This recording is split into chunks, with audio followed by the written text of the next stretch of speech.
the next day. He told me the car would be delivered between the hours of 1 and 3. I know that's right. I know that's right. Obviously, between 1 and 3, nothing happened.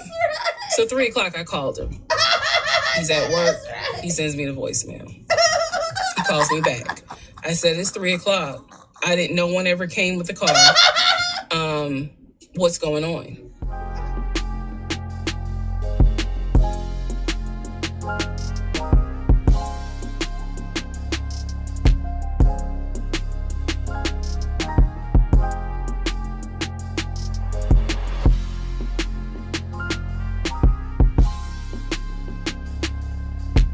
Okay, I know nothing about this series. Yo, we're not jumping into the middle. This is the very beginning. See, it says full series. So I don't know anything about what's going on either. This is not jumping into the middle. We're about to watch this whole thing from start to finish. Obviously not the whole thing right now, but we about to get started at least. All right, here we go. So Who the F Did I Marry? The full series. I ain't gonna hold us up. Let's get to it. Hi, and welcome. We all know why you're here. You're here for part of the new series that I'm calling Who the Fuck Did I Marry? Okay. I'm going to create this playlist series, and I'm going to tell the story of how I met, dated, married, and divorced a real pathological liar. This is my introduction / disclaimer video. Okay. First and foremost, I'm going to be truthful.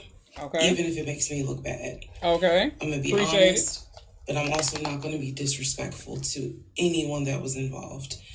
I'm not going to use people's real names because I don't have their permission to do so, and my sister does not want any sort of litigation. Hey, yo, if you guys have already seen this, please no spoilers. Please, no spoilers in the comments. Moderators, try to stay on that if you can.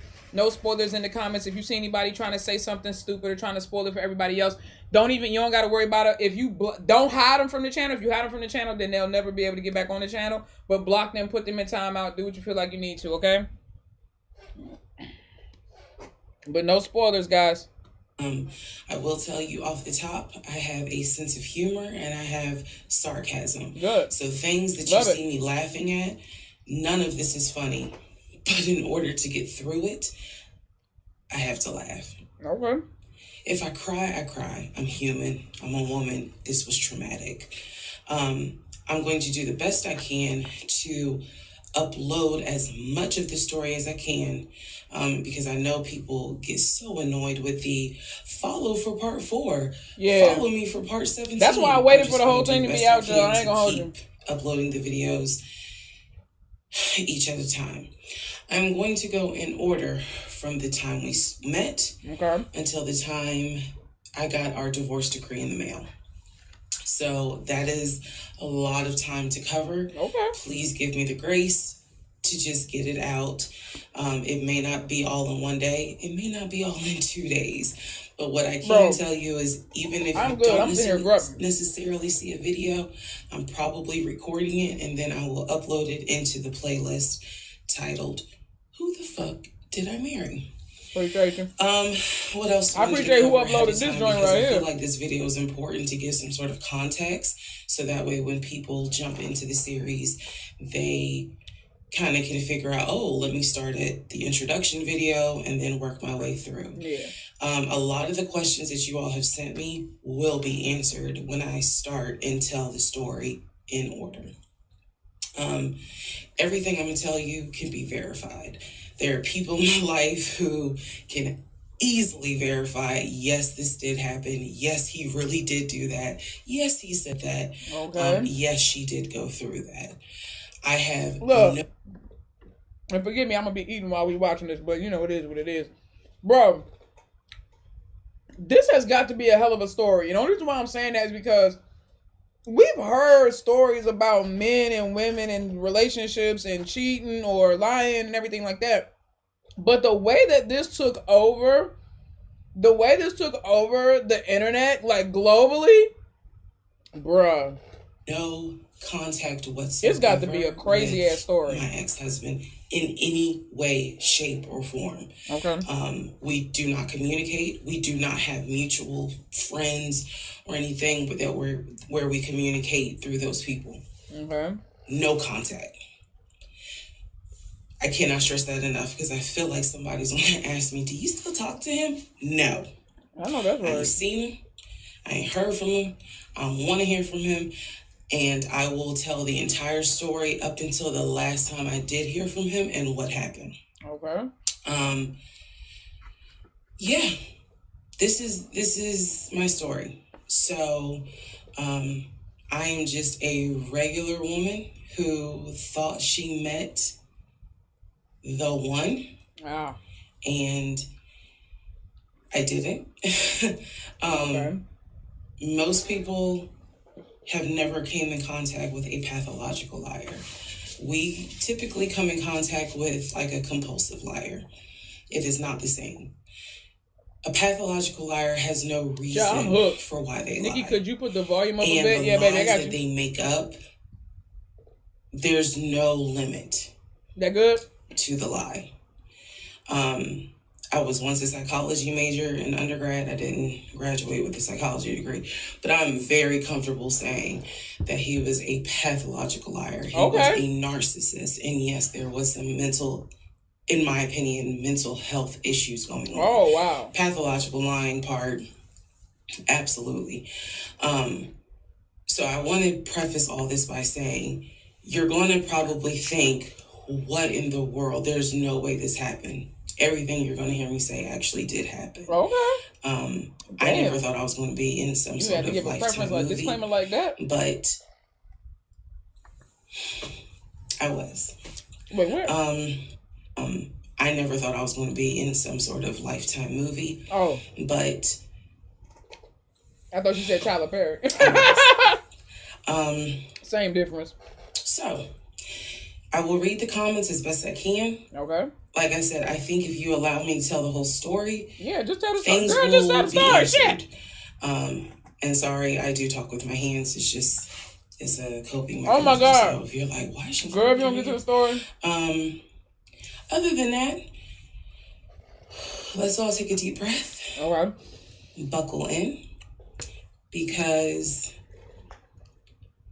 this was a fucking crazy ride. Okay. And if you think it's crazy, imagine how I feel as the person who lived it and had no idea what I was dealing with. Okay. I thought I knew, but I truly had no idea. Child, she got a hole in her turtleneck with her nipple at. You know, that's not important. Anyway. All right, y'all. Okay. This is the introduction, so welcome. Part 1 will be up shortly. Okay. She didn't know how to Please end the video. excuse the hair, but here is part 1 of Who the Fuck Did I Marry? Here we go. So I met my ex-husband around March 4th of 2020. We met on Facebook dating site, and we also met. I'm sorry. I'm gonna try. Because this is dumb long. I promise I'm not gonna do that. But you met on a Facebook dating site. I got about 4 hours and 53 minutes left. So let me not judge her too swiftly.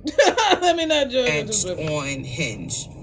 I did not realize that he was on both under 2 different names. So one was his actual name and the other one was a variation, like a nickname that he called himself. Now he called himself. Different pictures.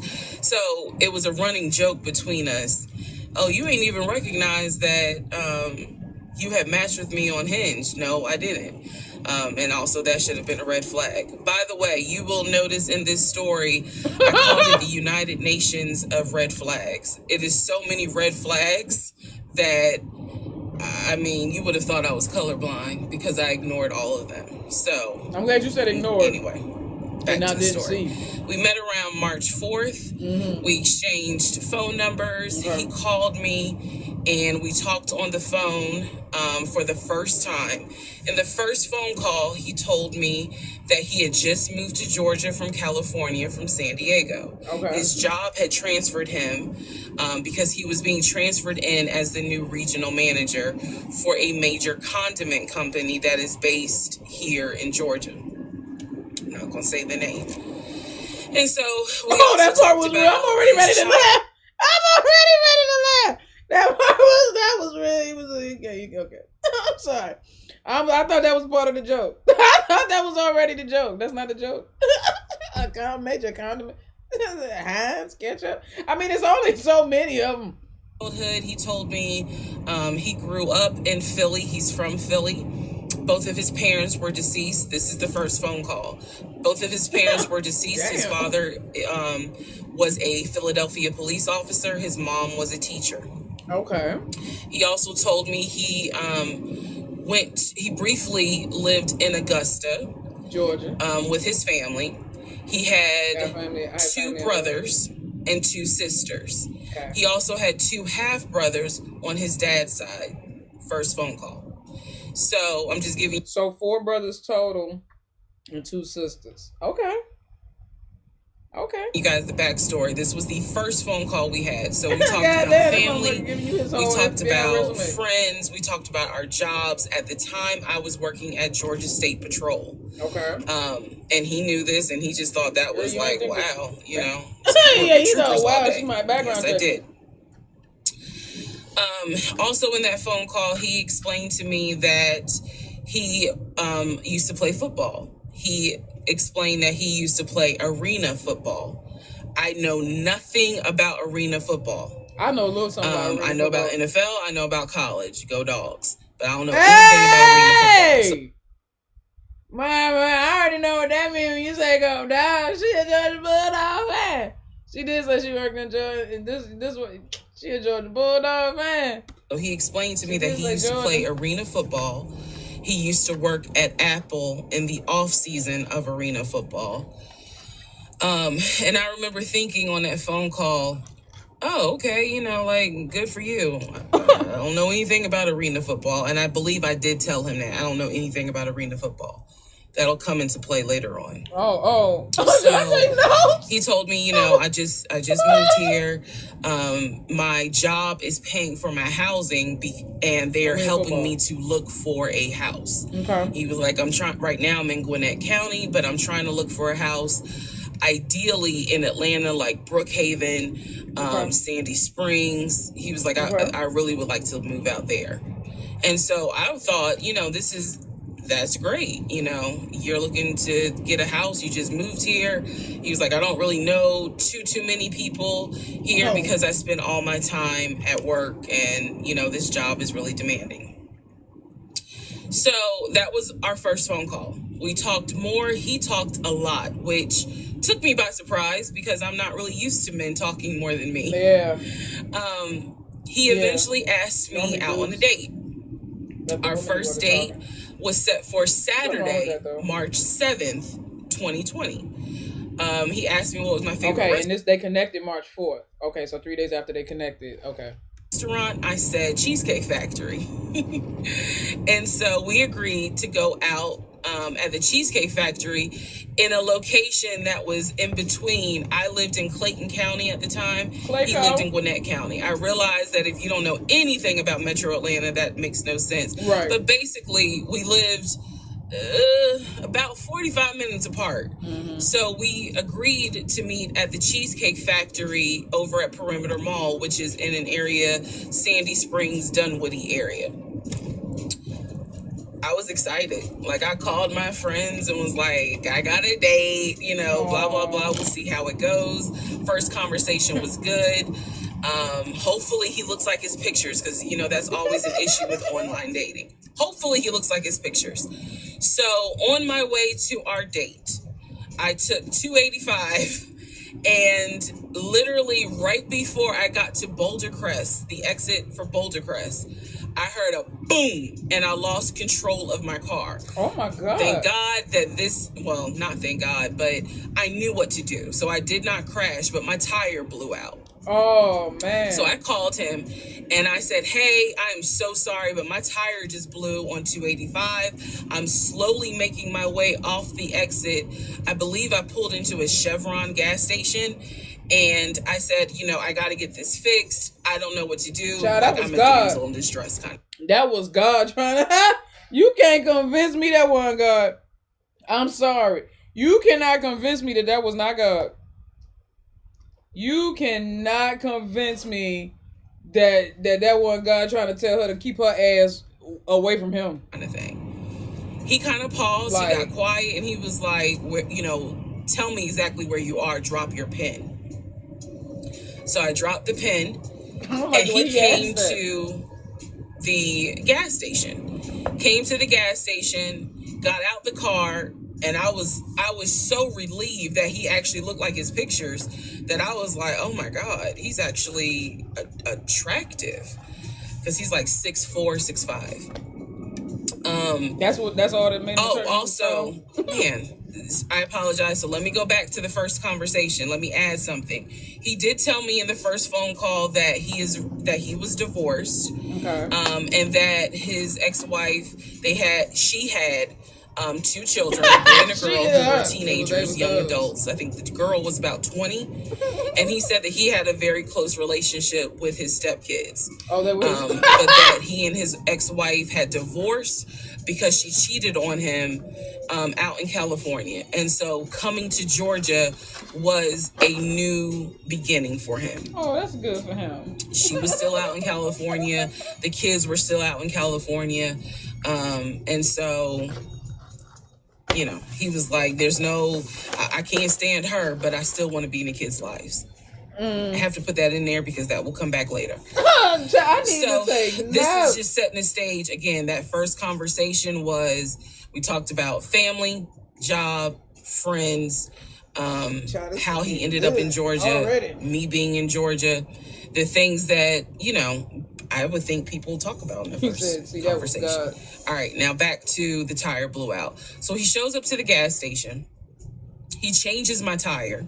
Okay. Which I just thought was the sexiest thing in the world. Mm-hmm. And then he proceeds to say, hey, I found a tire place around the corner. You need to get another tire. Like, you can't drive on this donut. So he followed me to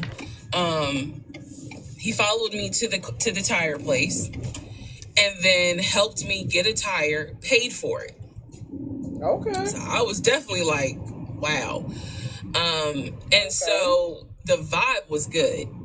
So anyway, I get the tire fixed. We follow each other to the Cheesecake Factory over in Perimeter. We hold hands walking into the Cheesecake Factory. So in my mind, I'm like, oh my God, I had butterflies. That's holding hands already? A woman who had butterflies. So I had butterflies.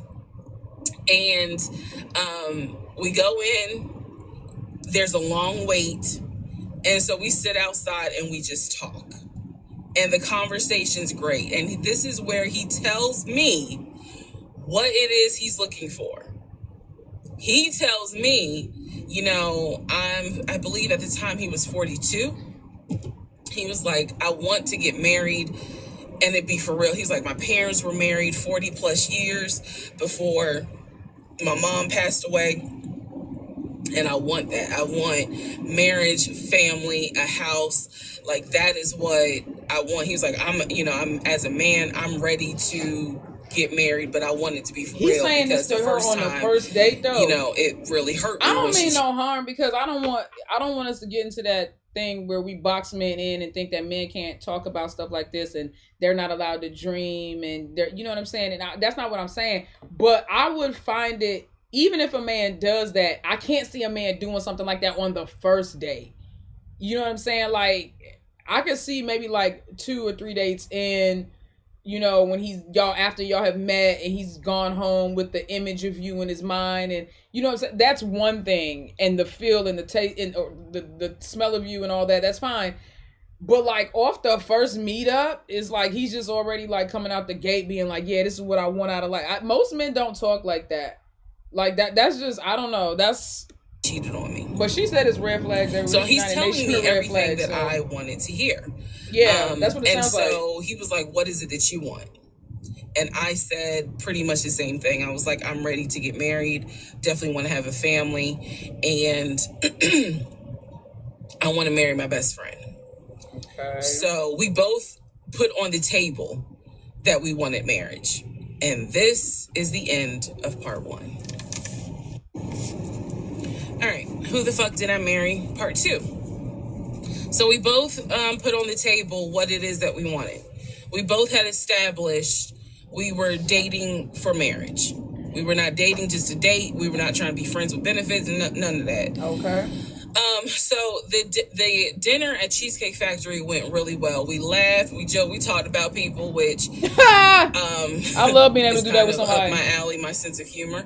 That's definitely one of my favorites. If we can sit there and people watch and just clown somebody, and it ain't no harm, you know what I'm saying? But not like malicious, but you know what I mean, just like clown folk. That's one of my languages of love, bro. We can sit there and do that all day, bro. Oh my God, I'll never leave you. It was a good vibe. Friendship or romantic. At the end of the date, at the end of dinner, we sat in his car and he played this song for me by John Legend. I don't know the name of the song by the time this video posts, I will put the name at the bottom. I can't remember the song. I just remember that John Legend was talking about, I think I met my wife tonight. And I thought it was a sign. So I was like, oh my God. So anyway, we ended up sitting in the car talking just about life and experiences until about midnight. So during this conversation, he again is telling me how it was, what it was like living in California, how he went out there. He went to San Diego State. He played football for San Diego State. He talked about how, life, he loved it out there, so he stayed. That's when he joined the company. The condiment company, okay. And then he explained that he also did arena football, but only did it for about 2 or 3. So arena football, Apple, and the condiment company, was that all happening around the same time? Because he had time to spare, but apparently not at the same time. Years. He claims that while he was doing arena football, the team that he was on won a championship. But again, keep in mind, I don't know anything about arena football. So I was like, what year? Okay, I didn't know that they had championships. And he was like, he got a little offended, like, yeah, they got championships. And, he was on that team. So he talked to me about how he worked at Apple. He worked something in the IT area of Apple, but it within the store. Again, it was one of those. It's like when I tell people I used to work at Amazon. I really wasn't paying much attention to it. Why? IT department in the Apple store. I mean, he was either an FRS or a specialist, a technician. Or he was a genius or a Mac technician. So, you only got, there's only that's where that goes. You have a Mac technician, and then you have like everything else kind of technician. You know what I'm saying? That you deal with everything except for computer. So basically, a genius or a Mac technician, which is what I was, you can work on everything in the store. But if you are a FRS or a specialist, then you can work on phones and iPad, certain models and different things like that. But you can't work on Macs. You are Mac certified. So, those are his only 2 options. So we talked about all that. We talked deeply into what happened with the ex-wife. It's because I asked. Okay. He was not volunteering all this information. So in other words, I get very uncomfortable when men start talking about their ex a lot. That's not what happened. Okay. I was asking questions because I was really trying to figure out, okay, are you ready for a relationship, or are you still missing her? So we talked about that. We talked about my exes. That was a mistake I made because I talked about how I dated at one point in time somebody I worked with. That will come back later. Oh, okay. And he seemed real cool about it. He was like, that was before me and blah, blah, blah. So the conversation was good. Midnight comes and I go home. Yes, I went home. We ended up talking. Mind you, our first date was March 7th. Okay. And within about 2.5 weeks, Brian Kemp, our governor, shut Georgia down. We were going to be on lockdown. Yeah. So during those 2.5 weeks, we talked every day. We went out again at Red Lobster. I remember Red Lobster. But everything was going great. See. The issue was, where are we going to quarantine? So the question was, are we going to quarantine at his place? Which he had like a studio type of situation. Like, it clearly, where he was staying, I was like, it's like a studio apartment. But he kept telling me, like, this is temporary because I'm looking for... Bitch, come on now. Come on, bruh. Unless you walk up in that motherfucker and you see UPS boxes or FedEx boxes, unless you walk in there and you see U-Haul boxes in the midst of being packed, it's not temporary.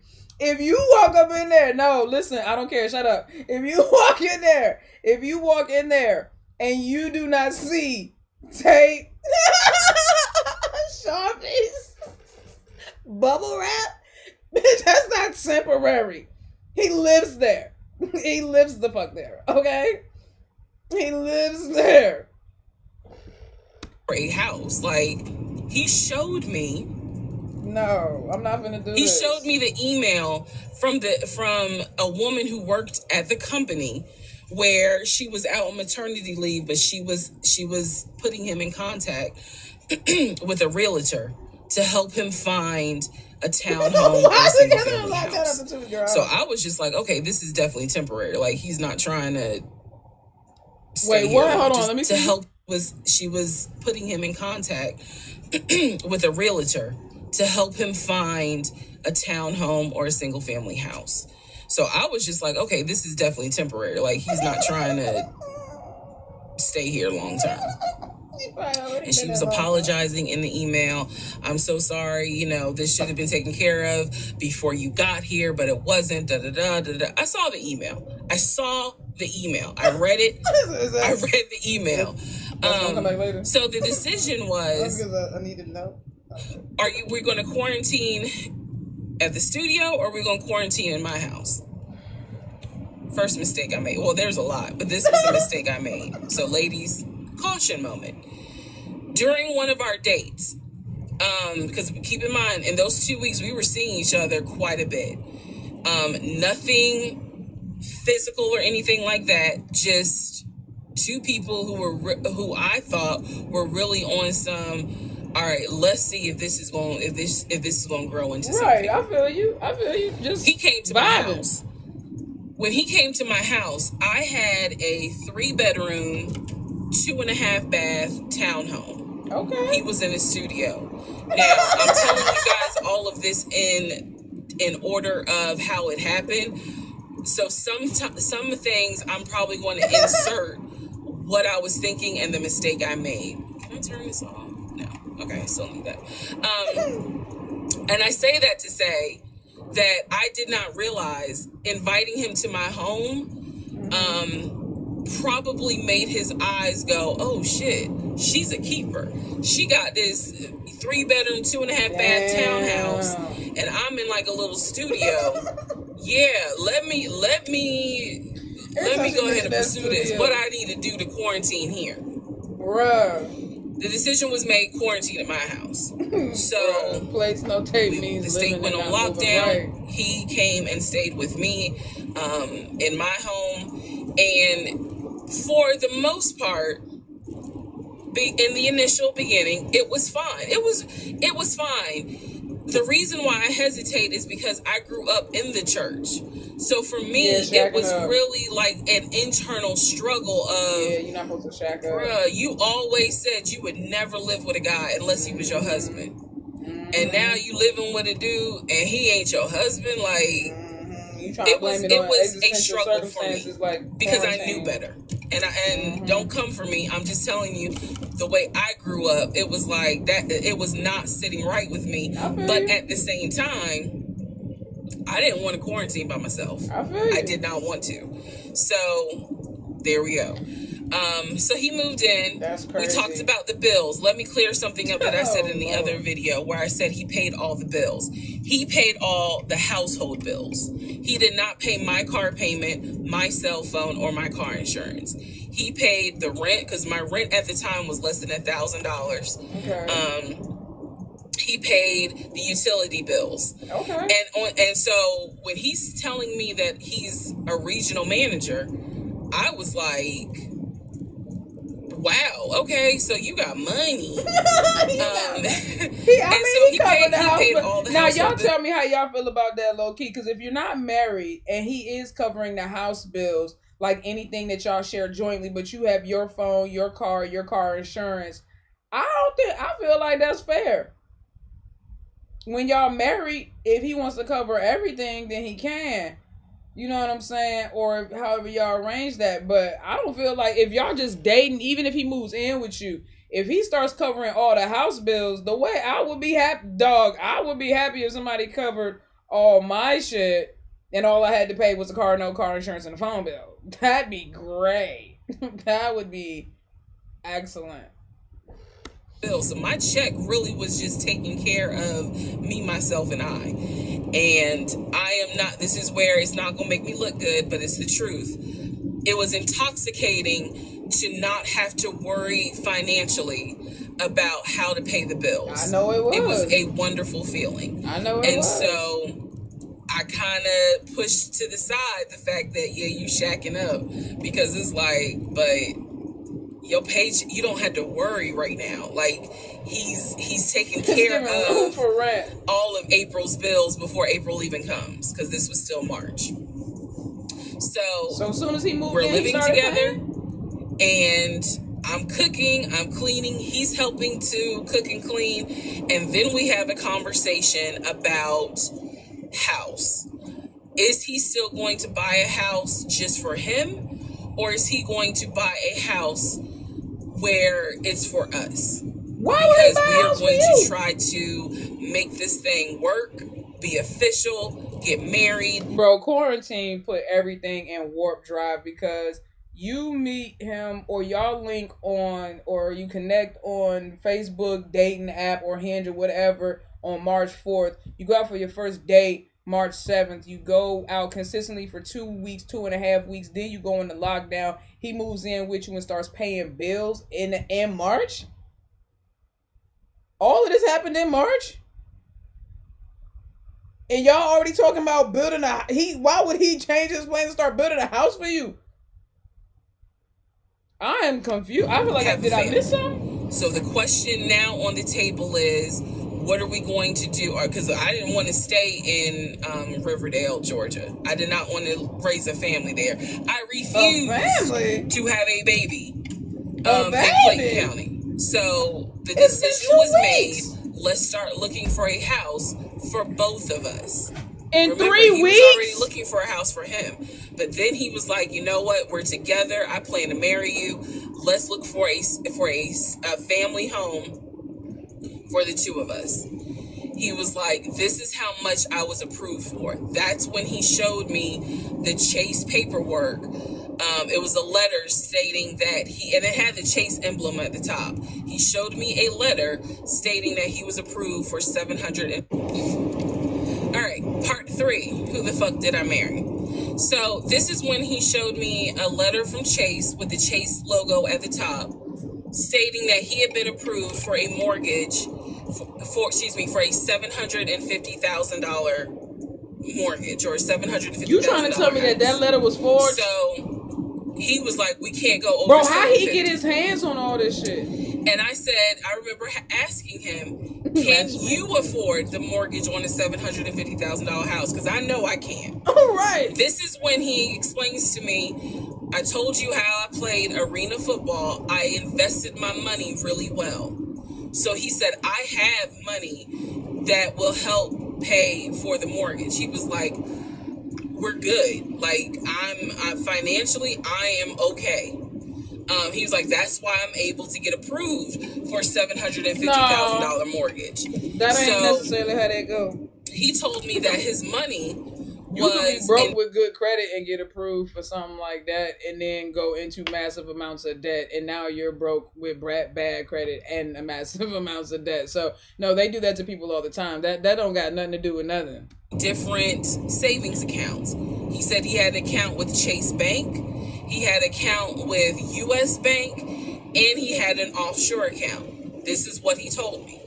The offshore account, I was like, why? And he explained something about, the U.S., the U.S. imposes taxes on money when you have a certain amount in U.S. banks.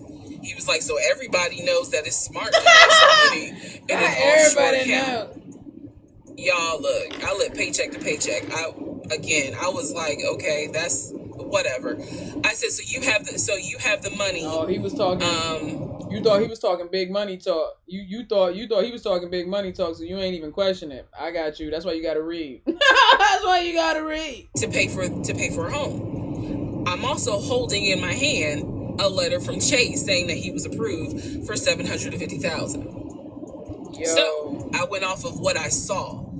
I can't be mad at that. So we contacted a realtor. I won't say his name, but man, if he ever sees this TikTok, I owe this man such an apology. But we contacted a realtor who was based in Cobb County, because I was very adamant I wanted to move back to Marietta, Smyrna area, in Cobb County, Georgia. Smyrna, Georgia. He was fine with that.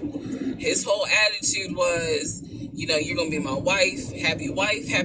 Right. So we met a realtor. I would find houses that I wanted to tour. Keep in mind that this was COVID. So at the time, we could not tour a home. Is it still? It would have to be a virtual tour. So this particular realtor, we found a house in Douglasville, Georgia. Not Cobb County, but nevertheless, it's in Douglasville. I was fine with Douglasville. So we found a house in Douglasville, Georgia. The realtor did that's a nice little a FaceTime tour of the house. The house was really a nice home. 5 bedrooms, 4 baths. So we did a FaceTime tour of the home, and the home was listed, I believe, roughly 400 and something thousand. I really like the house. Dang, that's why you moved to Georgia, bro. How many bedrooms for $325,000? Let me tell you something right now. My townhome is worth about twice that. My townhome, that is is 2 bedrooms, which is technically now 1 bedroom because I turned the second bedroom into my studio/office. I mean, it's still relatively big. What is it, like 2,800 square feet, something like that? It's relatively big, 2,800, almost 3,000 square feet for a townhome. But that's why you moved to Georgia, right there. See myself living there. That's why you moved to Georgia. I can see us living there. Can see us with the kid there. This is now April. So we in April. Okay, so this is April. I'm keeping with the timeline. I'm with you. So he really liked the house. He was like, you know what? We'll put an offer in on the house. He was like, if you like it, because again, it was COVID, we weren't going to be able to see the house in person because the family still lived there. Oh, wow. So he said, I don't trust that. I'll put an offer in. We'll see if it's accepted. I don't trust that. I said, okay. So he puts an offer in. He's telling me he put an offer in. I need to clarify some things he told me and the things that I actually saw. So for this house in Douglasville, he told me he was putting an offer in. The realtor would call me because one thing that the realtor told us, he was like, if the woman likes the house, typically the house is going to get bought. So he kind of dealt with me a bit more than he did my ex-husband. And again, this is April 2020. This is before we got married. So at the time, he was my boyfriend. April. So the realtor was calling me and it was like, hey, I put the offer in, and what they're asking for is proof of funds. And I did not know anything at this time about buying a house. They like, nah. So I was like, hey, black man coming with that money. They said, we want to see if he really got it. I'm not even listed on the mortgage. Like, from the paperwork I saw, it was only in his name. My snack's finished. I need more food for this child. I need a drink. Him. I guess they talked. I was not there, but I'm assuming that they had talked. So the boyfriend is coming, my ex is coming home saying, yeah, I talked to so-and-so. I sent him over the paperwork. The offer was approved. And they are going to try to do a virtual closing. First, we got to do an inspection. If the inspection goes all well, then we have to do a virtual closing. He also told me that he put down earnest money on the home. He put down, I believe, $5,000. He said, I just transferred the money over to the realtor's account or whatever, so that it could be earnest money for the house. So I'm just like, okay, great. He was like, so realistically, this is April. We should be able to get in that house by June. Okay, no problem. So this is what he told me. About 3 or 4 days later, I get a phone call from the realtor, and the realtor is like, "Hey, I'm just checking to see what you guys want to do about that house." So I was confused. I'm at work, and I said, "Oh, I was told that he put an offer in." And the realtor was like, he did? Nah, bro. Okay. I'm sorry. I didn't know that he put an offer in. And I said, well, why wouldn't you know? Like, he told me he put the offer in, and he had paid earnest money, $5,000 earnest money. And so the realtor was like, well, let me call him and find out what's going on with that, because I didn't know anything about it. So red flag. Of course. So I call him, and he, in true narcissistic nature, he flips the script, and he like goes off. I know that. He's like cussing, going off, like he shouldn't. Excuse me, I have the hiccups. He shouldn't be calling you.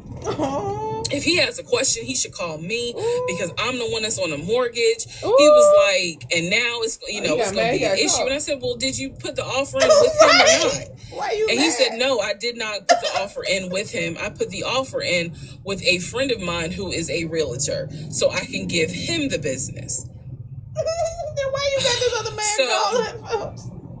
Then why? No, but then why you got this other man calling folks?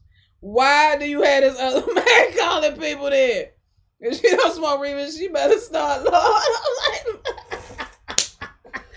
What is happening? I did not hear from that realtor again. Child. So I was just like, this is so stupid. Is the house under contract or is it not?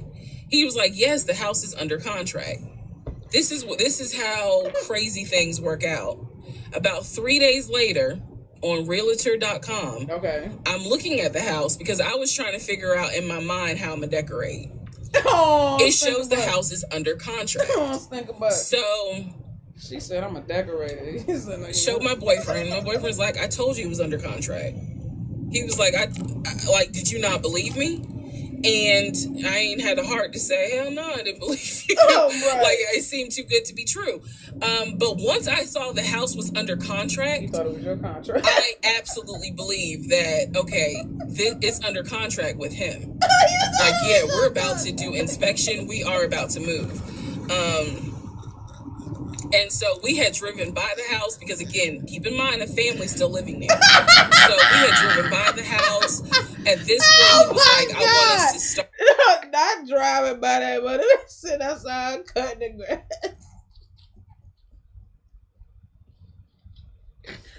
Oh, shit, bro. The family outside not looking like they finna move out. Oh, they don't even know their house up for sale. Oh, Lord. They don't even know their house for sale. start looking for furniture so that way we can go ahead and order it. So when it's time to move, the furniture is ready, because you know it takes like 6 to 8 weeks sometimes for furniture to be delivered if they don't have it in stock. Like he was very methodical and planning and saying this is what we need to do. So we started going to Home Depot, Lowe's, because we had a printout of what the sellers were going to take. They were going to take the appliances. He had a printout. Let me be clear. He had a printout. Okay, good. So it said on there that they were going to take the appliances. Okay. So we needed to get a new stove, new refrigerator, new microwave, all that stuff. So we went to Home Depot and Lowe's, and I went ham.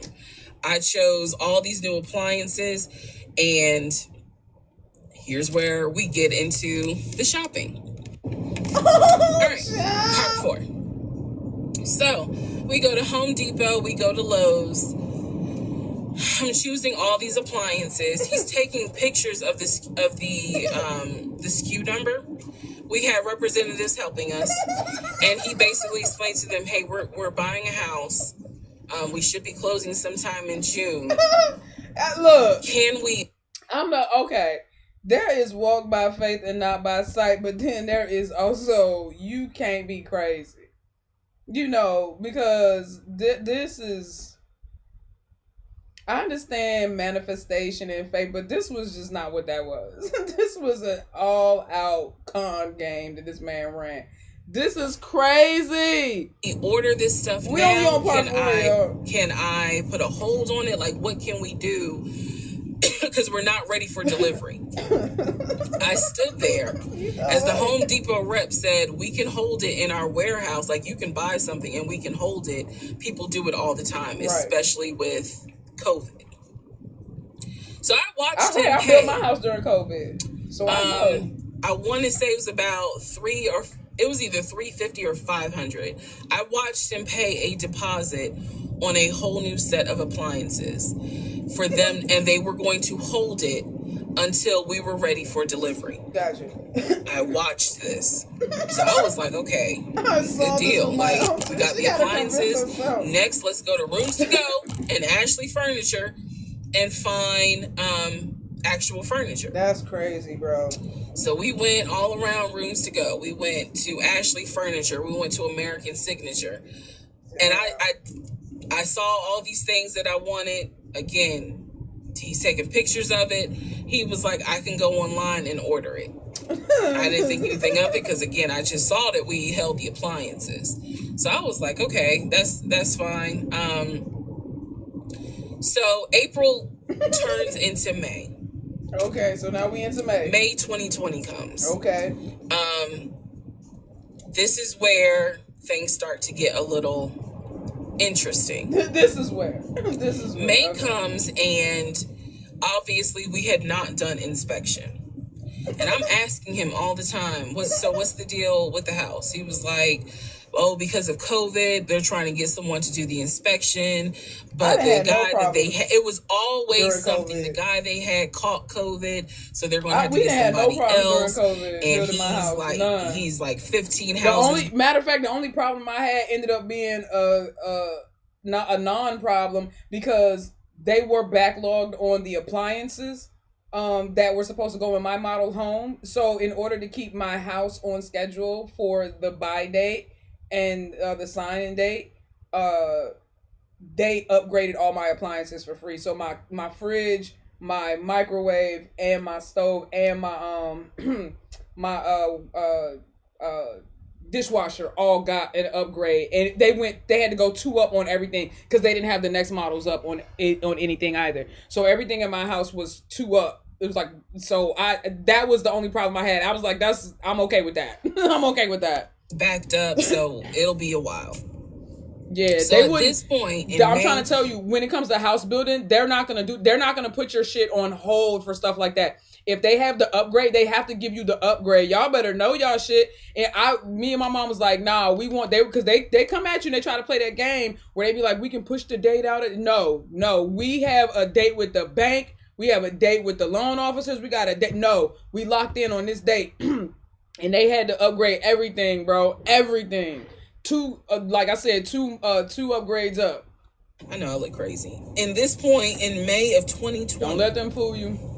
That man was I started scamming. Recording. Oh, okay.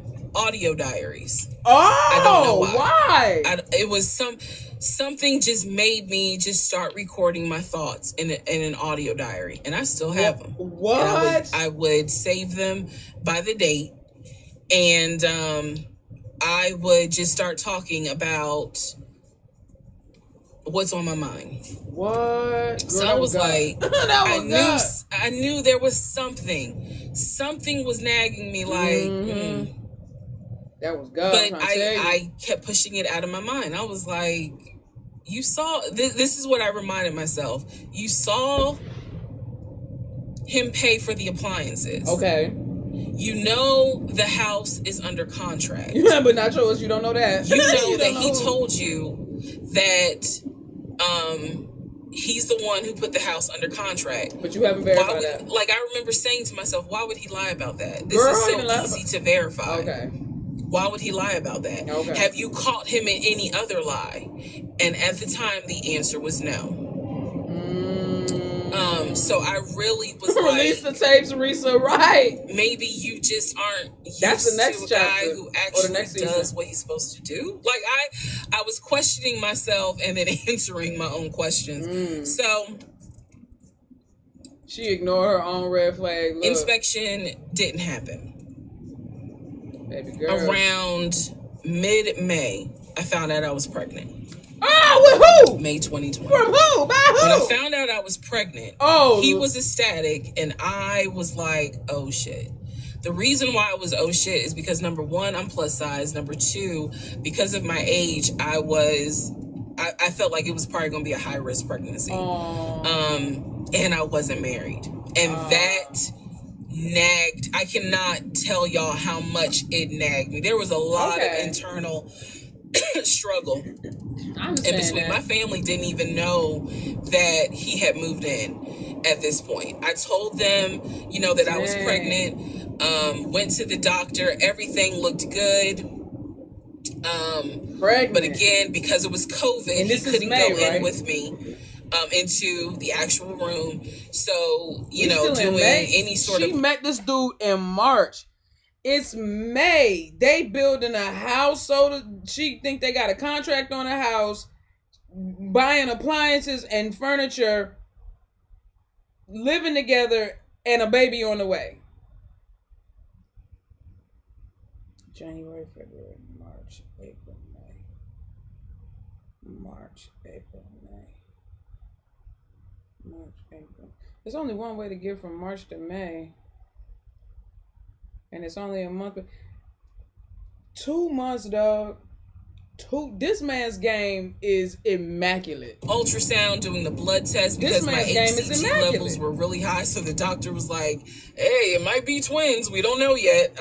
You're still kind of early, along. They gave me a due date. The due date was January 26th of 2021. Yeah. She said their first date was March 7th. I'm going off their first date. So there was first now date was more March of a 7th, push bro. into, we got to get a house. They connected on We got to get the fuck up March out of here. 4th. I'm not having a baby in Riverdale. Okay? Nothing against Riverdale. But I ain't having a baby in Riverdale. I ain't never been to Riverdale, so I don't know. I can't go. We need to find out what's going on with this house. Yo, they was moving lesbian and fast, so right? He was on top of it. He had an answer for everything. He was like, I'm gonna call and find out what's going on. Yeah, you do blah, that. blah, blah. You do that, he then magically told me about a week later, they're going to do inspection on the house like in 2 days. Okay. So I was just like, okay, keep in mind, I'm taking his word for it. I'm taking his word for it. You don't got no reason not to. So he's like, they're going to do an inspection. Once we get the inspection report back, then we will know what we are going to be responsible for. What are we getting ourselves into? Okay. So, I guess they did an inspection. Okay. He showed me an inspection report. Only thing that they said that the roof had just recently been replaced, which I remember he was very happy about. Okay. And the issues that there were for the house were minor. It was not a bad, because we did have a discussion about it. He was like, it's nothing that we can't handle. Then he said that we were set to close the end of May. Okay. We were set to close the end of May. He told me it was going to be a virtual closing. You're probably like, what the hell is a virtual closing? Because again, he's saying because of COVID, people are not closing in the office. Yeah, we did. They're doing a virtual closing where... No, you have to, you gotta close in the office. They're not taking, bro, on a house, they're not taking no faxed over photocopied signatures. On a house, you gotta sit there. We was all masked up. Y'all saw my pictures. I had my mask. We was masked up, signing the documentation. And that was in August. That was in August, bro, of 2020. That was in August. That was in August. This was in May. You still in the throes of it. But nah, you had to still go there and sign. Everybody, it was like, they was just real funny about everything. We still had to stay 6 feet apart and everything like that. But like, nah, don't do that. Like, no, you still got to go there and put wet signatures on paper. They don't play that photocopy signature shit for no house documents. That sounds made up. That sounds made up. You would need to electronically sign the paperwork. This is what he's telling me. And so he was like, we're set to close like just before Memorial Day. And so for some reason, again, there's still that nagging part. Yeah, that's for some reason. I didn't start packing. Good. Anyone that knows me will tell you I hate moving. I've done it enough in my life. I hate moving. But I did not start packing up that house at all. I was just like, I'm pregnant. My body was changing so fast that it was like I can barely keep my eyes open half the day. And so, no, I didn't start packing. And I remember I did record, again, I was recording audio diaries just about every day. Mm-hmm. When something didn't sit right, I would verbally record it in the audio diary because I was like, I don't know what it is, but there's something. Mm-hmm. That was the theme of our relationship. Mm-hmm. I don't know what it is, but I know there's something. They're rocking your shoe. Woo! When and you take your shoe out, nothing comes out. I remember talking to myself in my little prayer closet, because that's where I would do my recordings. And I remember thinking, what if we don't get this house? Like, what if we don't what if he's lying? But again, there goes that thought process of, why would he lie about this? Like, who makes up that they're buying a house when in fact they're not? Bro, Nikki, and then he's showing you all this paperwork. Like, come on, you can't be that jaded that you don't even believe what's in front of you. I get all right. So now we're going to go into part 5. Okay. Child. She ain't even changed yet. This 5. The same trip. Who the fuck did I marry? Where the fuck are you going? I'm questioning all this stuff in my head out loud on my audio diaries. And then once again, I'm like, but look at what he's giving you. Like, he's paying, it wasn't a question about money. It was just a question of, are we really about to move into this house? And keep in mind, he's paying all the household bills. He still is. Okay. So we were supposed to close before Memorial Day. We didn't. There was an excuse. There was always an excuse with him. Like, right. Always an excuse. And I didn't know enough about the process to question stuff because I really wasn't involved the way I should have been. Okay. And it was giving me a lot of anxiety. So I'm pregnant with a lot of anxiety.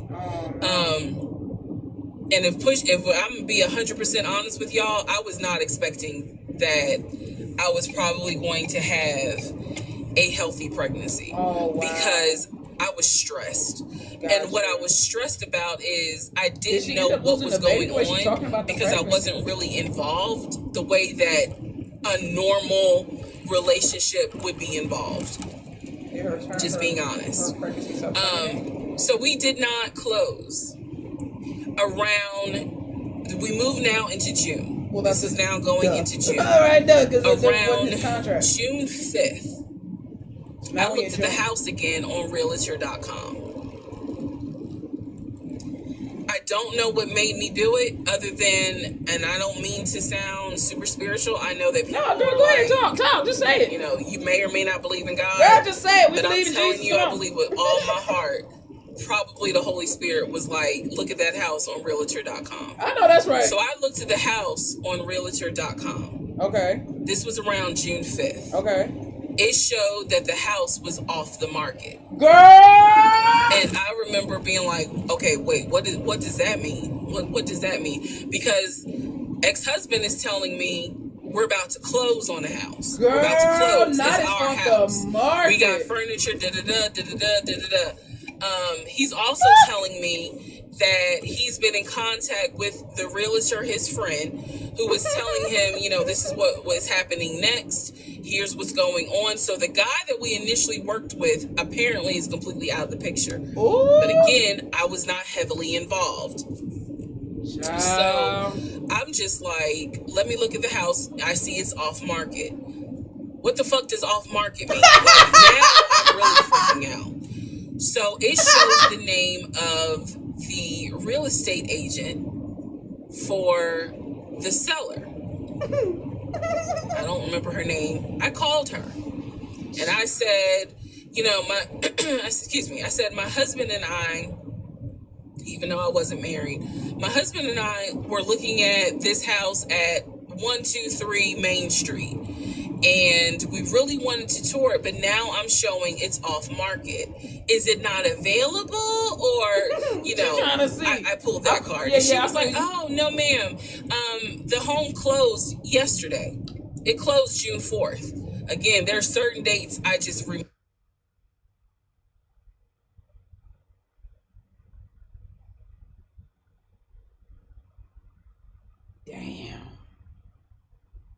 Damn. And I said, oh, it closed June 4th? Yeah. I was like, really?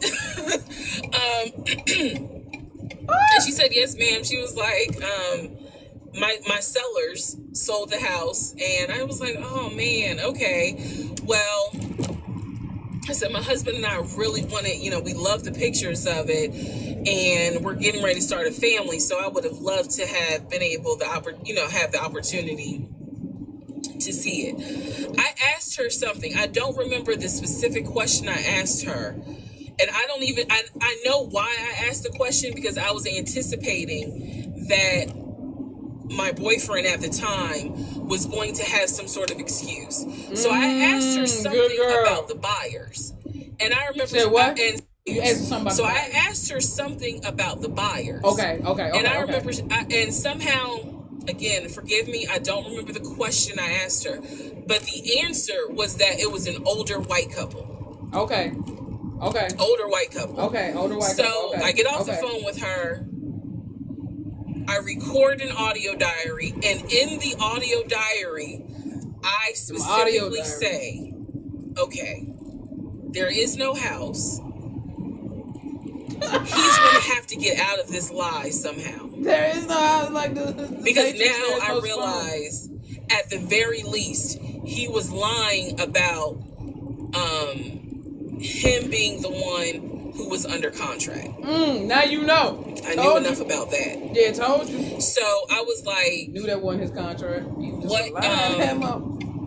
See, liars love when circumstances line up with they lie and they start getting carried away with they lie. That's what happened. That circumstance where the house went on, when the house went under contract, he had a way out. He could have backed out and been like, oh, somebody swooped in. He could have backed out of that joint then, but see, narcissists, they can't help themselves. They got to lean into it. It's an ego thing. He could have let himself off the hook and be like, oh, somebody swooped in threw him a bid that I just didn't have time to outbid, you know, without even me even knowing. You know what I'm saying? He could have went that route. Nah, this dude go, oh yeah, no, that's my contract. Why you tell that lie? All the lies you could have told to get you out of it, and you tell a lie to get you deeper into it. Look, I'm not gonna hold you. She's a victim in this, but she's a dumb victim, and he's a dumb con man. Cause there's so many other ways that he could have finessed that situation, bro. But this man said, nah, that's my contract. Let's go get some appliances. He said, let's go get some appliances. How was he going to get out of this? Oh my God, bro. I've listened to the audio diary in 2024. I literally said in that audio diary, dang, how is he going to get out of this lie? Dang. And I was trying to think of ways on how he's going to do it. And something said to me, because I say it on the audio diary, I said, he's going to say it's a bad deal. And he's going to say he wants to pull out. Yeah. Y'all keep in mind, I am pregnant. Oh, my God. I had a decision to make. As ugly as this decision was, Nikki, you need a blanket too. Nah, I'll be hot. You're about to have a baby with this man. Girl, is you? He's paying all the household bills. Is he? Is he? Let him get out of the lie. And that's what I did. Damn. I purposely made the decision that I knew he was going to come back, and I knew he was going to give me some bullshit. And you was trying to rationalize why he couldn't buy the house, because he didn't know that I knew that house is already sold. Maybe it's just his man ego. He just don't want to get caught out. The house is already sold. Nah, bitch, you should have just told him instinct. And this is the part where I said, I'm going to be honest, even though it's going to make me look bad. Because most women in their right mind would have been and they left. And they right and they left mind. And they right mind would have left mind. So and they right mind they would have left. Sure enough, he came home. He didn't really say anything that day. The next day I asked him about the house.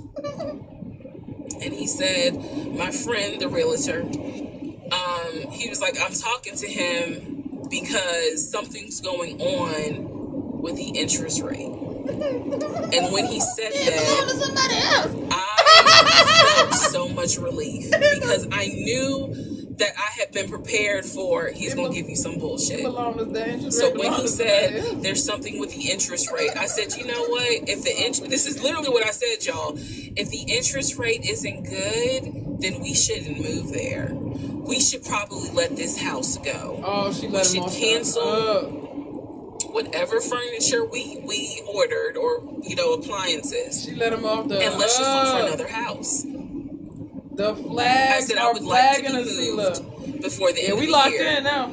I said I really don't want to be 9 months pregnant, moving into a house. I would like to be done with this before then. Right. And the way I said it was so calm, and he was like, okay. He was like, I'm gonna call the realtor, and tell him I'm backing out of the house. Yeah, and I'm gonna see if I can get my earnest money back. And I remember looking at him. I was standing in the kitchen, and I cocked my head to the side, and I said, okay, this motherfucker, get your earnest money back, and let's find another house. Oh, wow. And so that's how that first house fell through. The first house? Fast forward, I keep looking at this to see how much time I have, because they only give you 10 minutes. So this is part 5. Part 6 who is said coming that? up, but Kendra, you said she was looping. Subsequently, what ends up happening the next week, which is mid-June, I was at work. And I started cramping, started bleeding. And at this point, my doctor, I had just had an ultrasound. Too much stress, bro. Earlier that day. I could tell by the way she was talking about the baby. I went to work because the ultrasound was fine. I went to work, and the cramping and the bleeding started. Oh my God. And I started crying because I kind of knew what was going on. Oh my God. And my doctor had called me and told me that when they did the ultrasound, they did not see a heartbeat. Oh my God. So she was like, this pregnancy is not going to be viable. So I'm crying, hysterical. And now we're going to get into part 6. Jesus, wait a minute now. That shit still say part 5? Okay, she didn't know how to end it. Oh, she at work. Oh, she let the girls down. Look at Jesus. Part 6 of Who the Fuck Did I Marry? So, where we... That's the same woman. That ain't the same woman. Okay, Why she look Middle this Eastern is though? part 6 of Who the Fuck Did I Marry? So, where we left off. So, obviously, my doctor had called and told me there was no heartbeat. The pregnancy was not viable at that point, and I was cramping and spotting at work. Went into my best friend's office and immediately started crying. She was like, "What's going on?" And I said, I told her what the doctor said, and she grabbed her keys, grabbed her purse, and was like, "Let's go, I'm taking you home." On my way home, I called my boyfriend and told him what the doctor said, and he was like, "I'll meet you at home." So he was coming from Duluth, went straight home. And so about 24 or 48 hours later, I had a doctor's appointment. And my doctor gave me 3 options. First option, what's on top of her head? Let everything happen naturally. Your body will expel the fetus on its own. Second option, you can take a pill which will induce expelling the fetus at home. My God. The pill basically will cause you to contract and expel. The third option was to go into the hospital and do a DNC. I did not want to do a DNC because I did not want to be in a hospital with COVID going on. Oh, God. No, for real. And for whatever reason, I did not do the option of let it happen naturally. So I chose to do the pill. Why you ain't just let it happen naturally? His birthday was June 17th. My ex's birthday was June 17th. So the decision was made. We're going to celebrate. Does that make him a Gemini? Birthday. Where did the cancer start? That make him a Gemini, don't it? Yeah. He was a Gemini. That day, go out to eat, and then that night I would take the pill because we both were off from work the next 2 or 3 days. So went out to eat, to try to celebrate as best we could. Celebrate what? And then took the pill that night. Oh, what you celebrating? That night was the most traumatic, excruciating pain I've ever put my body through. I do not recommend any woman, prayerfully you don't have to go through that, but I don't recommend taking that pill. Just let it happen naturally. Have to, don't do it. I spent the whole night in the bathroom just crying in so much pain. Oh my God. They gave me a narcotic. I couldn't take it because I found out I was allergic to it. So it was causing me to like projectile vomiting. Oh my God. It was a mess. So, and he was right there. You know, he was scared that he needed to take me to the ER. But in the morning, the pain kind of subsided. So about 72 hours later, I had another doctor's appointment where the purpose of this appointment was to do an ultrasound to see if everything had passed. Okay. Everything did not pass. Oh, that was terrible. Because of that, my doctor was like, we're going to have to do a DNC. Oh my God, what? My DNC was scheduled for the 1st I took the pill and y'all got to go in there and take, come on, man. My ex was going to take me. That's terrible. That was always the plan. 2 days before my procedure, he comes home and tells me that he is up for a promotion. He's up to be promoted to VP. Because of this, the president of the company, is coming in, and it was going to be this huge business meeting he had to go to. The business meeting was scheduled for the day of my surgery. What a condiment company! And so I'm throwing a fit because I was like, you there's no way you can do that meeting. Like, I need you to take me to the hospital and all this other stuff. And so he offered to have his sister take me to the hospital. Apparently his sister lived in Douglasville.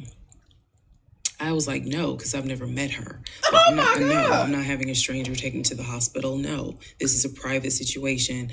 I don't want to do that. Blah, blah, blah. Yo, So sister. my aunt had offered to take me. And then my friend who took me home from work had offered to take me. So at that point, Yo, sister. we get into an argument because he's like, my sister is, you know, you about your family, so why can't she step in? And I was like, no, because I don't know her. Period. I don't know her. Period. So my friend offers to take me to the hospital because I was all distressed that he's saying he has a business meeting and he can't take me. Okay. So I remember being on I-75 on the connector on the phone with her crying because I was so embarrassed that he wasn't going to be the one to take me and that I was needing to rely on someone else to take me to the hospital in order to get a DNC done. And she was really great. She was like, girl, this is why you have a village. Like, it's okay. Things happen. The world is crazy right now. I will take you. No, she did tell her family about him because she said that they knew she was pregnant. For my DNC. So she told my her friend family. did. She could not stay because of COVID protocol. Yeah. So when they wheeled me into pre-op after I got checked in, I texted him and was just letting him know, hey, here's the update. I'm about to, I'm in pre-op. They're going to get me prepared to go back to the surgical ward or whatever. And the response I got was from his new executive assistant named David. Now, when he told me he was up for the promotion, he did tell me that part of getting this new job would be that he would get an executive assistant named David. And he did tell me, I'm going to make sure that I inform David, if you get a text from this number, meaning from me, pull me out of the meeting because, my fiance's having a procedure done and I'm picking her up. So it's important that you come get me if it's something serious. Okay, that's not strange so far. So I text him. David responds. Okay. He said, yeah, Mr. Blah Blah told me that you are having a procedure done. If you need me to get him, I can go get him. He's in a meeting. Just let me know what you need. And I just said, no, don't bother him. I'm just giving an update that they're about to take me back. And David responds and says, I'm so sorry you're going through this. David, please let me know if there's anything I can do. So I have the procedure. I wake up and I am now in recovery. Okay. I should be in recovery 45 minutes up to an hour and a half. Okay. I wake up. First thing I ask, and I remember asking, is where is so-and-so? Mm-hmm. The nurse who was so sweet, she was like, everything went well. You're doing great. She said, we spoke to your fiance. He's on his way. So I said, okay. I kind of dozed back out, but I could still hear everything that was going on. I just could not keep my eyes open to save my life. So I hear her talk to the other nurse. And that's when she said, Dr. So-and-so called her fiance and his executive assistant picked up. And the executive assistant said that he was in a business meeting and that, you could relate to him what you need to say and he'll, tell he'll tell the fiance. And my doctor was like, hell no. Right. I need to speak to him. Hell no. So apparently my fiance called the doctor back about 30 minutes later. And the doctor informed him she'll be ready to be discharged in about an hour. You can make your way and come pick her up. He said he was on his way. He was on his way from Duluth to Atlanta, which is not a huge distance, but the time of day, one thing about Atlanta, there's always traffic. So he should have been there within the hour. Yeah. I should have only been in recovery an hour and a half. Yeah, told you. Let's go to the next part. Yeah, hour and a half. Part 7. Who the fuck did I marry? So I should have been in recovery at Northside Hospital for about at most an hour and a half. Yeah, okay. Subsequently, I ended up being in recovery between 3 to 3.5 hours. Dang. The nurses kept calling my ex, asking, what's the status? Because they were actually getting ready to do a shift change. Me. Is that glue? So they kept calling, asking, what's the status? What's the status? Like, where are you? I want to say that they called a total of 3 times and they spoke to him twice. So at this point, I knew that they were all like, where is her fiance? What is going on? He said he was stuck in traffic, and so he was making his way there. He eventually did get to Northside Hospital, and they wheeled me down because, again, he couldn't come in just because of the protocols. So when I got in the car, and I'm in pain, but yet drugged up, couldn't keep my eyes open, I was just out of it. Right. But I remember him calling my aunt and my mother and letting them know I picked her up. We're on the way home. Okay.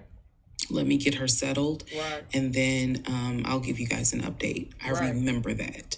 What How I did not know was that he had texted my aunt and my mom and asked them to not bother me for like a week. Like, just please don't reach out to her. Let her just rest. Wait, what? I am from New Jersey.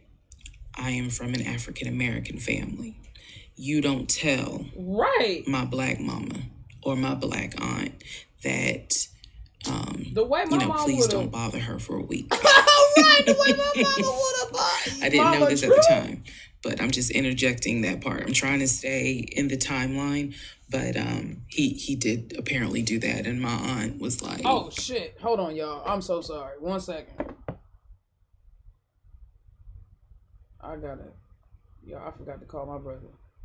I got caught up with this. Hold on, I gotta call my big brother and wish him happy birthday.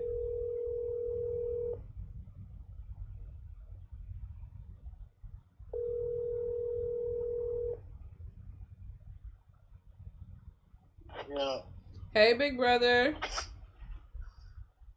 Hey, what's up? Were you asleep, homie?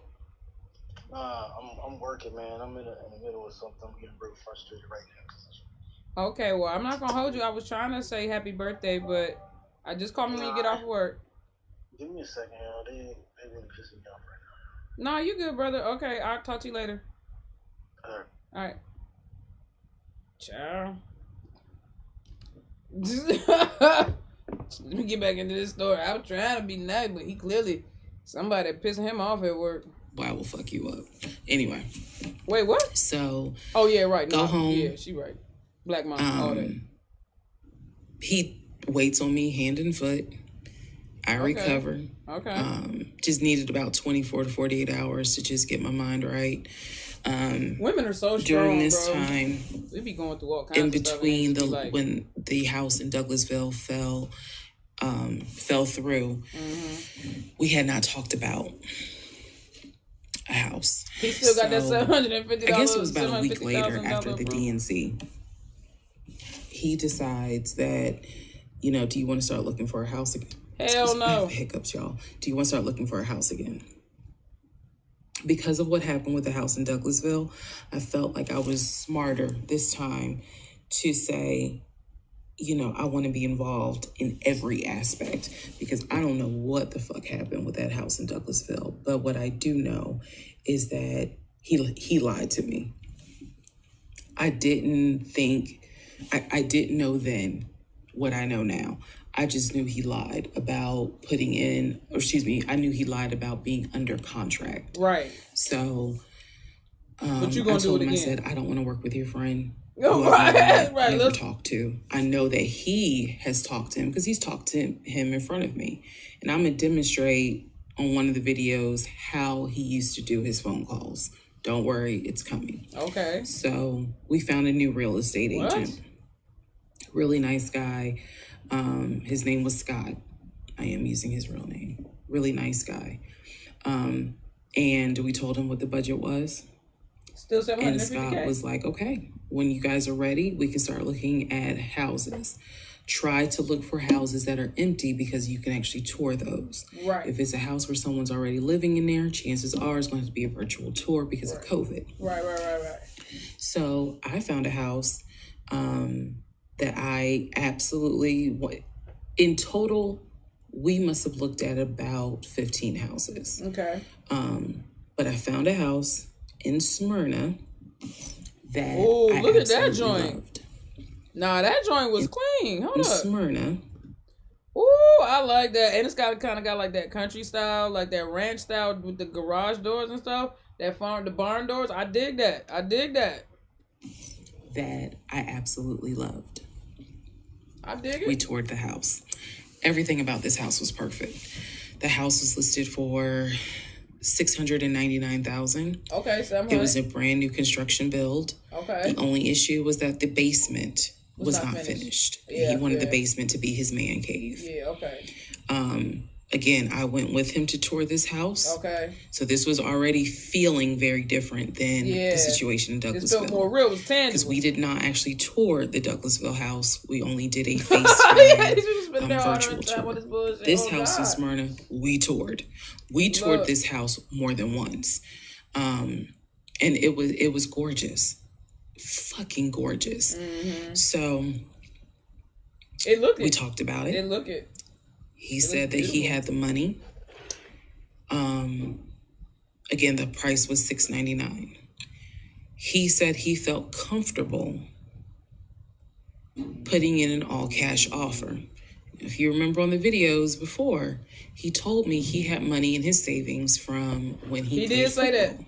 He did say that. So when he said an all-cash offer, even I knew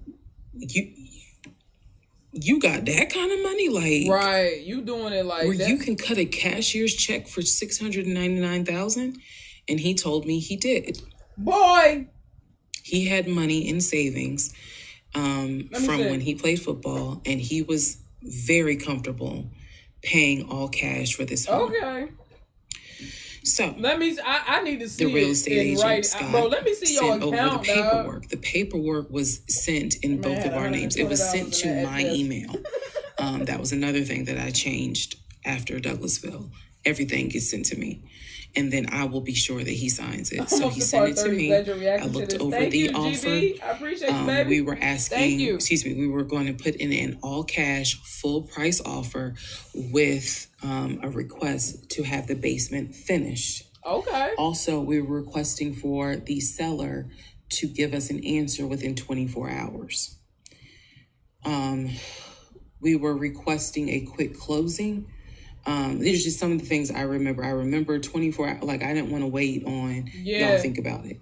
24 hours, let us know if you're accepting the offer. Right, because you're trying to also make sure he ain't got time to lie. Because it was a new construction. Right. So we didn't have to wait for the current tenant to move out. We didn't have to do that. So I watched in our bedroom as he pulled it up, because it was a electronic document. He signed his name to the offer for $699,000 cash. Wait, what? As he pulled it up, because it was a electronic document, he signed his name to the offer for $699,000 cash. Okay. He requested again, the seller let us know in 24 hours if they were accepting the offer. Okay. So we submitted the offer at around 6 p.m. We were requesting that by 6 p.m. the next day, they let us know if the offer was accepted or not. This dude is watched him sign the offer. Yo, she got to reiterate that. I sent the offer back to Scott from my email. She was like, no, I saw this. All parties had signed. Scott texted us and said, I got it. I'm submitting it. I will let you know what they say. Okay. Let's go into part 7. This is part 7. You mean part 8? Let's go into part 8. Oh, girl, don't be confusing me. Getting long. Okay, so I just want to clear up some things. Oh, this ain't even part 8. It's a clarification. It's kind of creating some confusion. So just allow this video to serve as a stop sign. Let's clarify. Okay, go. First of all, the story, background. He was born in Philly. Right. Raised in Philly. Born and raised. And on moved the to Augusta. Where I spent most of my days. Story is that he moved to Augusta for high school. Okay. After high school, he went to college at San Diego State. Right. Enjoyed San Diego State. Right. Stayed in San Diego for quite a while. Right. Got married out in California, had a house in California, played arena football out in California. Yeah. But his family was back here. Dang, he's just lying a lot, Georgia. right? He still had a lot of family up in Philly, but for the most part, he had a sister in Augusta. He had a sister in Douglasville. He had a brother in Baltimore. He had another brother in Philly, and he had a brother in Nashville. Okay. So I just want to clarify that in terms of not the demographics, but the geography. Yeah. Born in Philly. Came to Augusta for high school, went to San Diego State for college, played football, stayed at San Diego, got married out there, but still had quite a bit of family here in here in Georgia. He also had a sister, like I said, who lived Hey, bro, no spoilers do not tell any part of the story that we're not at. Don't confirm any part of the story that we're not at. Don't add to any part of the story that's peripheral because you're ruining it. Stop. I'm going to start just blocking people. I'm going to just turn the chat off, bro. I don't want this to be ruined. Thank you. In Douglasville. I'm trying to pay attention I to the have story. physically met his aunt who lived in Augusta. I've met his brother who lives in Augusta. Okay. I have spoken on FaceTime with a brother who lives in Baltimore. Okay, so you was on FaceTime. And then I will demonstrate how he used to talk to the brother that lives in Philly. Okay. That's coming up. You haven't missed that. Okay. In terms of the proposal. You did not miss the story of the proposal. I simply didn't want to share it because it was embarrassing. Oh. Basically, he gave me 3 ring options. We went to a jeweler at the Mall of Georgia. He had me pick out 3 rings. I told him which one I liked the most because I knew it wasn't a romantic proposal at all. I knew which ring I liked the most. I told him which one. He basically said, when I'm ready, I'll give you the ring and I'll propose. Okay. Fast forward about, I guess it was summer because I was actually pregnant when the ring came. We were sitting at the dinner table. He took the ring box out of his pocket, slammed it on the dinner table, and I was like, what is this? He was like, open it. I opened it. Inside was the ring that I had wanted, that I had chosen at the jeweler. And he was like, all right. So this means that you're going to be my wife. Oh, no. You ain't even asked? So, again, when I asked y'all to give me grace, it's because there's certain things that's just like, girl, what was you thinking? Trust me. Oh, my God, bro. There's no excuse. Oh, my God. So there was never a, will you marry me? It was more of a... We're living together. How much was the ring? That's a good question. Together. We need to get married because the backstory also was that his dad was a retired police officer, but at one point his father was a pastor. So he could quote the Bible like nobody's business. They always can. But anyway, right, I was about to say, Wolf and Sheep's Clothing, they always can quote the Bible. They all know the Bible. Charlatan. You charlatan. That's how we ended up engaged. That's a terrible... And I was wearing a ring. Yeah, don't tell that story. I will find a picture and I will try to post it. But I was wearing the ring. Don't worry, there's more to that story as well. So Jesus. Just wanted to clarify some things for the people who were like, wasn't it weird that he had a sister who lived close, but he's from Philly? So I just wanted to definitely bring clarity to what he told me. Yeah. Was the backstory. We feel you. Born in Philly, came to Augusta for high school, went to California for college, played football at San Diego State, played football and arena football, worked at Apple, and then joined the condiment company in California, who then transferred him Heinz back to Ketchup. Georgia. I don't know who it was, allegedly. He was married in California, and he told me he got divorced in California. That is important as well. That will come up again. Okay, good. He ain't divorced, child. And so the ex-wife, at this point in time, at the time that I'm telling you, part 7, which is the last video I just posted, the ex-wife lived in California with her 2 kids, his two step-kids. Them was his biological kids. He was still married. I guarantee. 17 and 20 or 21, but they were that age group. Gotcha. And he was saying that he was very close with them, so he wanted to keep a tight relationship with them. Gotcha. And he talked to them, if not every day, every other day. When I say those were his kids. When I say this, I need y'all to understand. When I say that he talked to someone, it means that he was on the phone in front of me talking to the person. Okay. Yeah, I hope that yeah, no, we get it. Touch back on this. Oh. He was on the phone in front of me okay. talking to the person. So he talked to his siblings every day. He talked to his aunt. I don't even, me and my brothers are close, and I don't even He talked to his family the way I talk to my family almost every day. Somebody said Shonda Rhimes need to get on this story. And again, I will demonstrate how he used to do the phone calls. I will also demonstrate how he used to do the work phone calls. Tyler Perry get a because he called me every single day from work. And he would talk to people while he was on the phone with me. And I could hear people in the background.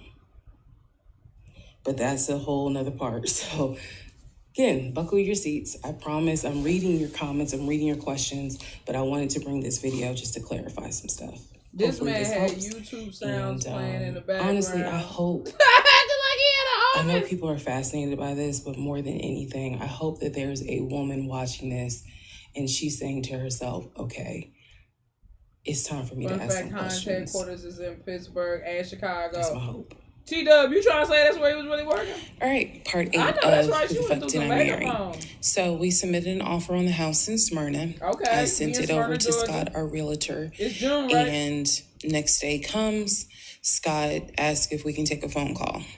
So he calls us and tells us that the offer was not accepted and the builder did not do a counter offer. We don't exactly know why. We don't exactly know why he didn't accept it, but the bottom line is that we figured out later on that he didn't want to finish the basement. So the offer was not accepted. The house fell through. I was okay with that because, again, I knew he had put in an offer. So we continued looking at other houses. We found another house in Smyrna that he really liked. Oh, look at this one. I love houses. Okay, 6,800. Dang, 6,800 square feet house with an 8,200 square foot lot. You know what I'm saying? Okay. It last sold for $722,000. What were they asking for it? Or is that what they were asking for? I guess that's what they was asking for. Okay. Thought that it was way too big for just the two of us. It's not worth $700,000. And so the price of this home was much higher than the $750,000 that Chase had approved for the mortgage.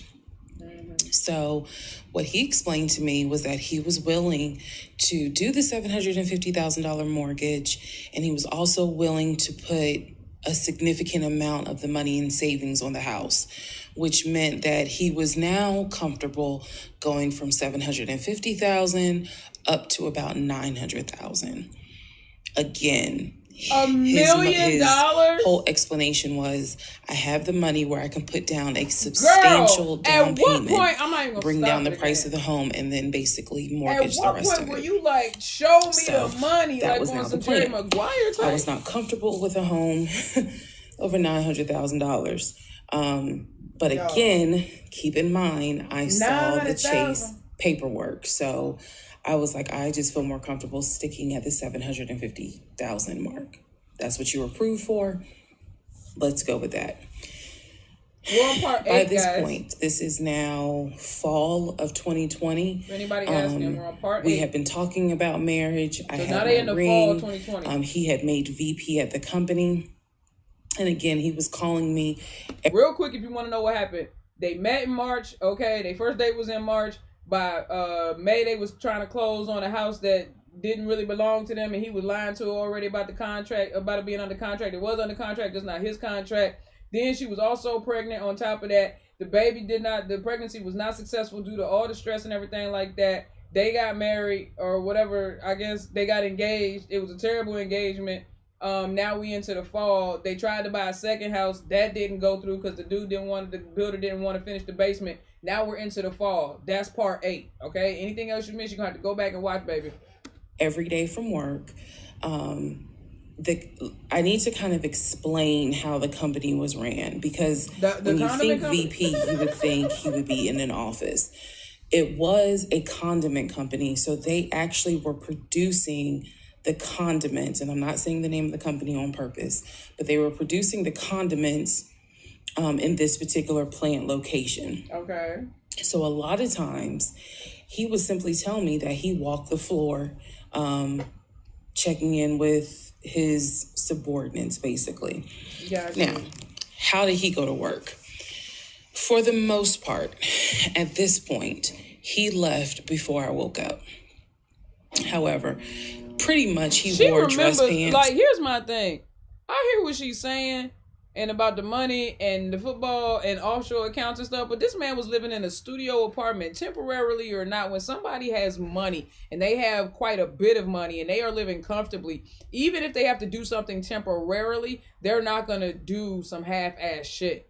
You know what I'm saying? Because they're accustomed to a certain level of comfort in their life. So, if, for instance, for me, if I'm going to stay at a hotel, I don't care if it's for 2 days, 1 day, 5 days, or 6 days. I'm going to splurge and get probably the best hotel in the area. Why? For one, because I don't do it often, but the same luxury and the same level of comfort that I expect in my own home, I would expect that when I travel. So you kind of, you know what I'm saying? So if he really had the amount of money that he claimed to have, then he would keep that level of comfort. I'm trying to tell you, bro, if people be like, oh, I don't mind slumming it, that's because you ain't had the money to not slum it. Rich people do mind slumming it. I'm just being honest. People who are accustomed to a certain lifestyle, they do mind slumming it. No, they're not going to slum it. They're just not. And they're not going to be comfortable, and they're going to complain the whole time. They're going to seem bougie. They're going to seem unrelatable and out of date and out of touch. And that's because that's what they are. That's just what they are. Kind of like a dark navy blue cargo pant. Like. And he had a polo shirt with the company logo on it. What I saw a lot of times is that he would not wear the polo shirt to work. He would wear like a company t-shirt. He would wear rubber sole shoes and the navy blue cargo pants. Well, he was who, the I CEO? Didn't think it was a uniform, but it reminded me of what someone would wear when I worked at Amazon, if you're going to be doing manual labor. Right. He didn't go to work sloppy looking at all, but it definitely was not suit and tie. Yeah, it wasn't given nowhere CEO near suit and tie. It is fair to note that outside of work, he was a man who he loved to dress. He loved to wear the latest Jordans. He loved to collect watches. He collected a lot of Invicta watches. He loved to collect hats. He wore hats, baseball caps everywhere because he didn't like the shape of his head. Because he didn't like what? The shape of his head? Baseball caps everywhere because he didn't like the shape of his head. So in terms of how he dressed casually, the man, he could dress. In terms of how he dressed for work, yeah, he didn't dress like a VP. Right. But his excuse was, I'm constantly walking the production floor. And I can't be in a suit and tie walking the production floor where they're creating the condiments that we're selling. I've seen them so by this point, you ain't no VP. Again, this is fall. We're still looking at houses. 2020, we're still touring houses as much as we can because it is COVID. We had found another house that we really liked. House number 3, right? And a house that I really, truly wanted to put an offer in on. This was now going to be the second house that we put an offer on. He put in the... okay, she's not counting the first house because that one fell through. Technically, this is the third house in the story, but only the second one that they actually put an offer in on, if for anybody who has confusion, because there was a first house. Okay. Asking price, I believe, was about $700,000. He put in under asking an offer for about $650,000. I'm guessing, but I'll try to find the house and put it on the story. The reason that house fell through, we found out that the home was sitting on a septic tank. Oh. We found out that the septic tank had an issue, and it would have taken about $15,000 to $20,000 to fix the septic tank. These sellers were not willing to fix the septic tank. Personally, I didn't really care for the house that much. I'm the one who was like, I don't really want it. Yeah. So even though we put an offer in, we had 24 hours where we could pull our offer back. Like, nah, and so we did. Once we found out, I believe it was in the disclosure. And if you're a realtor, please feel free to tell me if I'm using the luxury. So don't get it twisted. I know y'all used to seeing some Invicta watches and stuff like that in the middle of the mall. There are some like collectible Invicta watches that are really, really nice, and they're not like Rolex expensive, but they can range anywhere from, like, I've seen them range anywhere from a few hundred dollars to a few $1,000s for Invictus. It just depends on where you're going and if you're going directly to an Invicta dealer. You know what I'm saying? And a lot of them joints y'all seeing in the middle of the mall, they be selling for like $50, $60. Those aren't real Invictus. You know what I'm saying? But no, yeah, Invicta is, I'm not gonna say it's a luxury watch, but it's a nice watch. You know what I'm saying? They're as nice as Citizens. You know what I'm saying? If you ask me, shit. Wrong terminology, but I believe it was in the disclosure that they told us the septic tank needs to be replaced. That's when I was like, nah, I don't want that house. Nah, I wouldn't want it either, bro. So we pulled out. The house fell through.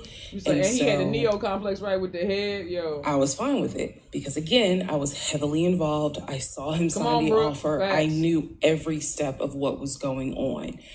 Our real estate agent, Scott, was amazing, but you will see when I get to it where he made a mistake as a real estate agent. So house number 2 fell through. Okay. We then moved on, saw a few more houses, and then we get to house number 3. Okay.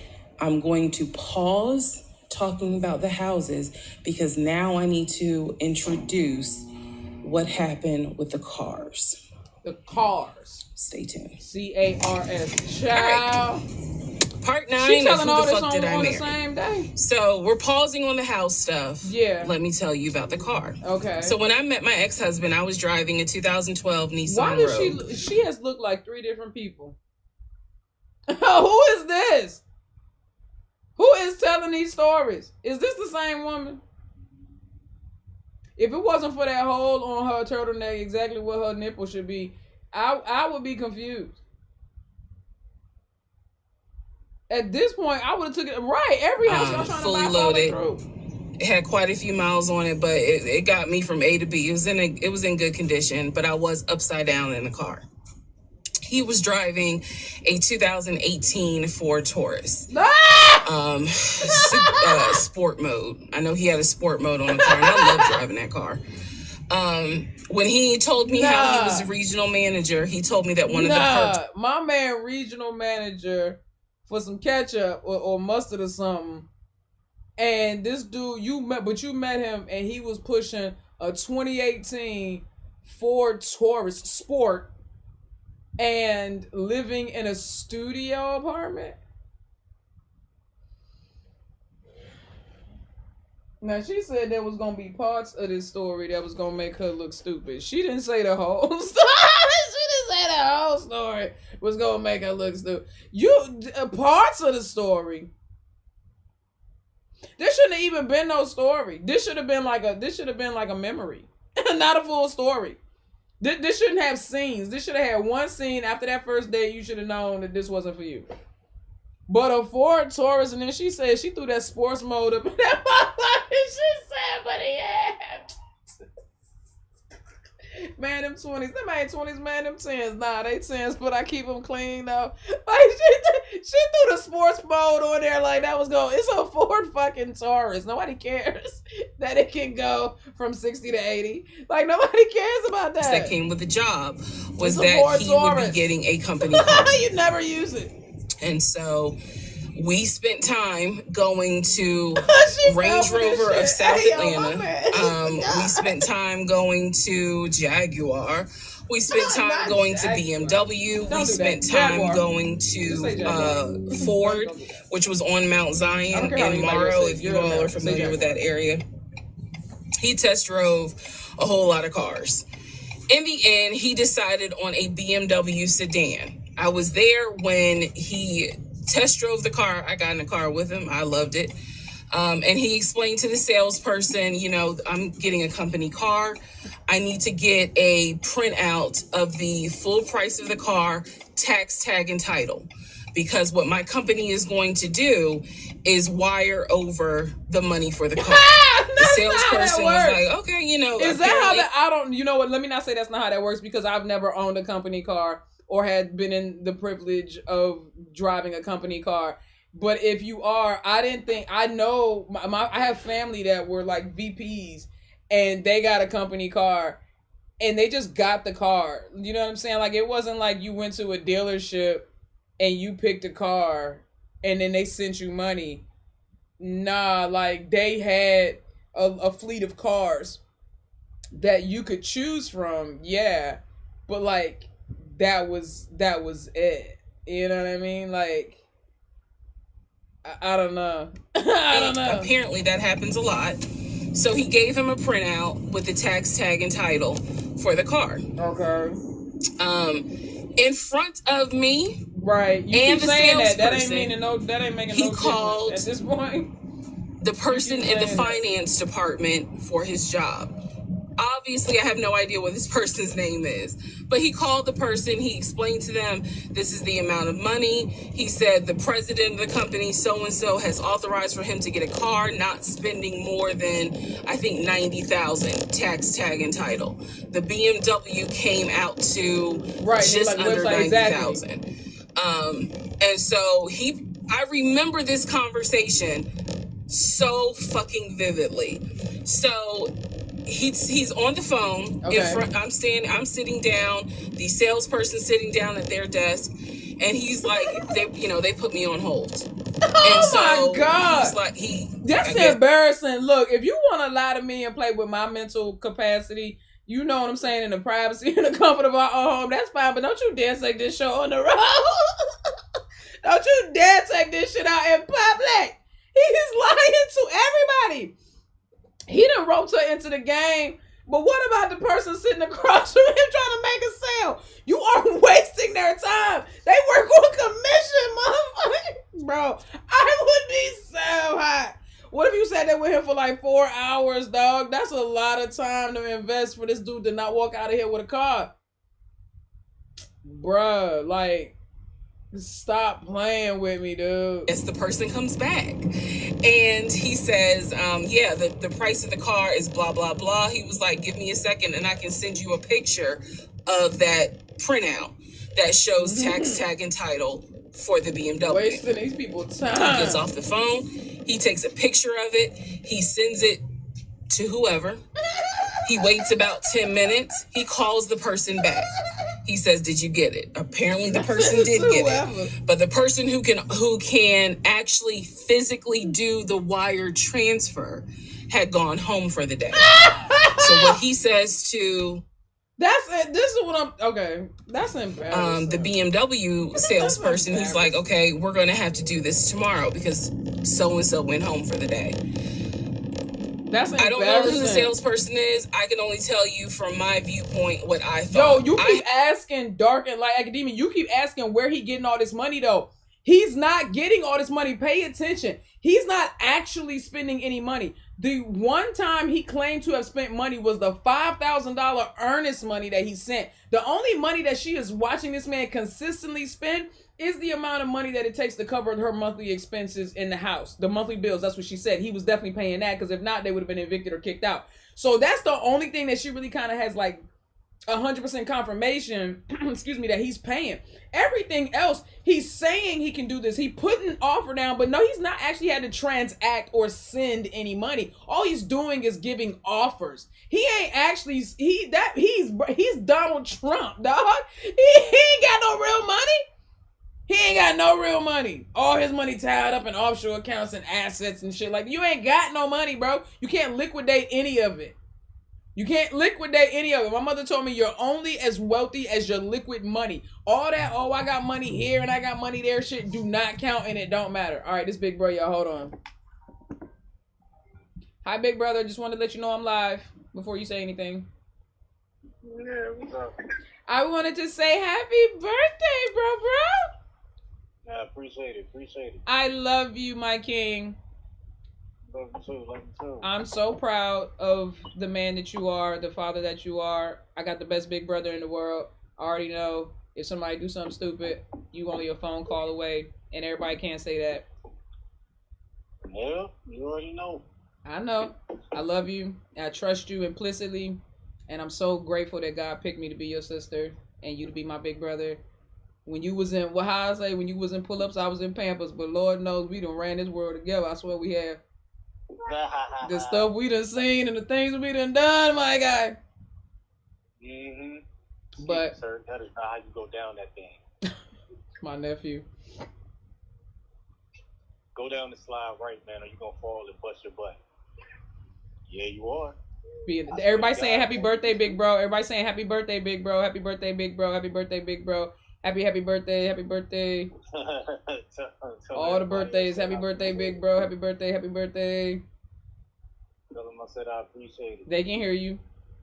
Oh, okay. Appreciate it, world. Appreciate it. Solicit Nation. Listen, Nation.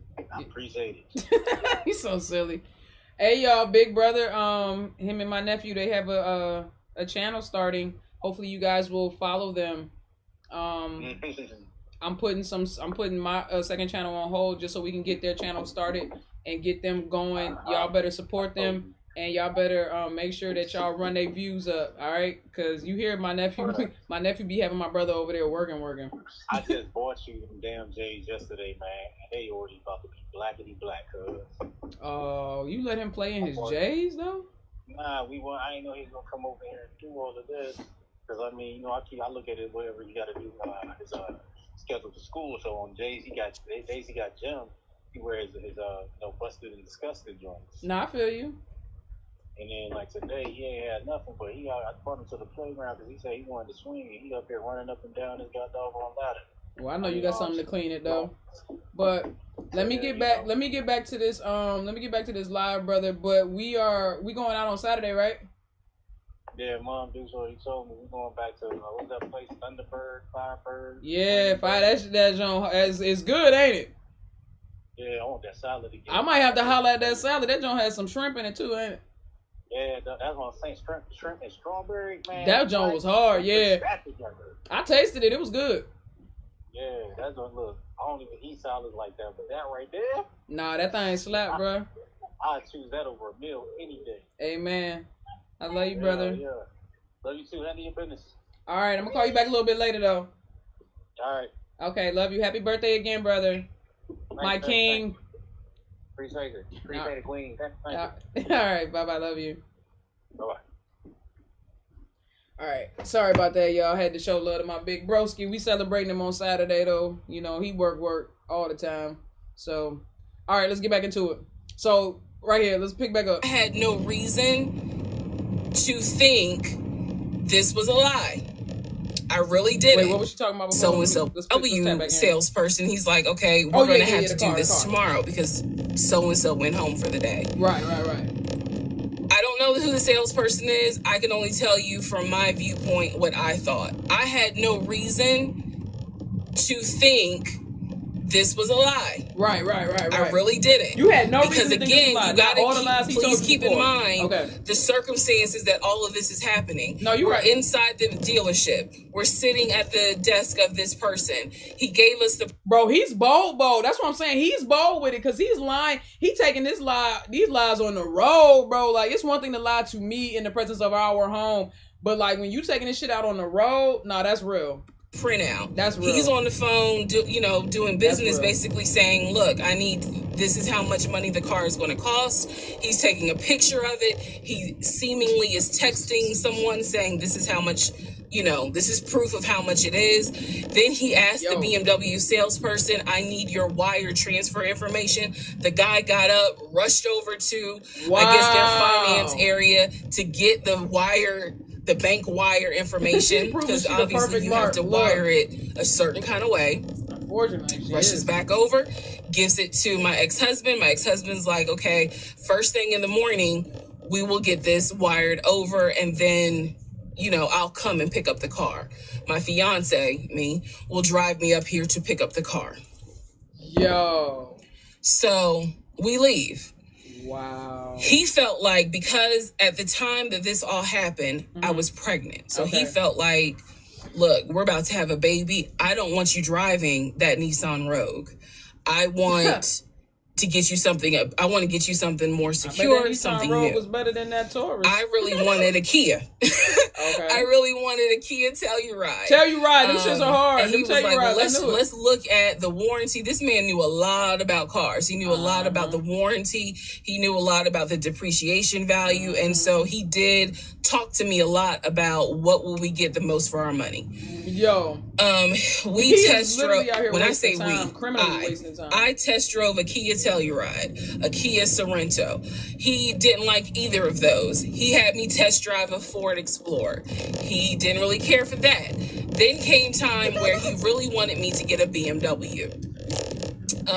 He really wanted me to get a BMW X5. Had a better chance of Telluride. He took me to Global BMW Imports, which, if you know anything about Atlanta, it's off of Cobb Parkway, but you can see it off the highway. 75. I believe 285 is where you can see the Global Imports BMW dealership. He took me there. He had me test drive an X5, an X6. Okay. He also had me test drive I think I'm gonna get the numbers wrong, a 525, which was a sedan. I did not like that. I wanted an SUV. I loved driving the BMW. He also had me drive an M Series. They do. Test drive an M Series. They know a lot about a lot. So he was very adamant that I should get a BMW. That's how they can scam you. The reason being is because, according to him, he had a BMW in California when he lived in San Diego. He had a BMW that he loved. It was a white BMW. He showed me pictures of the BMW. It belonged to his wife. So he showed me pictures of this white BMW that he had. And unfortunately, the car got totaled about 2 months before he moved to Georgia. She sent his ass packing with that Ford. She said the BMW is mine and you know it is. That Ford Taurus was his. His wife had the BMW. That's where he probably getting all the money from, dog. He tried. So he had received money, not a lot, but some money to get another car, and he used it to get the Ford Taurus because he was like, I just need a car that's going to get me from A to B until I get into a house and I'm much more settled. It's giving For studio him, apartment. He was like, I'm really giving my... No, it's giving studio apartment. No. Not somebody being accustomed to having a BMW. They get into a car accident. That's not their fault. They get a payout from it and then they go, I'm going to go get a Ford Taurus. No. You're lying. No, bro. No.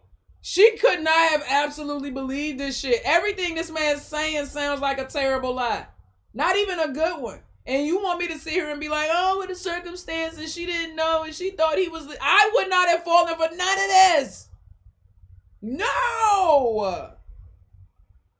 She not using not a lick of critical... See, this is what the problem is. And they really started going after critical thinking during COVID. And you dumbass people literally let them talk y'all out of critical thinking because they threw the word race in there. They wasn't trying to... They don't give a damn about race. Race is a made up word. They were trying to get y'all to stop critically thinking. She fell for this shit.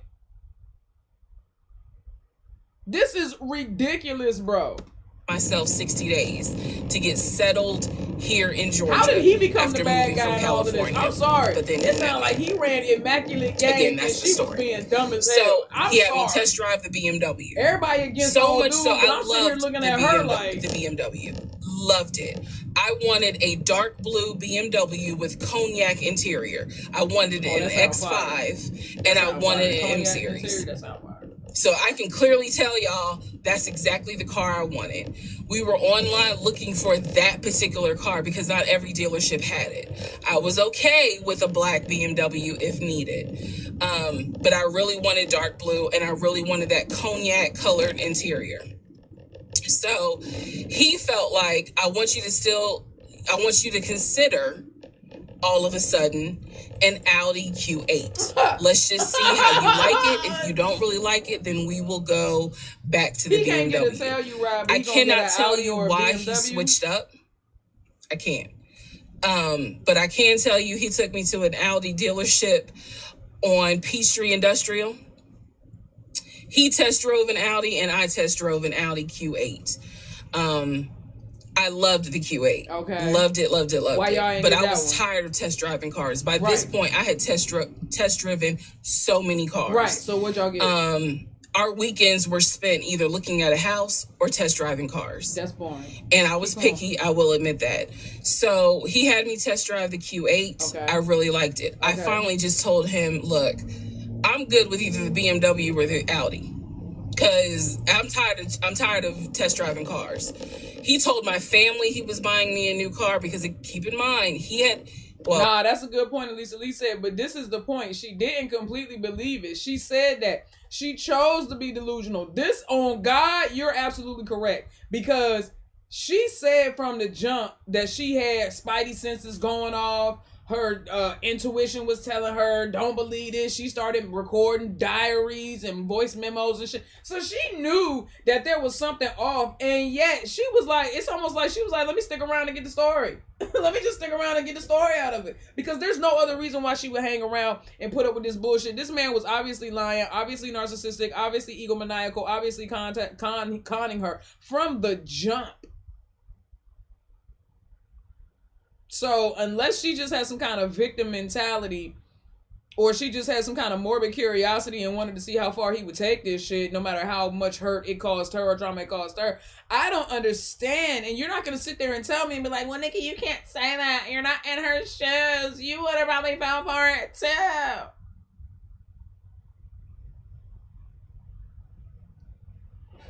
Oh, I keep in mind, let me let y'all know. He had met my family initially on Zoom because, again, we were locked down. He had met my family.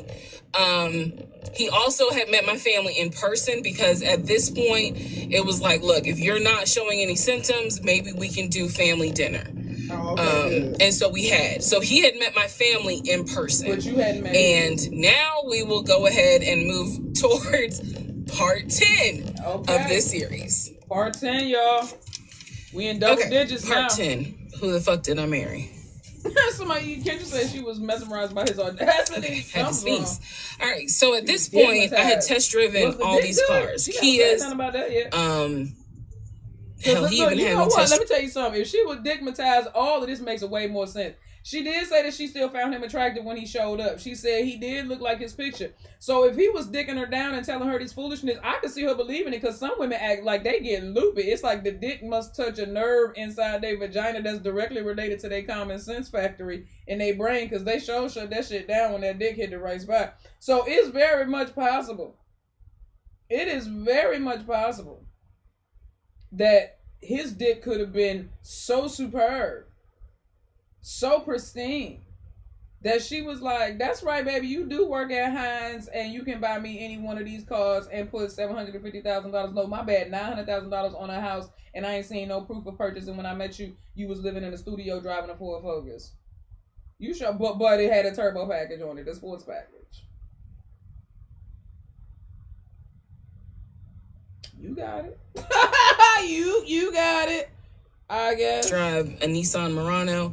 But the main two were BMW and an Audi. He had told my grandfather he was getting me a car.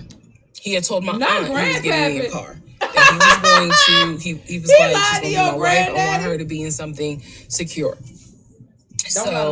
My family was really like, wow, wow, who knew that he had this kind of money? He didn't. And I hated the fact that he did that, because anytime he got around my family, here's another red flag to put in the United Nations of red flags. He would always talk about money, and he would always brag. I never realized it in real time. I didn't realize it until I was out of the situation. He always bragged about the fact that he could fight, the fact that he had money, and the fact that he played football. Yeah. Those are the three things he always bragged about. Yeah. So now we know he broke, he can't fight, and he probably can't throw or catch to save his life. So I told him, I was like, pick one between the BMW and the Audi, because you said you buying it. So pick one. So this man chose the Audi. Okay, the Q8. So he takes me to the dealership. Right. I wanted a white Q8. Okay. He does give me the printout of how much it's going to cost, tax, tag, and title, to get this Q8. Gentleman who's helping us gives him the printout. He's saying he's going to pay this money for the car out of the savings account that's offshore. Joint? That's the story. That's what he's saying. The offshore joint, right? He apparently is asking the guy, is there a holding fee? Can I pay a holding fee to secure this car while I'm working to get the money transferred? Because obviously with COVID, it's going to take long for the banks to transfer the money. Side note, I need everyone to understand, one of the reasons why he was able to get away with the stuff he got away with is because we were on lockdown. It's crazy because it's now 2024, but I don't know, do we all remember how it seemed like a lot of stuff stopped in 2020? Now, keep in mind, that's not an excuse I'm making, because shit still got done. But in terms of business as usual. Yeah, business as usual stopped, but baby, your mind should have been working just the same way. I'm sorry, lockdown did not make me dumber. I didn't become more naive. I didn't sit around and numb myself or dumb myself down. I don't know what happened to so many people during COVID, but for one fucking thing, it really showed a lot of people who they are and who they aren't. And I'm sorry, but all this just speaks to, it screams of desperation. Had she taken 2 steps back and 1 minute to think before she allowed her loneliness to speak up for her, she would have seen through all the bullshit. She already saw through the bullshit. She was choosing to stay. And the fact that her turtleneck has a run in it is very upsetting to me. It has a run like a pantyhose. How did that even happen? How did that even happen? That is frustrating. It's been frustrating me since the first video, and we 10 videos in, and she refuses to change. This is all from the same day.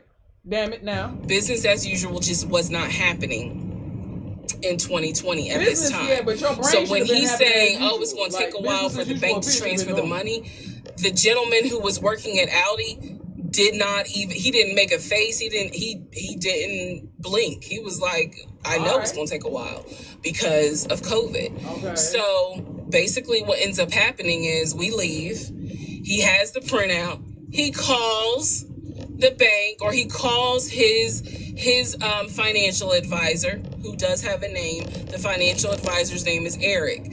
I feel comfortable using certain people's names, especially if we find out they didn't exist. Right. So he calls Eric. He tells Eric in front of me, hey, I need to transfer $72,526, whatever the amount was, because I'm buying a car for my fiance. Right. This is the bank account information. Do you need me to give it to you over the phone, or do you need me to email it to you? Pause. I can't hear what the person's saying, but that's what he would do. Do you need me to give it to you over the phone? Yeah. Or can I email it to you? Yeah, I feel you. Okay. Okay.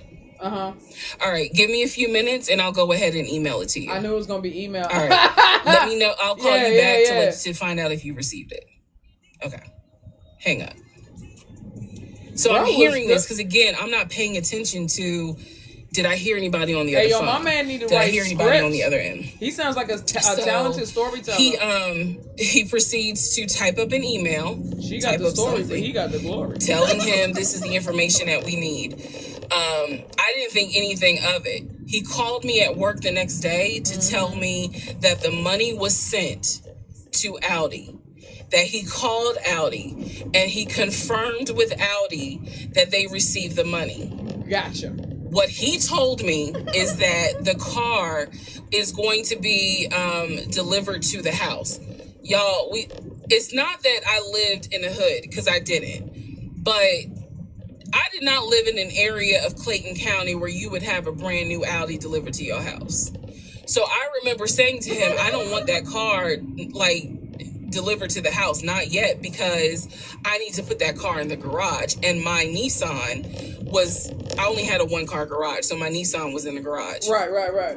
So he said, okay, well, let me call them back and change the delivery date. Can you be home, or can you do a half day? So he's asking me, can you work a half day so that they can deliver the car and you will be home for it? I said, yes, that's my question is, with the way his lies are stacking, he must have just been rolling with them shits. Like, he must have just been, like, as the situations presented themselves, he was just coming up with a new lie. Like, that's just... Because, again, it's COVID. I'm working from home anyway. I only had to go in the office 2 days a week. So, I'm at home the next day. He told me the car would be delivered between the hours of 1 and 3. I know that's right. I know that's right. Obviously, between 1 and 3, nothing happened. So 3 o'clock, I called him. He's at work. He sends me the voicemail. He calls me back. I said, it's 3 o'clock. No one ever came with the car. What's going on? I know that's right. And then I remember I was like, well, do I need to call Audi myself? I know that's because I thought that you handled it. But if you didn't handle it, do I need to call them? And so whenever I would suggest I will handle it, he would get very, very defensive. Red flag number 472. So he was like, no, I will call Audi. Don't do anything. I'll call Audi and find out what's going on. Okay. So I'm at home chilling, cooking dinner. Normal night. This next level love. He calls me back and says, yeah, the car was stuck on the truck in Spartanburg because apparently that's where their deliveries come from. So, and let me tell you something. A good liar, you know just enough. You know just enough so that you can cover your ass. I guarantee you, he's probably right about where they deliver. See, that's the thing. That's how them con artists get you. He probably looked it up and verified. Yeah, that's where it's coming from. So if they double back and ask that question, I got her. You know what I'm saying? God dang, bro. Right. If you can lie, if he can finesse a house situation, finesse himself out of 3 house contracts, then a car ain't nothing, bro. A car is nothing. This man is doing the... When he told me this I was in the kitchen laughing. Bro. Because by this point, I will be honest, and I told y'all I'll be honest even when it makes me look bad. I was guilty of... On one hand, I believed him, and on the other hand, I was like, let me see what lie he come up with. Let me just see. See, that's what I'm saying. A lot of this was like, she was like standing there. Keep in mind, my brain was really like not rationalizing, not comprehending how deep the lie was. I just thought that no one told him the car was going to be delivered, and he made that up. I had no idea how deep the lie went. So he said, the car's in Spartanburg. See, that's the thing that gets me. Is that she's like, okay, I know he lying, but maybe he just lying about it being delivered. This nigga was, I'm sorry. See, they got me out of character. This man was lying about everything. Bro. There wasn't no part of this story that he didn't lie about. And she like, well, he probably just lied about it. Everything he has said from the moment he met you, hello, was a lie. His hello, his how are you doing was a lie. The very first question he asked you, it was already a lie. How's the question about? It should be delivered this weekend. It just is. The weekend came, he had a whole other excuse. Oh my God, this is freaking. I don't remember what the exact excuse was as to why the car was never delivered. I do remember we got into an argument, and I was like, "Don't even worry about it. I'm gonna get a new car my damn self. Oh God, I don't bro. even need your help." Which is probably one of the worst things you can tell a narcissist, because they love to be the hero. You know, it's all about them. Yeah, but I was like, don't even worry about it. I'll get when I have the money to get a car myself, I'll do it. Right. I don't want to hear anything else about a new car. I don't want to hear shit else about a car. Because at this point, I was spending way too much time trying to figure out, are we getting a car? Are we getting a house? Like, I feel you. What the fuck is going on? I feel you. Always there was an excuse. So when I told him I don't want to hear anything else about a car, and I am not going to a dealership to test drive another car, I would. That ended that whole discussion right there. Nice. Okay. So this is where I'm going to interject what I believe was happening. Okay. I believe that my ex-husband is the type of person, he gets off, nut. He gets off on you being excited about something that he knows you will never get. Oh. So I believe that he enjoyed going to car dealerships. He enjoyed watching me test drive a car and get excited about it, knowing I was not going to get it. Straight narcissist, bro. It is the level of cruelty. And again, I'm telling y'all stuff that I found out way later on. Know. It is the level of cruelty. Yeah, that's borderline sociopathy right there. I still cannot comprehend. That's sociopathic, y'all. So the whole issue about the BMW and the Audi, I think he just enjoyed seeing me get excited and then pull it away. I'm sorry. Part 11 coming up. Woo, child. Oh, Lord, we done did it. Oh, it's another day. Look at Jesus. Oh, we made it to a new day, everybody. We made, she in the yellow joints. It's the same day, just at night. Part 11, his family background. Let's get into this here. She got new font and everything. Look at him. 11. So for this part, I'm just going to give you some backstory on the family. Is she pause all the stuff about the house. Pause the stuff about the car. I'm sorry. This is backstory on his family, my ex-husband's family. All right, follow me. My ex-husband's parents, mom and dad, are both. She done been 4 different people. Wait a second, because I feel like I can say that this is the unsolicited truth. I have seen 4 different people tell this story on this screen. Okay. That first lady that was in the house, okay, no, that was in the car. I'm sorry, and then it was in the house giving the disclaimer, and then the car that was the same person. Whoever that was at work, when they got into that office, I don't know who that was. She looked Middle Eastern, and then the lady that was in the car with the shades on after that, I don't know who she was. She looked related, but not quite the same. And then I don't know who this gentleman is, but this has been 4 different people. I would like to state that for the record. Deceased. Wait, who was deceased? On his family, my ex-husband's family. Okay, good. All right, follow me. Okay. My ex-husband's parents, mom and dad, are both deceased. Okay. Mom passed away from cancer. Okay. Dad passed away shortly after her. I'm not sure what he passed away from. Okay. So he has a number of siblings. He has 2, with his parents, he has 2 siblings, 2 brothers, excuse me. Okay. 2 brothers. One is older, lives in Philly. One is younger by 2 years, lives in Nashville. Okay. He has 2 sisters. One, Shantae, is older, lives in Douglasville with her husband and 2 kids, a boy and a girl. Okay. Younger sister Kim is the baby, lives in Augusta with her husband, worked at, I think he told me, Procter & Gamble. Oh, goodness gracious. Okay. That was the story.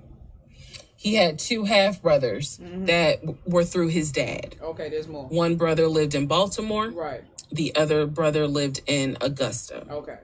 The brother that lived in Augusta, I have physically met in person, shook hands, hugged, all that. Okay, good. The brother that lived in Baltimore, I have FaceTimed with, talked to him. Okay.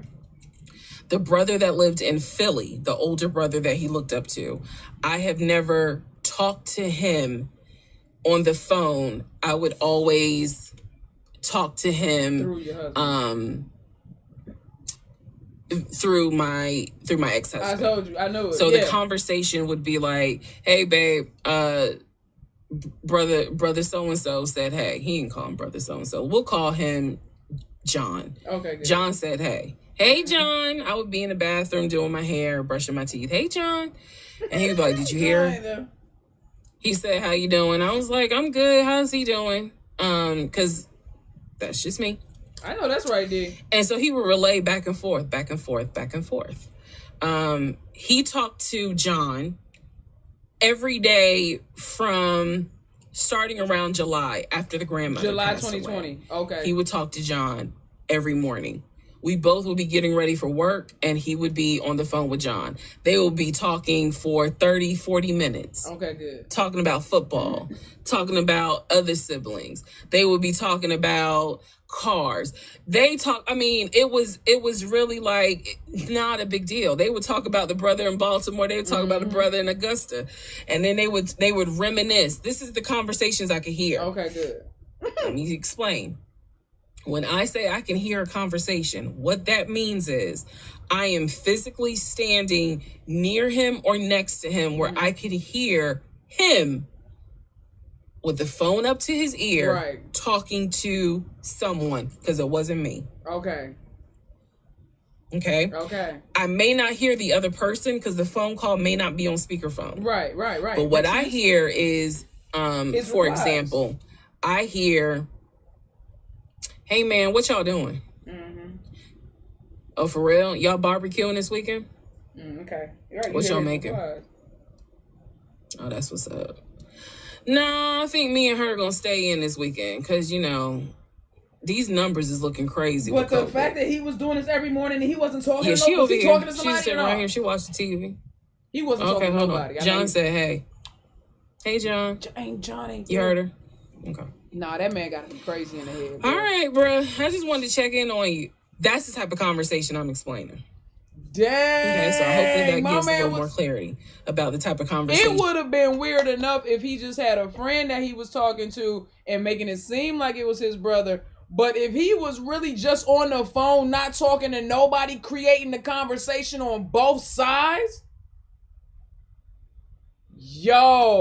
I'm hearing.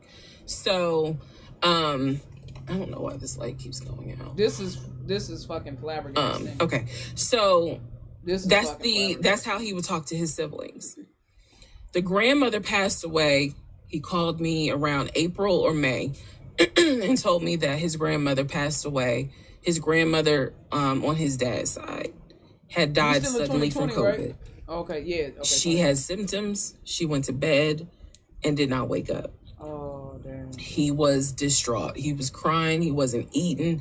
He was just sitting there, listening to music, not watching TV, just sad, because he was like, my grandmother was always my support system. Yeah. So from what I saw, it really bothered him.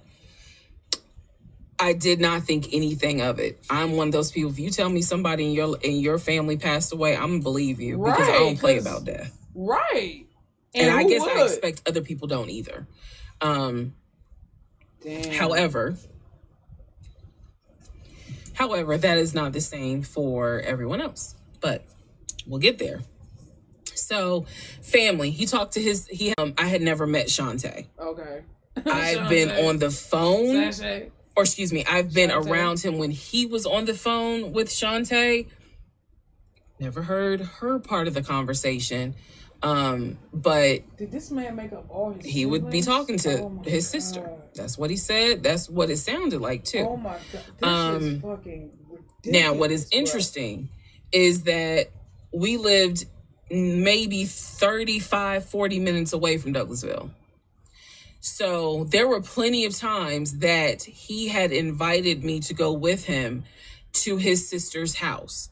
Okay, let me tell you how this would always work out. Total times he invited me was probably 3 times. Okay. For different barbecues or whatnot. The first time he invited me, I was like, nah, I ain't going, because again, COVID. Right. Makes sense. And she's a nurse. Makes sense. Hell no. The second time he was like, yeah, she invited us, but I don't think we should go because COVID. No. The third time I agreed to go. I was like, absolutely, I'll go meet your sister. Like, that'd be great. On our way to her house. Yeah. To Douglasville. Yeah. To go see the sister. Okay. Apparently he got a phone call. Right. The phone was always like on vibrate. Got you. But he got a phone call and he told me that something came up, and so she had to cancel the barbecue, the get together, whatever. On the way. And so I was just like, oh man, okay, well, hopefully we can go another time. It didn't happen close enough for me to have red flags, if that makes sense.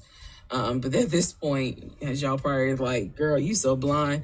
Yeah, but again, I didn't think anything of it because it's like, okay, it fell that through. Man was thriving during COVID. Reschedule. I'm surprised he didn't get a PPP, or did he? And so we just went out to eat, and then he talked to another brother, the brother from Augusta that he would have on speakerphone. So it was like, I didn't think anything of it. I really didn't.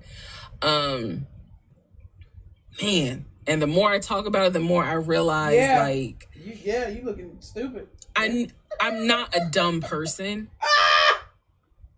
But it just never dawned on me... Girl! The things that you have to now investigate. It didn't dawn on me. But nevertheless, that is the backstory for his family, right? Grandmother passed away. 3 weeks later, he called me and told me his uncle had passed away from COVID. The uncle had tested positive, had to go into the hospital, and he died. Okay, so grandmama and uncle died COVID. It was a bit of a red flag.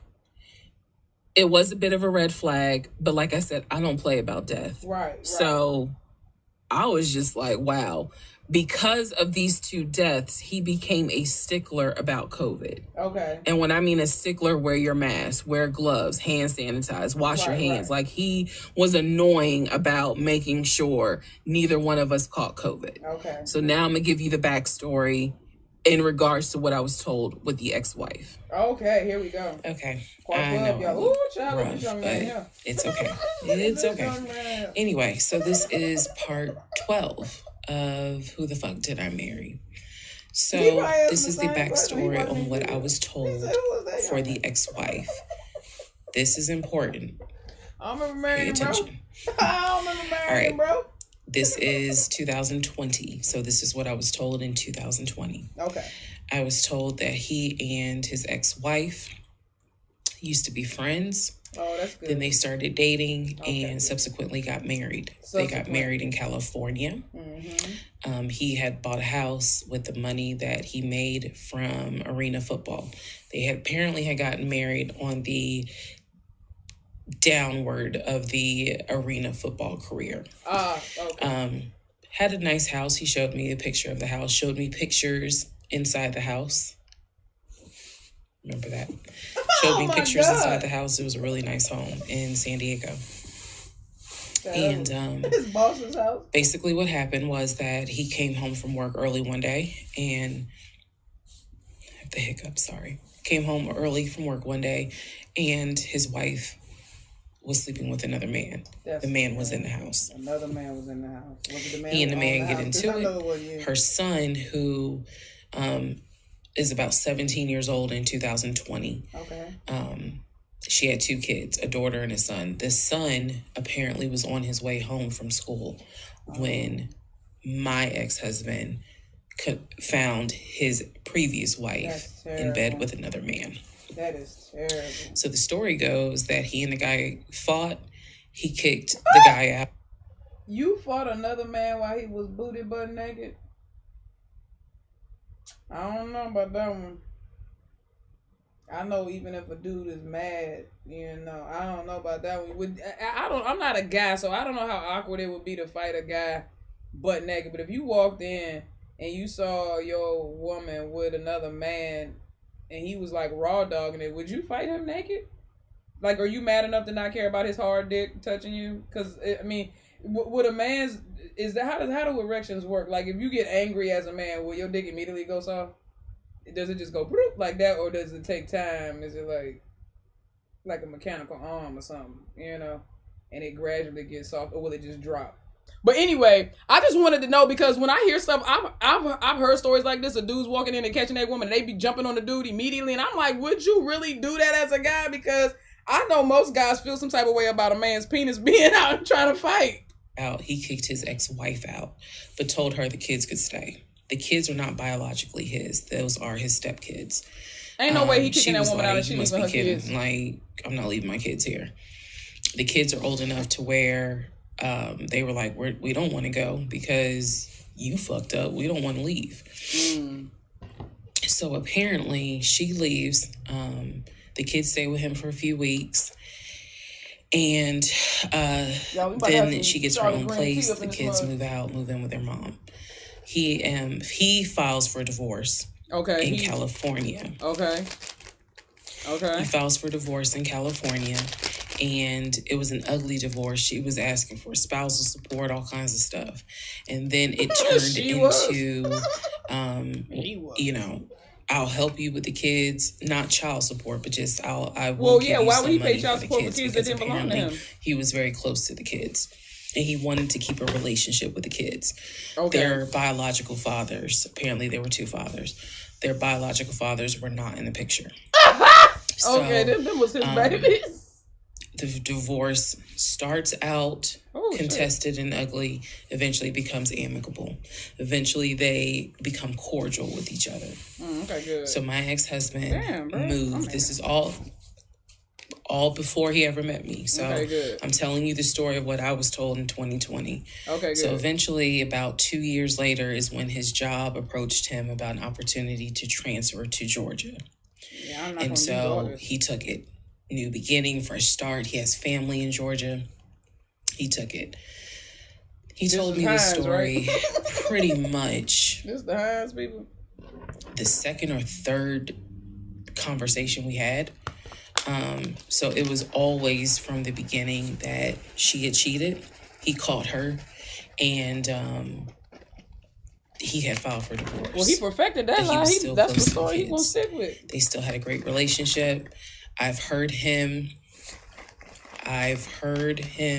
on the phone with the kids, you know, just encouraging them, helping the 17-year-old like with homework. Oh my God! How did he fake those conversations? Nah, he's good, y'all. How did he fake homework conversations? How did he fake homework conversations? Wanted to meet me, and I was fine with that. He would send them money, you know, if they needed something. Child, I had no intention of sitting here watching this whole thing, but the way this is going. His own. I'm telling you the story as I was told it in 2020. Okay, good. So, let me not get too fast. See, around April or May of 2020, he informs me that his ex-wife has moved to Georgia. Did she never lived in? He ain't never lived in California a day in his life. That man ain't never lived in California. Apparently, she's staying with her sister in Gwinnett County. So she has moved to Georgia. The two kids are now in Georgia. And so when he tells me all this, I'm like, all right, homie. So what's that supposed to mean? Right. Well, okay, homie. Now, I will say this. He never made it seem as if she wants him back. Okay, good. He never presented that. Yeah, because it was always, no, you know, we're cool for the kids. We're cool for the kids. But he's never presented that she was trying to get him back. I feel like it's fair to her for me to say that. And again, stay with me. It all comes out. Okay, good. But that was the backstory in regards to the ex-wife. That they got married in California. Okay. They divorced in California. Okay. And then she eventually moved to Georgia, to Gwinnett County, after he had transferred to Georgia with the for his job. Right, with the condiment. He did tell me that, you know, every now and then he'll get a text message from her. He having a fake conversation. He told me that he, you know, told her when I was pregnant, he felt like she needed to hear that from him instead of hearing it from the kids. And we got into a bit of an argument about that, but honey, in the big scheme of things, that anyway. So we got into an argument about that. I felt like that's none of her business.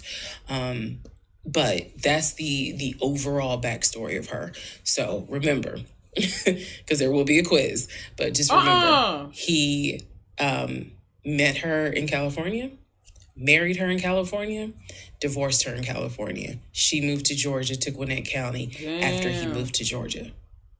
Are we clear? Yeah. Okay.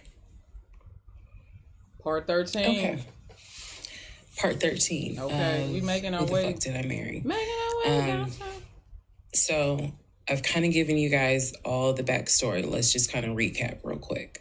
So I told you how we met. How many women do you think he lied to? Met in March of 2020.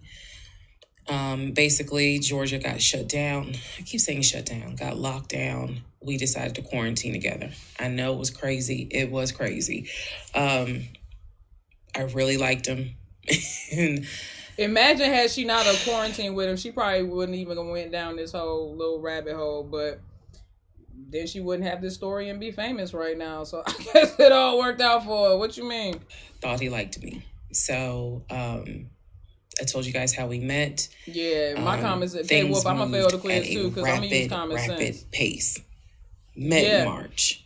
Listen, moved in together. You heard what she said, met in March. For everybody, somebody was saying that they met in February. No, you heard what she just said. She said this happened at a rapid pace. Now listen to her timeline. She about to give you all the timeline for those who don't know. Listen. Rapid pace. Met in March. Mm-hmm. Moved in together pretty much end of March, beginning of April. Mm-hmm. You Found heard that out I was right. pregnant in May. Mm-hmm. Lost the baby in June. Mm-hmm. Had to have surgery in July. Mm-hmm. Started looking for houses. Mm-hmm. Started looking at cars. Mm-hmm. All this stuff happened literally between March and July. And the end of, in August is when I got my car. So, got a car in August. He paid the down payment for that crazy. Car, which I was shocked by. And no, it was not a BMW or an Audi. It was a Nissan Altima. I loved that car at the time. It's still clean. So he paid the down payment for that car. But I keep them Told me he up. would help me with the car payment. The biggest mistake that I made, and I'll explain why I say this. The biggest mistake I made was that I signed myself up for a car note where I knew I needed his help to pay the car note. No. I knew better. Yeah. My mom has always taught me, do not ever put yourself in a position where you are financially dependent on a man. Or anyone. My mom said anyone. All of that went out the window. And the reason why I say that was the biggest mistake is because when I have pulled back the layers of this whole monstrosity of life that I lived for 2020 and 2021, it really does boil down to the fact that I truly ended up marrying him more out of fear than anything else. And desperation. And I'll expound upon that later. Yeah, but met in March and having surgery in July. I got the car in August. And by this point, I was exhausted of looking at cars. I was mad that I didn't get a BMW X5 dark blue with cognac interior. Girl, you should have been mad about way more than that. Looking at houses, getting my hopes up, looking at a house and picturing myself in the master bedroom, the kitchen, the island, all that stuff. I'm a visual person, and I was tired of getting my hopes up. That's why I feel for her, to be honest. She was desperate, clearly. So now we're going to segue. Let me explain something to you, boo. Let me explain something to you. I don't feel bad for her. Her desperation is not a reason for me to feel bad for her. Him taking advantage of her desperation is not a reason for me to feel bad for her. I don't know. My pity and my empathy and my sympathy aren't set up that way. I'm sorry. Because she's not speaking from a place of naivety. She's speaking from a place of, I knew, I saw, I ignored because I was lonely and I was afraid to be alone. My empathy I don't know about y'all, but my empathy don't have that kind of overreach. It just doesn't. I can't, my empathy and my sympathy and my pity don't go past stupidity. Or your knowledge capacity. If I know and you just choose wrong and then it don't work out for you, I'm not gonna be like, oh, poor you. I don't give a fuck about you. I'm sorry. If you were completely snowed and taken advantage of, then I'm like, okay, but you knew to start taking vote diaries and doing all that. My sympathy don't extend itself to desperation, bruh. People can be mad about that. Well, you must not have never. Yes, I have. I've been there, and I didn't need or want anybody to take pity on me, but I pulled myself up. You know what I'm saying? So no, your desperation does not make my pity, like, you know what I'm saying, get goosebumps. I don't give a fuck about none of that. You sound stupid. You look stupid. He's somewhere being somebody. He's somewhere getting dapped up right now. Like, goddamn, bro, you did that. He getting dapped up right now. You over there looking silly. Here's what happened. In October, we looked at another house. This house is in Marietta. Absolutely gorgeous. Ooh. Oh no, that joint, 6 bedrooms, 5 bath. Oh, look at that joint. It's all the vaulted ceilings for me. I love that with the double doors, bro. It's got the double front doors, man. Ooh, and that driveway. Now, that's a beautiful home. That is a beautiful home. Highborn Drive, Northeast Marietta. Come on. It was gorgeous. I want to say that the house was about $700,000. That's a gorgeous. I really like that's the worth house. $700,000. I could see myself living there. I could see That's myself worth that. cooking there. And so subsequently, my ex-husband put in an all-cash offer on that house. I watched him put we watched an him. Yes, we know. all-cash offer in on the house. Okay. Our real estate agent, Scott, called us about 24 hours later. And he said, the sellers love your offer. Awesome. The offer was an all-cash, full asking price offer. Who wouldn't love that? $700,000. Who wouldn't love that? Let that sink in for a moment. Yeah, I'm letting it. He said the sellers love the offer. They are asking that you show proof of funds. Yeah. So that they can accept the offer. Yep. My ex-husband said, I will show proof of funds when they accept the offer. No, that is not how you buy a house. That is not how you buy a house. It is not how you buy a house. The seller said, great. We'll accept the offer when you show proof of funds. Exactly. They're not going to accept an offer without proof of funds. We got into a standoff. It's not a standoff. And if you're a real estate agent or you work in real estate, I would love to know your thoughts on this. I had asked people in my personal life, like, have you ever heard of this before? And I've had plenty of people who said, I side with the ex-husband. I would not show my bank statements until they accepted the offer. And then I had other people who were like, I wouldn't accept an all-cash offer unless all-cash offer alone is one thing. But an all-cash offer, no, bro, you're going to have to show me that shit. Hold on. Verify that the person can pay. So I'm just curious. I side with, it's a loan, this is how I feel like. If it's a loan, they normally don't ask for proof of purchase. If it's a cash offer, before they accept it, they have to see proof of, because what the F, bro? I don't think people understand like the criminal like issues you can get into when it comes to falsely buying a house under false pretenses. Like, you don't understand how much money, time, effort, and like things like real like the machines that are working behind the scenes to buy a house, bro. Like on like a state level and everything, like it's so much, bro, legally that you have to do. You can't play around with that kind of situation. So like, again, for a loan, I can see them not asking for a proof of purchase or proof of funds. But for a cash offer, bro, you're going to have to show me you got that. For a cash offer, I need to see that. So our real estate agent called us and was like, guys, the sellers are giving you 2 days to show proof of funds. There you go, Daniel. Thank you, baby. I had the letter that he showed me from Chase. I sent that to Scott. But that was for a mortgage. The offer was for all cash. Yeah. So he needed to show proof of funds that he had the cash to pay $700,000. Right, exactly. He didn't show it. He don't have it. On showing them proof of funds until they accepted the offer, because he was afraid that they were going to create a bidding war. So what ended up happening was Scott called us and said, I apologize because I didn't do my due diligence as a realtor. He said, before I ever started showing you guys a house, I should have collected your pre-approval letter and proof of funds. Facts, this is true. He said, so at this point, my broker has informed me that I cannot show you guys another house. I know, that's right. You show at least us, meaning the real estate firm. Yeah. Show us you got the money. Until you show us proof of funds. I had to do that. And so I'm just like, well, I'm telling my ex-husband, just show them the fucking proof of funds. Like, what's the problem? If you got it, just show them you got it. And so it was a lot of, I find that this is really unprofessional because it's not our fault that you didn't do your job correctly. It got a little ugly and uncomfortable. One thing is he loves when situations break his way and he can find a scapegoat. That's a narcissist all day.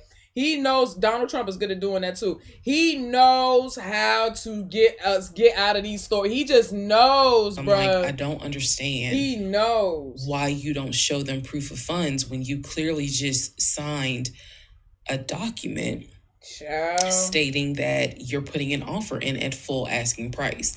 This was the same thing that the realtor was saying. He was like, but you just signed an offer. So what's the problem? I'm trying not to stop it, y'all. I want to get to part 25 You want them to accept the offer and then you'll show everyone the proof of funds?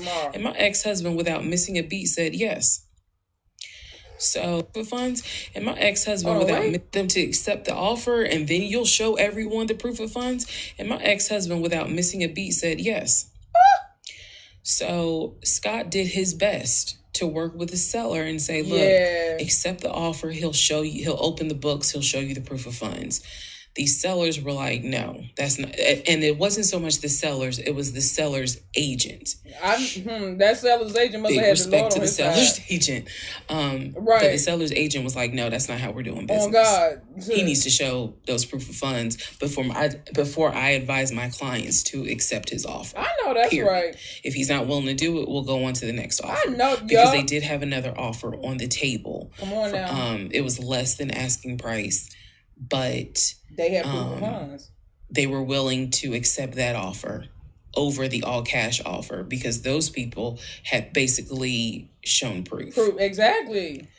So subsequently, the house fell through. We passed the 2-day deadline. Damn. They went with the other offer. Damn. Also, at this point, our real estate agent, Scott, and I do not blame him for this, pretty much cut all ties. I know that's because what he, I believe, felt like was, I don't know what's going on. Yeah. But something's going on. Yeah, he knew old boy couldn't be trusted no more, yo. So until you guys are ready to show the proof of funds needed to buy a house, you need to get yourself another agent.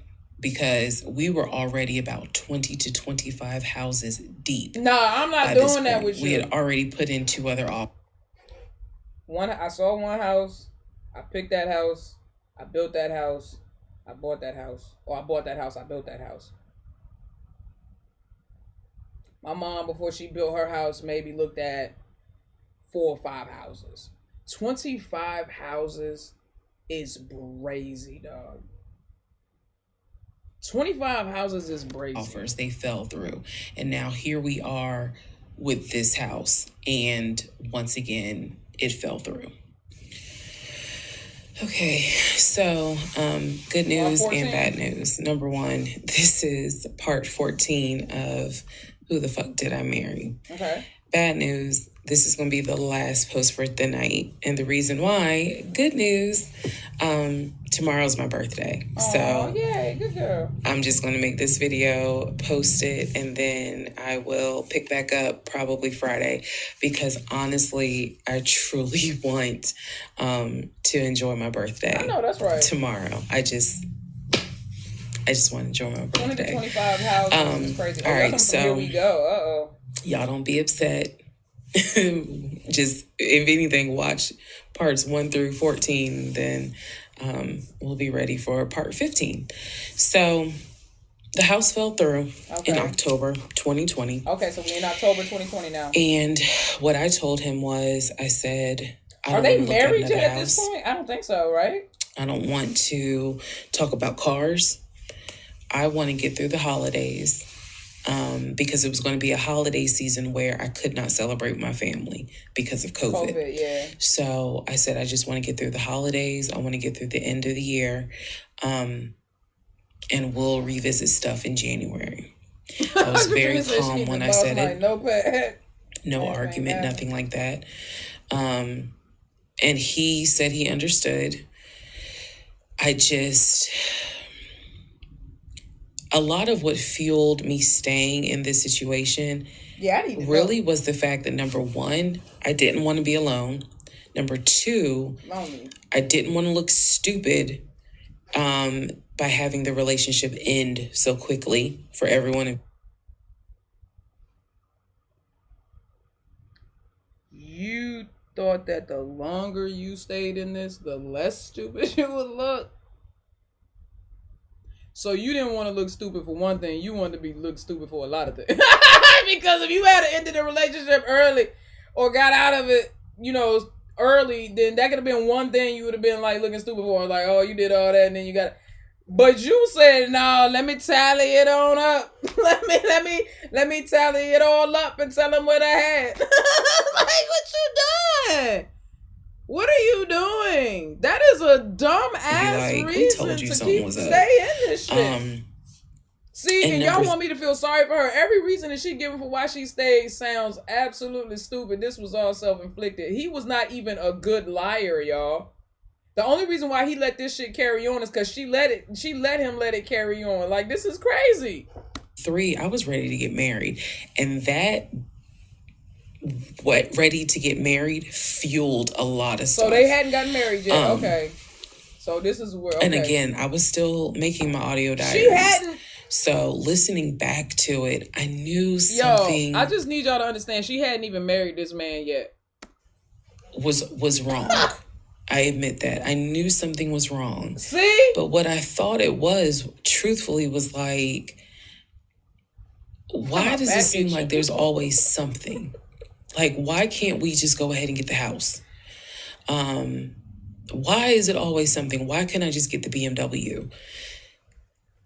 It still didn't dawn on me how deep this something went. And for the people who keep asking, I'm going in order of events. Yeah. So yes, there will be a video where I explain how everything came out and what came out.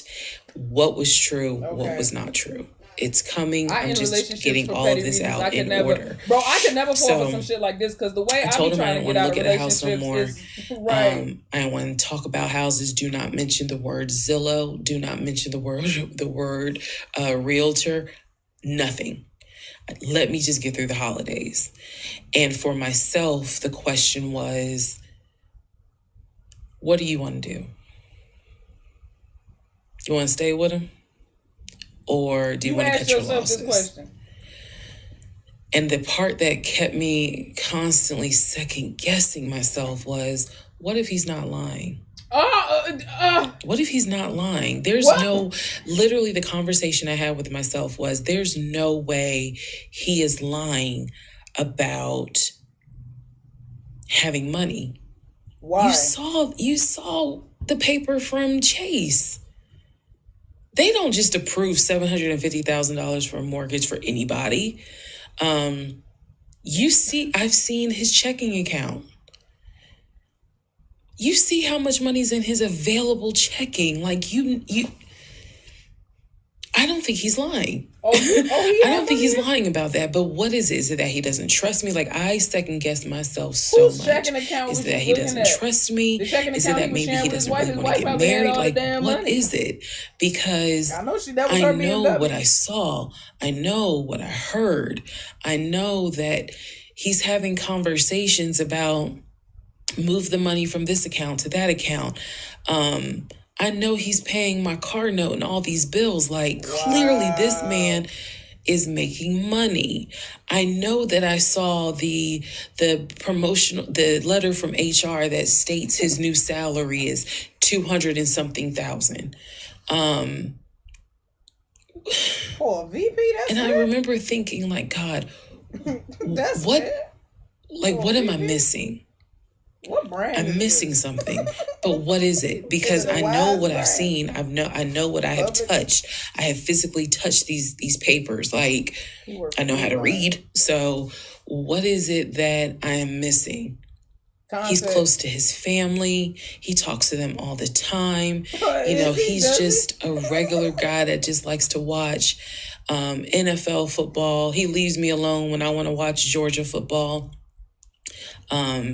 He's paying the bills, groceries. I haven't had to worry financially since I've met him. And as a woman who had lived on her own, paying her own bills, my God, that is the most intoxicating feeling when you meet a guy who just takes your stress and your worry away financially. Washington. You know what? But the downside is his penis better be bigger than Moneybag Yo's, and he better look like Denzel Washington, Idris Elba, and what's that other little boy y'all like from Snowfall, Damson Idris or whatever. All of them. And Michael B. Jordan and all of them better look. All of them rolled into one.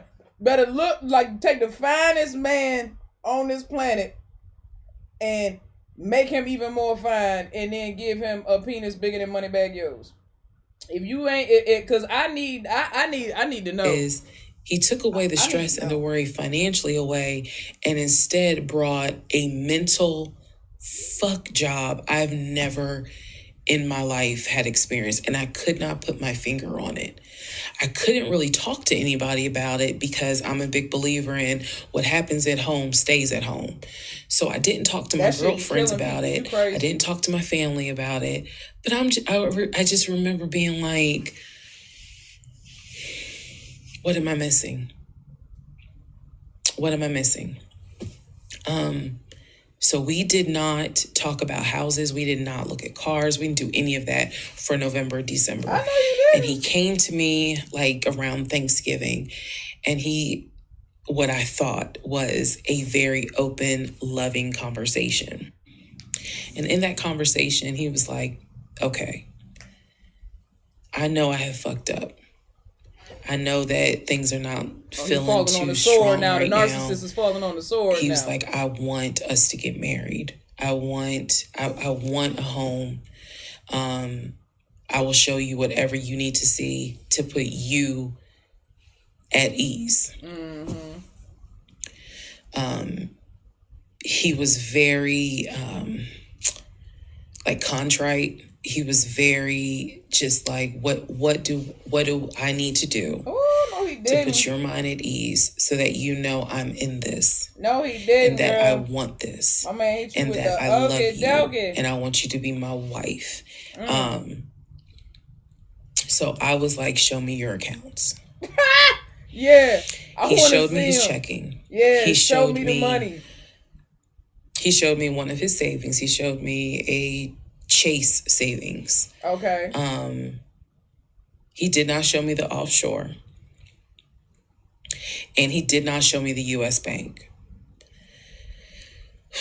So he showed me those two accounts, checking and Chase savings. So I knew that there was money. What I saw in those accounts, there was money. I told him, I was like, if we're going to buy a house, I want it to be through the mortgage on Chase. I don't want to deal with this proof of funds shit no more. Mm-hmm. I said, I do not want to look at another house until the beginning of the new year. Right. He said, okay. That is when we then had a conversation. So I guess I lied because we are going to have a part 15 or 16 tonight. Okay, good. But that is when we then had the discussion about marriage. And that is where religion came into play. It's about, Yeah, I'll give y'all the other part tonight. Okay. Stand by. Okay, part 15. Okay. Who the fuck did I marry? Why did it go low again? In December of 2020, around... Girl, what's wrong with your mic? December, we had a conversation, kind of a... Now I got to lean in. Conversation. And both of us had grown up in the church, and the fact that we were not married but living together, the fact that almost had a baby together, bothered both of us. Both of our families, my family and his family, were very adamant, like, okay, y'all either need to get married or y'all need to separate. Right. And so I'm walking around with a ring on, which I'll post a picture of the ring because, God, there's so much to unpack. But anyway, walking around the ring. And so he said to me, whatever I need to do my part to make this work, I'm willing to do. Okay. At the same time, yeah, she probably covering the mic. I did not trust him as much as it was. I felt like I wasn't trusting myself. Because, again, like I said in the previous video, I know what I saw. I know what I read. I know what I've heard. But fuck, something was not sitting right with me. Yeah, it was your common sense. Every time I would question it in my head, the other side of me was like, okay, you know he ain't lying about the money because you saw it. You saw money. That, bro, I feel like I could go online right now and like, pull up an account and make it look like, you know what I'm saying? Like, because my question is, okay, she said he showed her a savings from Chase and a checking from US Bank or something, I guess. I don't know. Were those screenshots?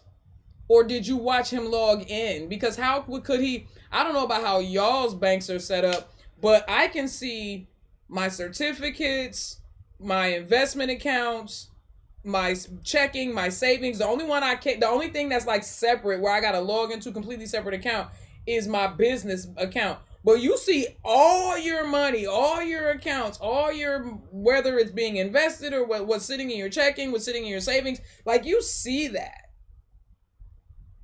You know what I'm saying? So what did he do? Like, yeah, if I click on an individual account, it'll go into that account and only show like the breakdown of that account. But like when you first open up your bank account, like on the apps, normally it's like just everything is listed. So she said that she saw the Chase savings. And then she also said that she saw something from U.S. I thought she said. She saw something from U.S. banking, and then she saw something from Chase banking. That's what she said. But she said she didn't see anything in the offshore account. What it's like to have a decent man? Yes, I really had the audacity to have that thought. So we agreed at the beginning of December, like, we wanted to be together. I believe I loved him. Y'all, I'm going to roll up. I'm not going to smoke on camera, but I'm just rolling up for after this because I just know after this I'm going to need to. This is ridiculous. It's still COVID, so we had to follow certain protocol. Sorry. So we filed our marriage license in Fayette County, Georgia. Okay, you got the marriage license. Could not get an appointment in Clayton County to save your life. Clayco. So we filed the marriage license in Fayette County. On our marriage license, it asked the number of previous marriages. He said 1. I had 0. Okay. It asked for our social security numbers. He put his social security number down. Was it 1, 2, 3, 4, 5, 6, 7, 8, 9? I mentally wrote down his social security number. Oh, good girl. And I did a background check. Good girl. I did a background check after I had filed a marriage license. Yeah, that was stupid, but good girl. The background check, nothing came back. It was like no results found. I did a criminal background check, nothing came back. So I thought one of two things. Either I had the wrong social, meaning I wrote down the wrong social, or my paranoia was unfounded. There's nothing wrong with this man. Because he has been always throughout the relationship a big stickler about law enforcement. Because his daddy was a cop, right? Because his dad was a retired police officer. So yeah, this is someone who has been This is a guy who would check to make sure my tail lights were working, make sure my signals were working. See, that should have been a red flag my because oil nobody was who was good, make actually sure I had abiding enough by the gas in law. car. Let me explain something to y'all. Nobody who's actually abiding by the law actually is that much of a stickler about the law. Anybody who's going out of their way to make sure that they don't have break no laws like traffic laws and different things like that, it's because they don't want to get pulled over for something minor, and next thing you know, that warrant pop up. That's a red flag to me. I have cops in my family. I told y'all this. I have cops in my family. You think they literally are cops themselves? You think they running around being like, oh, gotta make sure that tail, like they're not doing that. People who are knowingly and inherently abiding by the law are not like super pressed about small violations or breaking it. Anybody that is that pressed and like, you know, a stickler be like, no, don't break no law. It's because they can't afford to get caught up on some small shit, and then you find out that they really got some big shit on their name. That's what that was really about. Trust me, bro. Trust me. If you know, I got criminals and cops in my family, so I know what it looks like on both sides. I'm trying to tell you. So when the criminal history came back with no results, not even a traffic violation? Well, of course there isn't, because the man probably hasn't had so much as a speeding ticket. Right. So we filed the marriage license, and then we made an appointment to get married and waiting for the judge to come out of chambers. Okay. So that she could marry us. Okay. And the reason why I'm pausing is because, my God, if I could go back and see that young woman sitting in that lobby.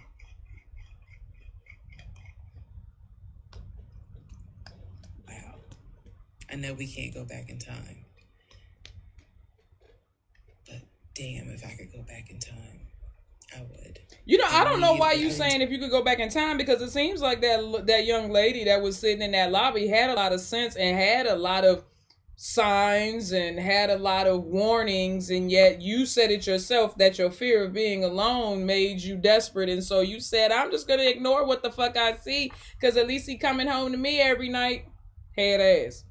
Night moonlight. When I was getting married, because I was afraid that we had tried before in September and something came up. So I didn't want to tell anyone. I didn't want to get anyone's hopes up. I didn't want to get my hopes up. I know that's bad, but again, damn, said I would be honest even if it's ugly.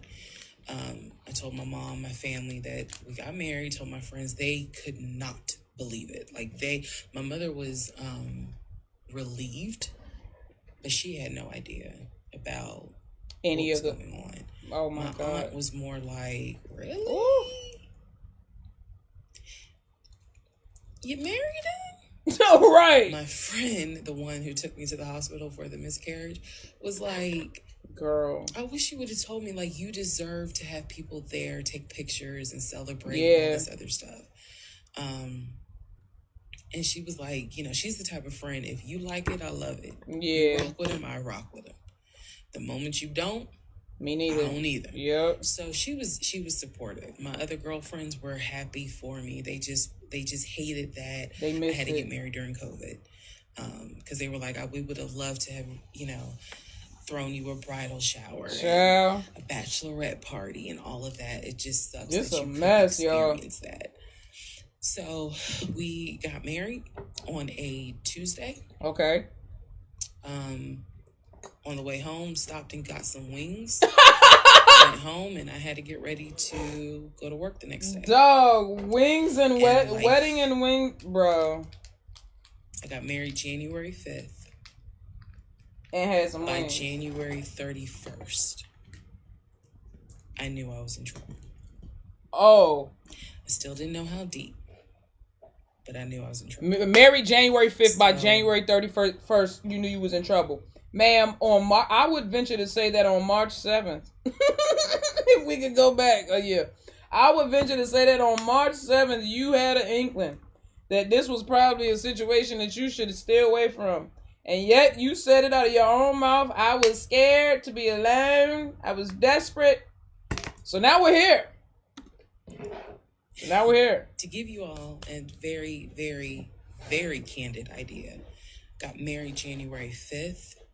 the normal things that married newlyweds do. Right. When we got married, completely stopped. And that was not by me. You always hear men talk about, man, now that we're married, she don't. In my case, it was the exact opposite. He stopped giving a damn. So, anyway, because this is not a forum to be all R-rated or whatnot, but y'all get what I'm saying. So, we was got his married D like that? 5th. January 6th, I went to work. It was a lot of people congratulated me because it kind of word got out that I had gotten married.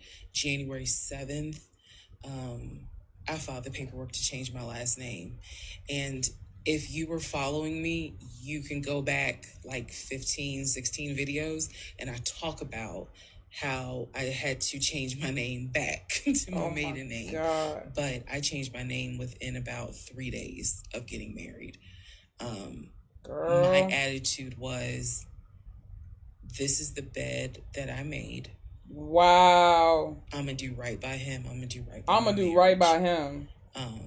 Forget you, huh? Marriage seriously, and when I married him, I absolutely married him thinking I'm going to be with you for the next 40, 50 years. You saw everything that he did. You was aware. Okay. That was my mindset. That was a stupid mind to have said. I'm telling you. And be divorced in 6 months. But I got married January 5th. That is a stupid mind to set. And by January 31st, I knew I was in serious trouble. That is absolutely ridiculous. So that is where we are.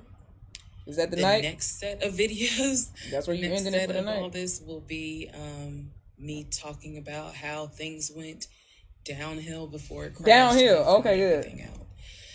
In the meantime, so this ain't considered downhill yet. Tomorrow is my birthday. So. Okay, good. Happy birthday to me. I can't believe you the one that chose to tell this story, Reesateesa. At this time. Not the interlude. She came back and said, "Wait a minute, I ain't done just yet."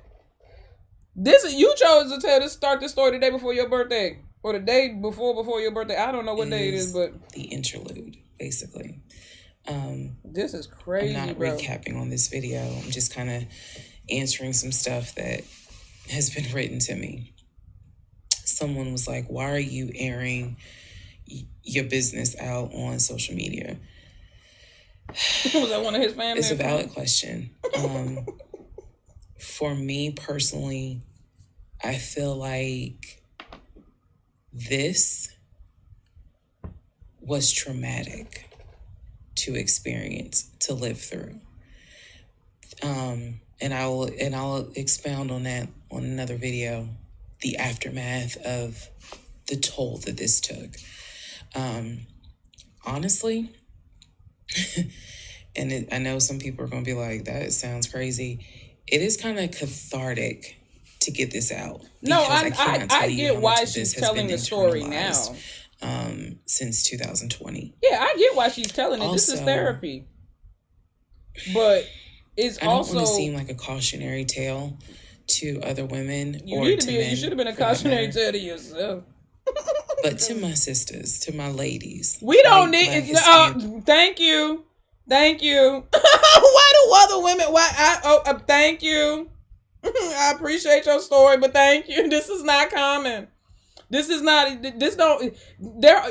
you have cautionary tales because certain things happen. This is not the average day-to-day life of a woman being in love with a man or even being taken by. Most men don't even got to do all. This is no thank you. I do not want your advice or your caution. I refuse to accept any advice from you right now. That is ridiculous. This is like getting financial advice from a broke person. No, thank you. You stop right there, ladies. No, go stand in the mirror and finish this sentence. You go stand in the mirror and finish this sentence because I be doggone if you gonna sit here and talk to me like I went through it. You ain't nobody else sitting here and been through this bullshit. This is all you. You go get up and look at yourself in the mirror and talk to you. This ain't got nothing to do with us. We just here to be entertained by this foolishness. But this ain't got nothing to do with me. I would never. Gay, straight, leprechaun, zebra, ain't no orientation gonna make me this stupid. Not one. This is ridiculous. I'm talking about some ladies. She got her nerve. Girl, you better go get in that mirror and do some mirror work and talk to yourself. Talking about some prayer closet. Who you praying to? Talk to yourself a little bit while you in there talking to Jesus. Asian doesn't matter. If something does not sit right, we know. We get the fuck out. Investigate it. No, leave. I cannot stress. See, this is why I don't want her advice. She's gonna investigate it. No, leave. If something doesn't feel right, that's the only investigation you need. That is called self-preservation. That is called intuition. Especially if it's early on. If you don't get your ass up out of there, she's sitting there telling me something. Investigate. See, you already giving the wrong advice. No, leave. You just go. Dummy. Tell me some investigate. You hush. Still all this time. 4 years ain't learned shit. 4 years ain't learned shit. If just one woman watches these videos and she's like, you know what? Is it you? Is the woman in the room with us? Let me look into this. Is the woman in the room with us? Then it was worth y'all it. sat here and let this woman fool. She scammed y'all too. Yes, it is a Lifetime movie. Yes, it is Netflix. She scammed y'all too. Y'all sat here and felt sorry for this woman. Yes, this is ridiculous. It is I'm hilarious sorry. Also, I don't feel sorry for shit. And I understand all of those reactions. Good. Good. Understand mine. I hope you understand mine.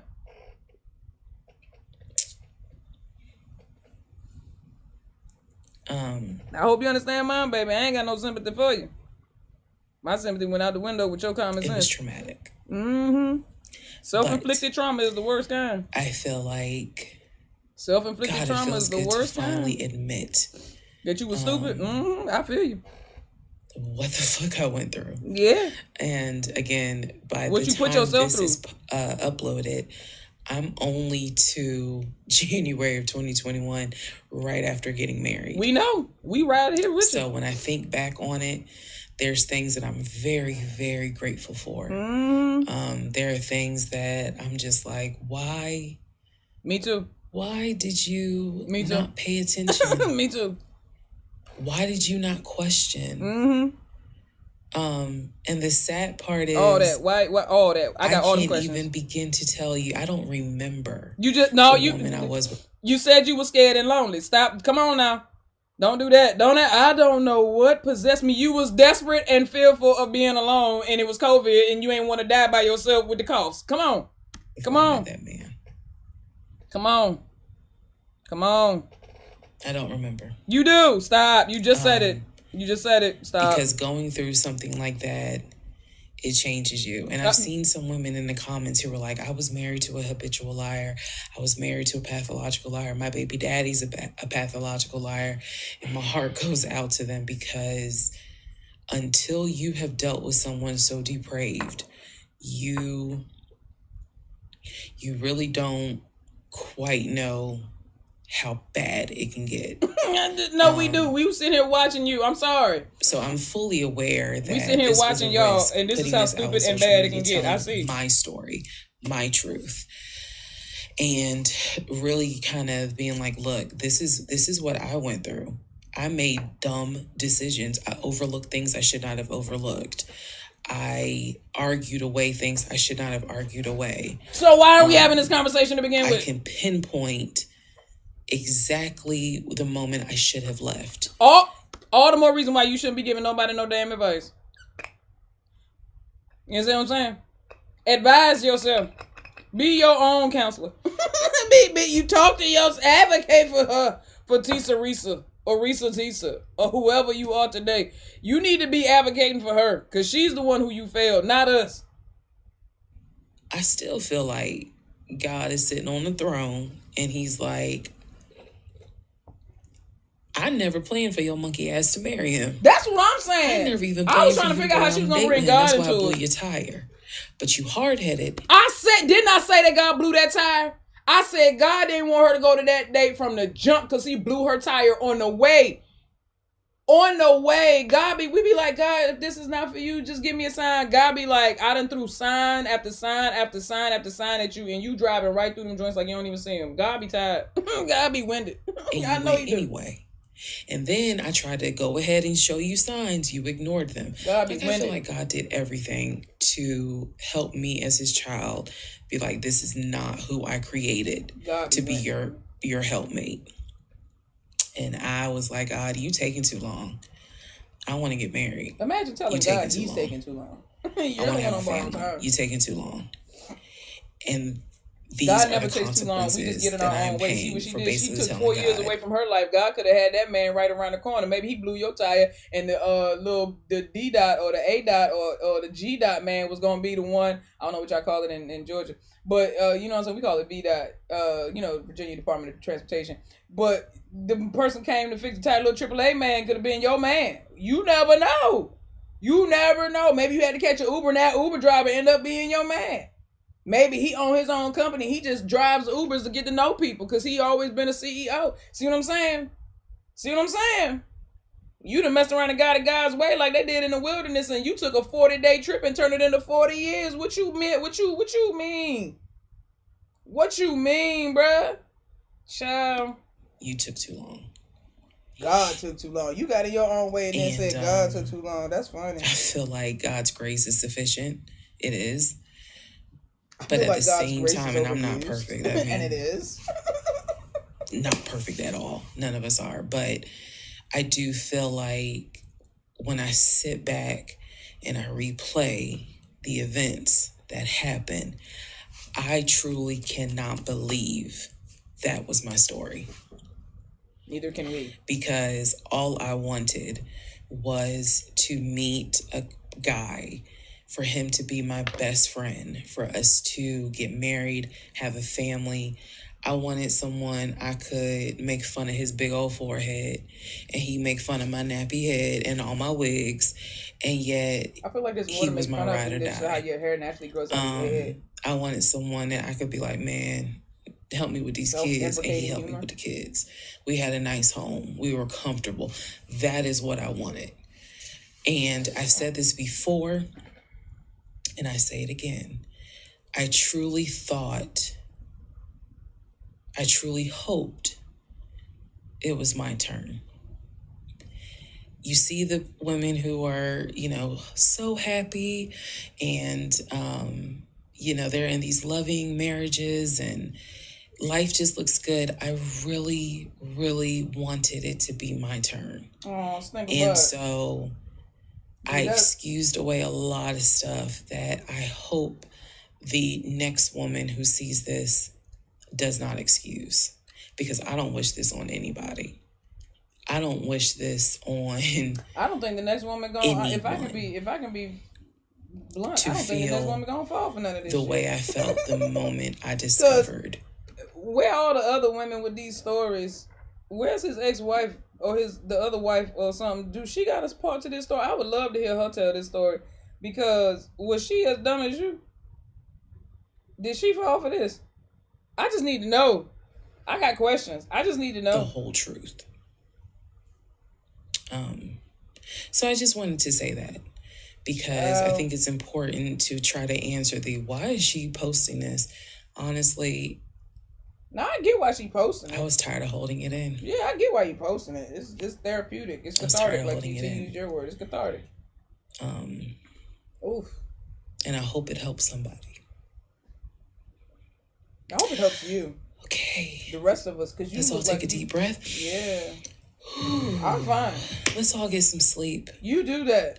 If you don't have anything to do and you just want to wish me a happy birthday, wish me a happy birthday tomorrow, February 15th.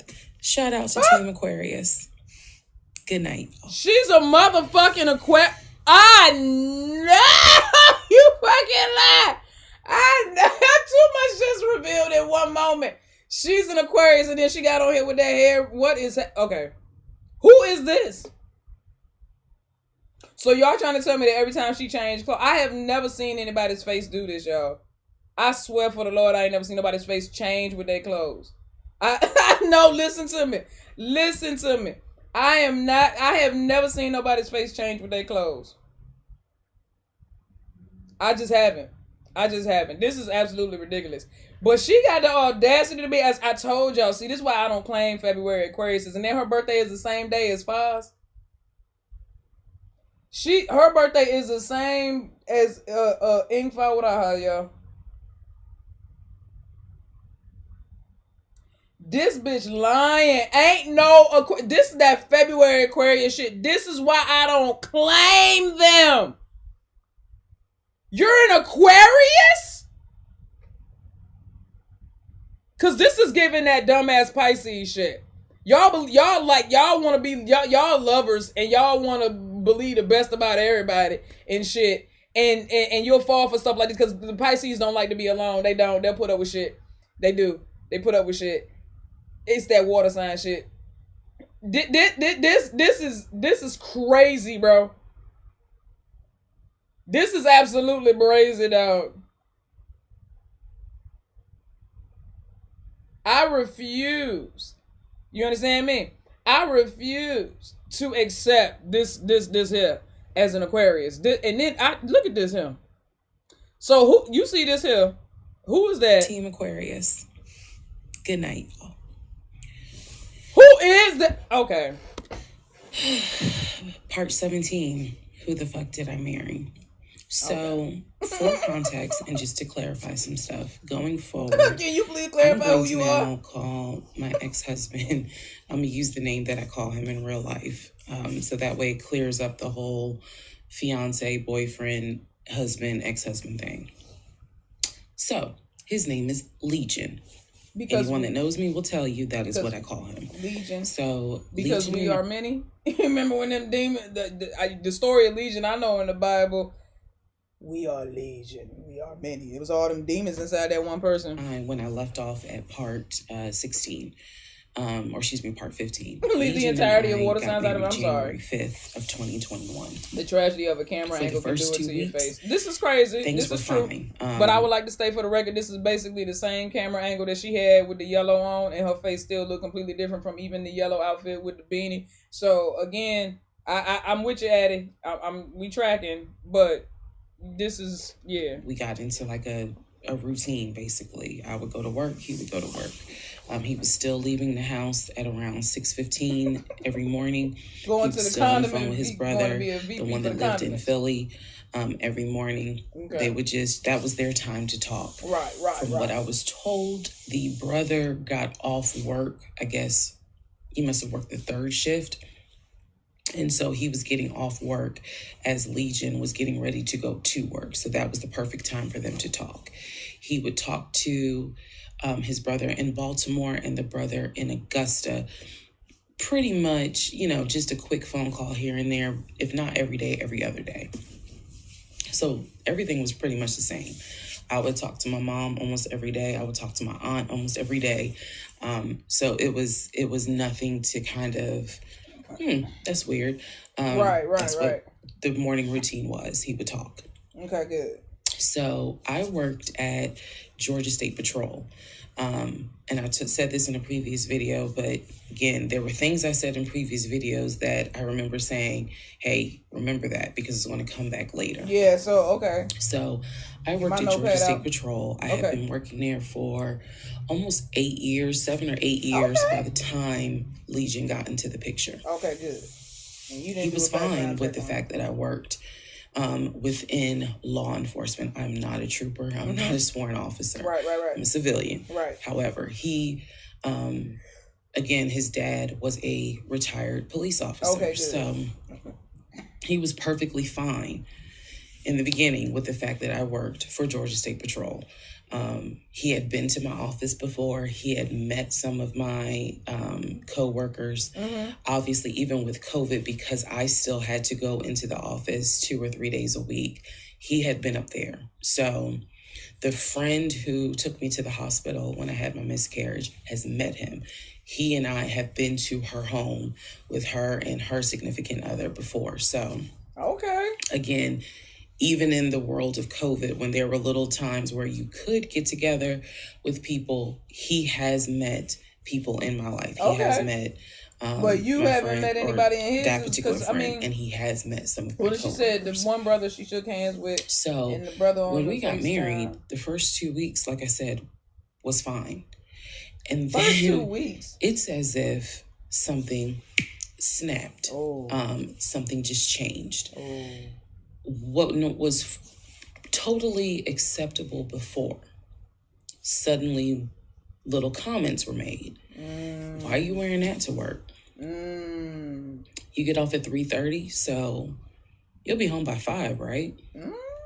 Things that had never happened before. He had never questioned what time I'm gonna be home. 2 weeks? Girl, what you mean really, never happened before? You knew the it. man for exactly 3 minutes, then you married him, and then 2 minutes after you married him, you was like, he flipped a switch.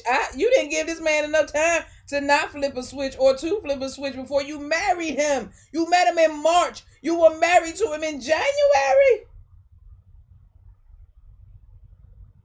Like, not even lesbians move that fast. You gotta relax. Because when I'm off work, I leave. So no, right. When it was never a situation of, I'm gonna just sit around at work and just run my mouth because I have nothing to do. Nah. And then it turned into, he would call me every day from work, and I'm going to demonstrate how those phone calls went. But he would call me every day from work, and if he even so much as heard a male voice in the background. No, we're not doing that. He would have little comments to me. Who was that? Are they in your office? See. Man, I never know who's around you, because it seemed like every time I call you, I have the hiccups, sorry. Why it seems like every have time I call you, there's some man around. And I'm just like, boy, at first I kind of shrugged it off. I laughed it off because it really, truly was absurd to me. But then it became a bit more frequent. Right. And so I really just didn't feed into it, because I'm like, I don't know if this is some insecurity. I don't know if this is jealousy, because nothing has ever been done to make you feel any sort of insecure type of way. I've never entertained another guy, never flirted with another guy. Like, I don't know where this is coming from.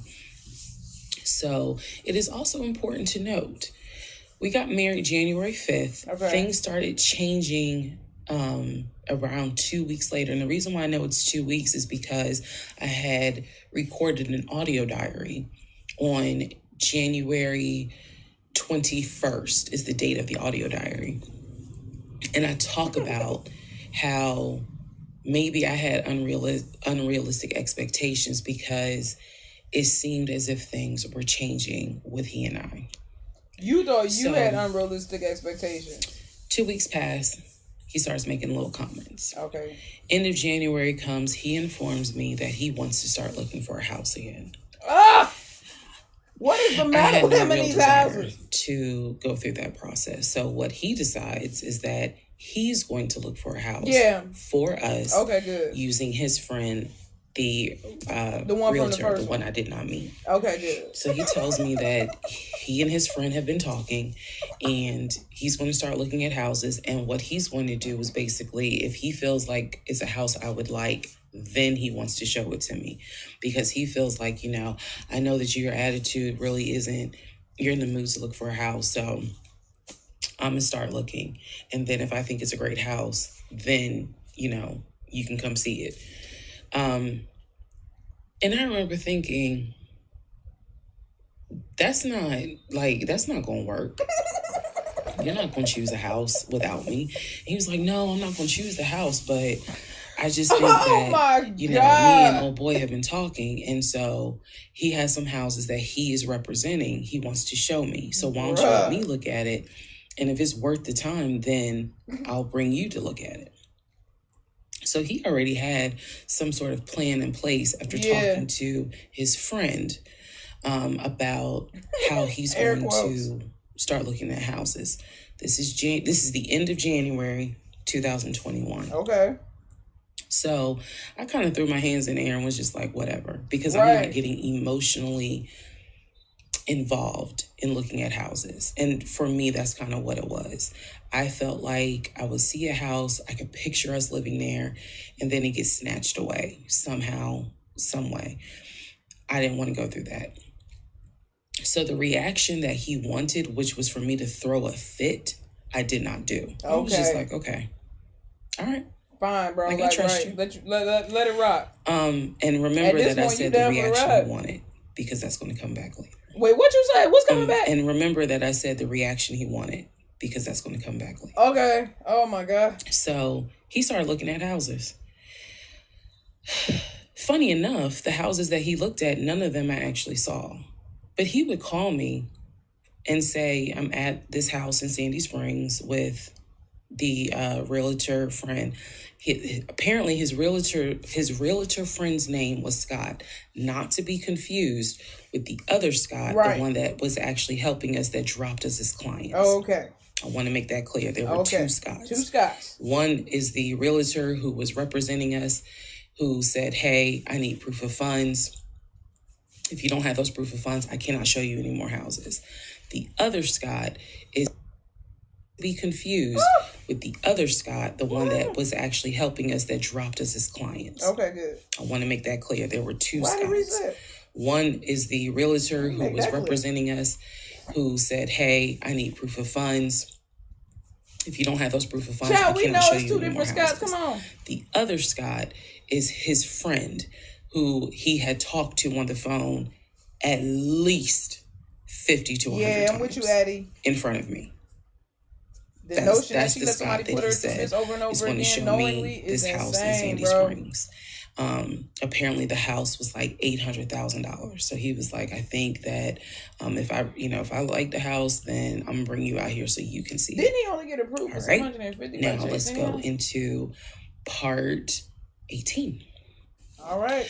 Okay, part 18. All right, y'all. I think what I'm gonna do is I'm gonna stop at part 20, because we already through the halfway mark of the video. So I'm gonna stop at part 20. We're gonna watch all the way through to part 20, 18, 19, and 20. So 3 more parts. And then we're gonna end it off like right there, okay? And that should leave us with probably about roughly like 2 hours, because it's 2 hours and 46 minutes. It's gonna be a little under 2 hours left for tomorrow, okay?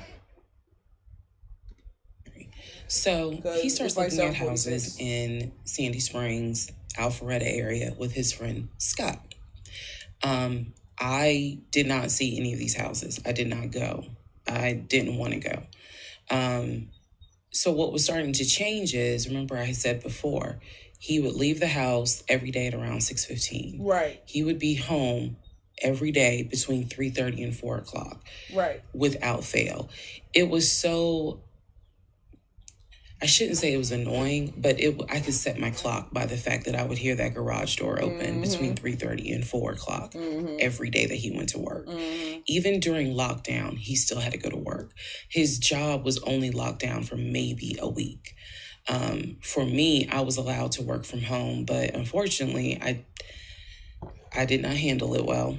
And so I would fall asleep and not check email. So my boss was like, yeah, you're going to have to come back to the office because you're not trustworthy. And I wasn't. I mean, I would watch Netflix and not even be on my computer. So it was so easy. I had to start going back to work. That's crazy. Meanwhile, I finessed 3 months out of Apple. Not doing shit, but doing shit. You just don't know how to do. You don't know how to work from home, bro. I finessed 3 months out of Apple for free. I ain't going 5 days a week. And I was, me and another lady were the only two in there because we were the only two who did not handle work from home properly. Anyway, that's another story. So Legion he started to not come home by 4 o'clock.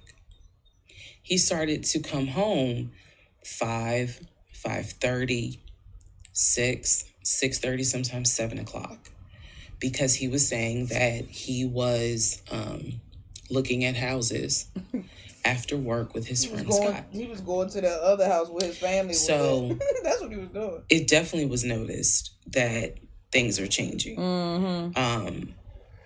And I just, at this point, kind of emotionally and mentally, I was just like, I don't know what to do. This is the end of January. Remember, I told you in part 15, I got married January 5th. By January 31st, I kind of knew I was in trouble. Not even a year. And by the end of January, sure enough, I knew things were changing in a way that I was like, I hate to sound redundant, but what the fuck is going on? So he's still maintaining the story of looking for a house, looking for a house. I had already let him know my lease is up in August. When my lease is up in August, I am moving to Cobb County. And then my attitude was kind of like, you can go with me. Right. Or you can stay here. I don't care, but I'm moving. I'm leaving Clayton County. The reason why I was so adamant to move was not because of Clayton County. It was not because of the house that I was in. It was because Legion had started to create this narrative that he was beefing with my female neighbor. He was trying to get me to believe that my female neighbor to the left of me somehow was interested in him. And so she would make... He flirted with her, she turned him down, and all of a sudden she became the evil witch that was all up in his Kool-Aid. Let me tell you something. That dudes do that all the time, bro. They do that all the time. They flirt with a chick, and then if they get rejected, then they go to their girl first and try to make it seem like the girl was coming on to them, so that when the girl see that girl in the hallway or whatever, if that conversation happens, oh, your man tried to flirt with me. You can be like, my man already told me that you tried to flirt with him and you just trying to break us up. You see what I'm saying? That's game 101. You know what I'm saying? They running, you cock blocking and running interference on the back end. You know what I'm saying? So you can cheat in peace. These little comments, and he would come in the house complaining about her and her music and the fact that she had, different men over to the house. It was driving me crazy. And all of this was kind of starting in January. So when I say that, it really seems like we got married January 5th, and then we had 2 weeks of peace, and then something just snapped. I literally mean something just snapped. So only lasted 2 weeks. He's looking at houses. Now we're moving into February. February obviously is my birthday month. He did good. He did good to make Valentine. He went all out for Valentine's Day. He went all out for my birthday. My birthday and Valentine's Day are February 14th and February 15th. So he went all out on both days. Okay, good. Y'all ain't even gonna believe this story. Okay, what's up? What's gonna happen? I said I would share, even when it makes me look bad. Girl, this whole thing that made you look bad. So, come on. The weekend after my birthday, and what I mean by that is, if my birthday was on a Tuesday, we're talking about Saturday. Okay. The weekend after my birthday, he gave me money to go to the nail salon, go get a manicure and pedicure. Mm-hmm. So I leave the house. I take his car. His car was in the driveway. We had a key to each other's car because, again, we're married at this point. Mm-hmm. We're talking February 2021. Okay. So I take his car and I drive to the nail salon over in Morrow. I'm in the chair getting a pedicure, and I get a text message from my husband saying, someone was just at the house looking for you. And I'm like, who was looking for me? Well, who was it? And he said, I don't know. I think it was some, this is through text. I don't know. I think it was some dude you used to mess with. Okay. I was like, what are you talking about? He was like, I'm telling you, some guy just came to the house looking for you. I told him you were not here. So at this point, y'all, I'm in the chair at the salon. I'm freaking out because I'm like, who the fuck has the audacity to come to my home unannounced, uninvited, talking about they're looking for me? Especially because before I met my husband, I was working the last shift at Amazon as a part-time job. So I had not dealt with, dated anything with anyone for about a year before I met him in March of 2020. Yeah, see, that would be coming out of nowhere. Was like, who the hell is this coming to my house? So I finished the pedicure. I head home. Once I get home, I'm like, what are you talking about? What happened? And so I'm frazzled in a way. Absolutely. And he's calm. He was like, yeah, it was a black Dodge Charger. They pulled into the driveway. They backed in. They backed in as if they had been here before. So clearly this was someone who's been to your house. Boy, it could have been somebody turning around. He said, I opened the door and I went out there and I said, is there something I can help you with? And he said, the guy said, I'm looking for, and gave him my name. And he said, I'm sorry, she's not here. And he said, he was like, oh, okay. All right then. And just got in the car and drove off. No, what? And I was like, what are you talking about? That sounds stupid. My brain stopped working because I'm thinking, who the heck could this be? A Dodge Charger? I was like, are you sure that it wasn't law enforcement? Like, was it the sheriff's office trying to serve me with a lawsuit for a credit card I didn't pay? He was like, no, he was in regular clothes. He was like, and it was not a police car. It was on a marked unit, basically. And so I'm just like, who the heck could this be? Yeah, and he was like, I know who it was. And I said, who? I'd have been like, what do you He was like, I think it was your ex. I said, what ex? He was like, the one that you had dated for 2 years. Remember back in like part 3, part 4, I told y'all, he told me about his ex. I told him about mine. I thought we were being honest with each other. So now, fast forward to February 2021, and he's telling me, I think it was the ex that you have been dealing with for those 2 years before you met me. I said, so you think that he showed up to the house uninvited after 2 years? And he was like, well, whoever it was clearly was comfortable backing into our driveway, getting out the car, and was like, I'm here to see, and gave him my name. The person got out of the car. And so he was like, she's not here. Is there something I can help you with? And the guy was like, nah, it's cool. And then just got in the car and drove off. So, again, brain is like, who could this be? Right. So then Legion says to me, you know what?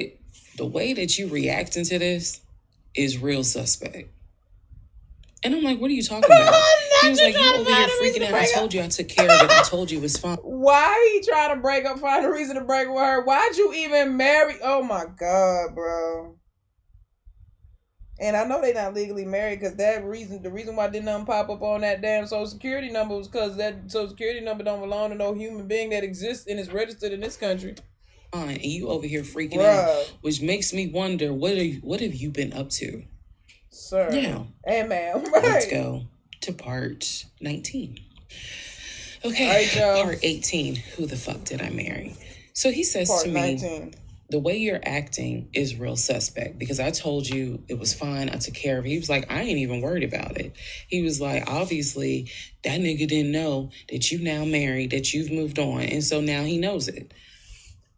But for me, it was the fact that I don't do pop-ups. Right. Don't come to my house unannounced. Right. So if someone has done that, for me, it automatically feels like a violation and it feels like it needs to be addressed. So it was not as simple as, I already took care of it. It's fine. Let it go. We ain't letting nothing go. Yeah, because you don't have my permission to show up to my house. Right, I'm finna get on the phone. And before this turns into something where I'm going to be on Fox 5 News, right, I need to address that with you. Right. Because that is not okay. So he didn't like the reaction I had to the story he told me where someone basically disrespected my home. And he felt like my reaction was really suspect.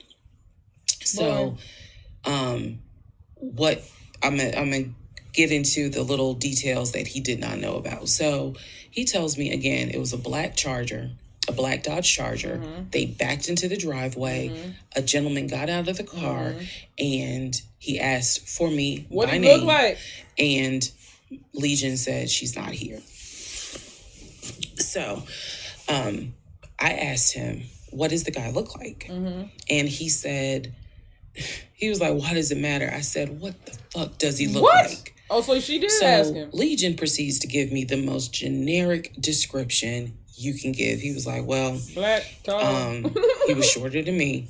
Ex-husband is about 6'3", 6'4". Mm-hmm. He was shorter than me. He was brown skinned. I said, did he have a hat on his head? Mind you, I understand that before marriage, I was a damn fool. I understand that. Okay, before it. But every woman has that moment where you only gonna fool her but for so long. And eventually puzzles start coming together.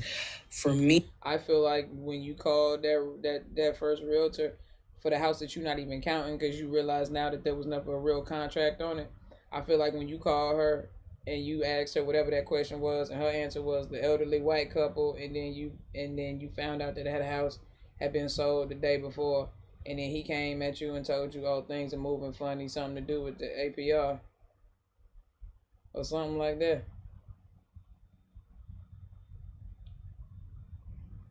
I feel like right around there. And then when you knew you had him caught in that lie and you recorded a voice note to yourself and then you said, you know what, I'm gonna go ahead and let him off the hook. That's not when right there. That's not that. This is it. This was the moment. Every lady, this is the moment right here for you. Okay.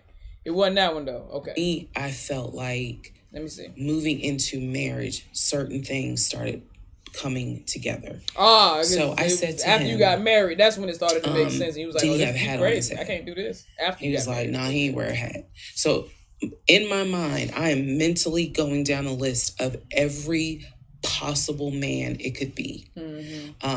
And it was only like 4 men. I had been in that house about 3 or 4 years at this point. Okay. So I knew all of the people, and I'm talking about from maintenance down to ex-boyfriends. It was a total of like 4 men. So when he said that it was a black Charger, I immediately was like, okay, I know that crosses out one. Right. He said he was shorter than him. All of them were shorter than him. I said, did he have a hat on his head? He said, no, that crossed out one, because one in particular was a maintenance guy who always wore a hat on his head because he had like a bruise or something, and he was just self-conscious about it. So he always wore a hat. Okay. That leaves 2. So I said, was he muscular? You doing all this deductive reasoning to find out who backed into your driveway, but not who's sleeping in your bed. You ain't applying this same level of mental effort to the man that's sleeping in your bed who you don't even know. He having conversations on the phone with people who do not exist, and you... Or was he skinny? So she can ask all these questions about that dude, but not any... He was like, well, he was kind of in between. And I said, okay. He was in between. He was like, well, he was kind of skinny. So Legion's getting all frustrated. I said, just answer the question. Muscular, or was he skinny? So Legion's getting all frustrated. I said, just answer the question. He was like, well, he was kind of in between. What's in between muscular and skinny? No, because what is in between? There's no in between for that. Muscular and skinny? Are you saying lean? That's not an in between. That's a whole different body type. In between. I said, so was he light skin or was he dark skin? He said brown. He was like, I told you he was brown skin. I said, was he my complexion? He said, no, he was brown skin. That eliminates one. So now there's one left. And yes, the one left would have been the ex that I had dated for 2 years. Okay. And so he was like, I know it was your ex. I know it was your ex. And I was like, that don't make no sense, because the ex that in my mind, I'm saying this, right. The ex that I had dated, he and I had no contact with each other. And he was not the type to just pop up at your house. That ain't his style. Not to mention, and I ain't tell Legion this, that man would not be caught dead driving a Dodge Charger. He hated Chargers because he drove it as a patrol car. So I didn't say anything. I just was like, that's weird. So what Legion didn't know is that at the time I had a security system. So I had a security system. You got a camera? Where anytime the front door, the garage door, or the back door was open, basically any entry point, anytime it was open or closed, it would send me a text message notification. Oh, okay. So when he's telling me all this, I'm looking at my phone and I see a notification where the front door was opened. Okay. And it was shut, all within the same minute. So for example, if it says front door open at 1 p.m., front door closed at 1 p.m. So whatever yeah. he did was within those 60 seconds. Yeah. He's telling me the story of the guy got out the car. He opened the door. He went out there. Can I help you? And the guy said, at least 2 minutes, I'm looking for. That would have taken. And Legion said, no, she's not here. And so he said the guy kind of was like, okay. And he was like, all right, thank you. And got in the car and drove off. Legion has also told me that he watched him drive out of the neighborhood. See, this is what I mean. Like, he just be telling all these extra lies. He could have said that. Here's the thing. His story could have still flew if he did it from the door. You see what I'm saying? That's the thing about lying. You be adding. The one thing about lying and what people mess up with lying is they think that the more details they add, right, the more believable their story will be. But see, the problem with the more details you add, and I learned this just from watching interrogations, bro. That's why it's better not to say nothing at all, even if you're innocent.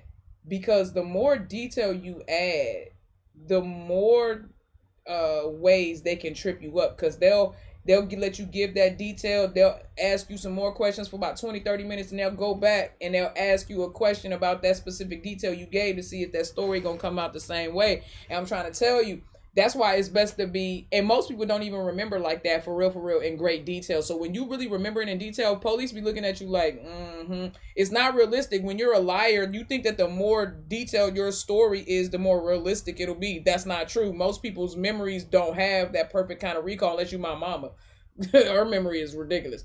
But most people don't have that perfect kind of memory recall. And even those who do, they still don't give that level of detail. You know what I'm saying? So like, he could have told that whole story and been like, I stuck my head out, dude, got out the car, was halfway out the car and was asking if you was here. And I was like, nah, man. And you know what I'm saying? And then, I shut the door and I watched him from the door drive. Well, you see what I'm saying? Lie with your intellect. If you're going to lie at all, I'm not trying to tell you guys to lie, but if you're going to lie at all, lie with your intellect. Don't lie with your ego. Because when you lie with your ego, you're going to mess yourself up every single time because you always try to make yourself out to be the bigger person or to be the hero, whoever in the story. Lie with your intellect. Jesus. Which means because of the way the house was set up, the townhouse, you gotta prove more. He would have still been outside watching this.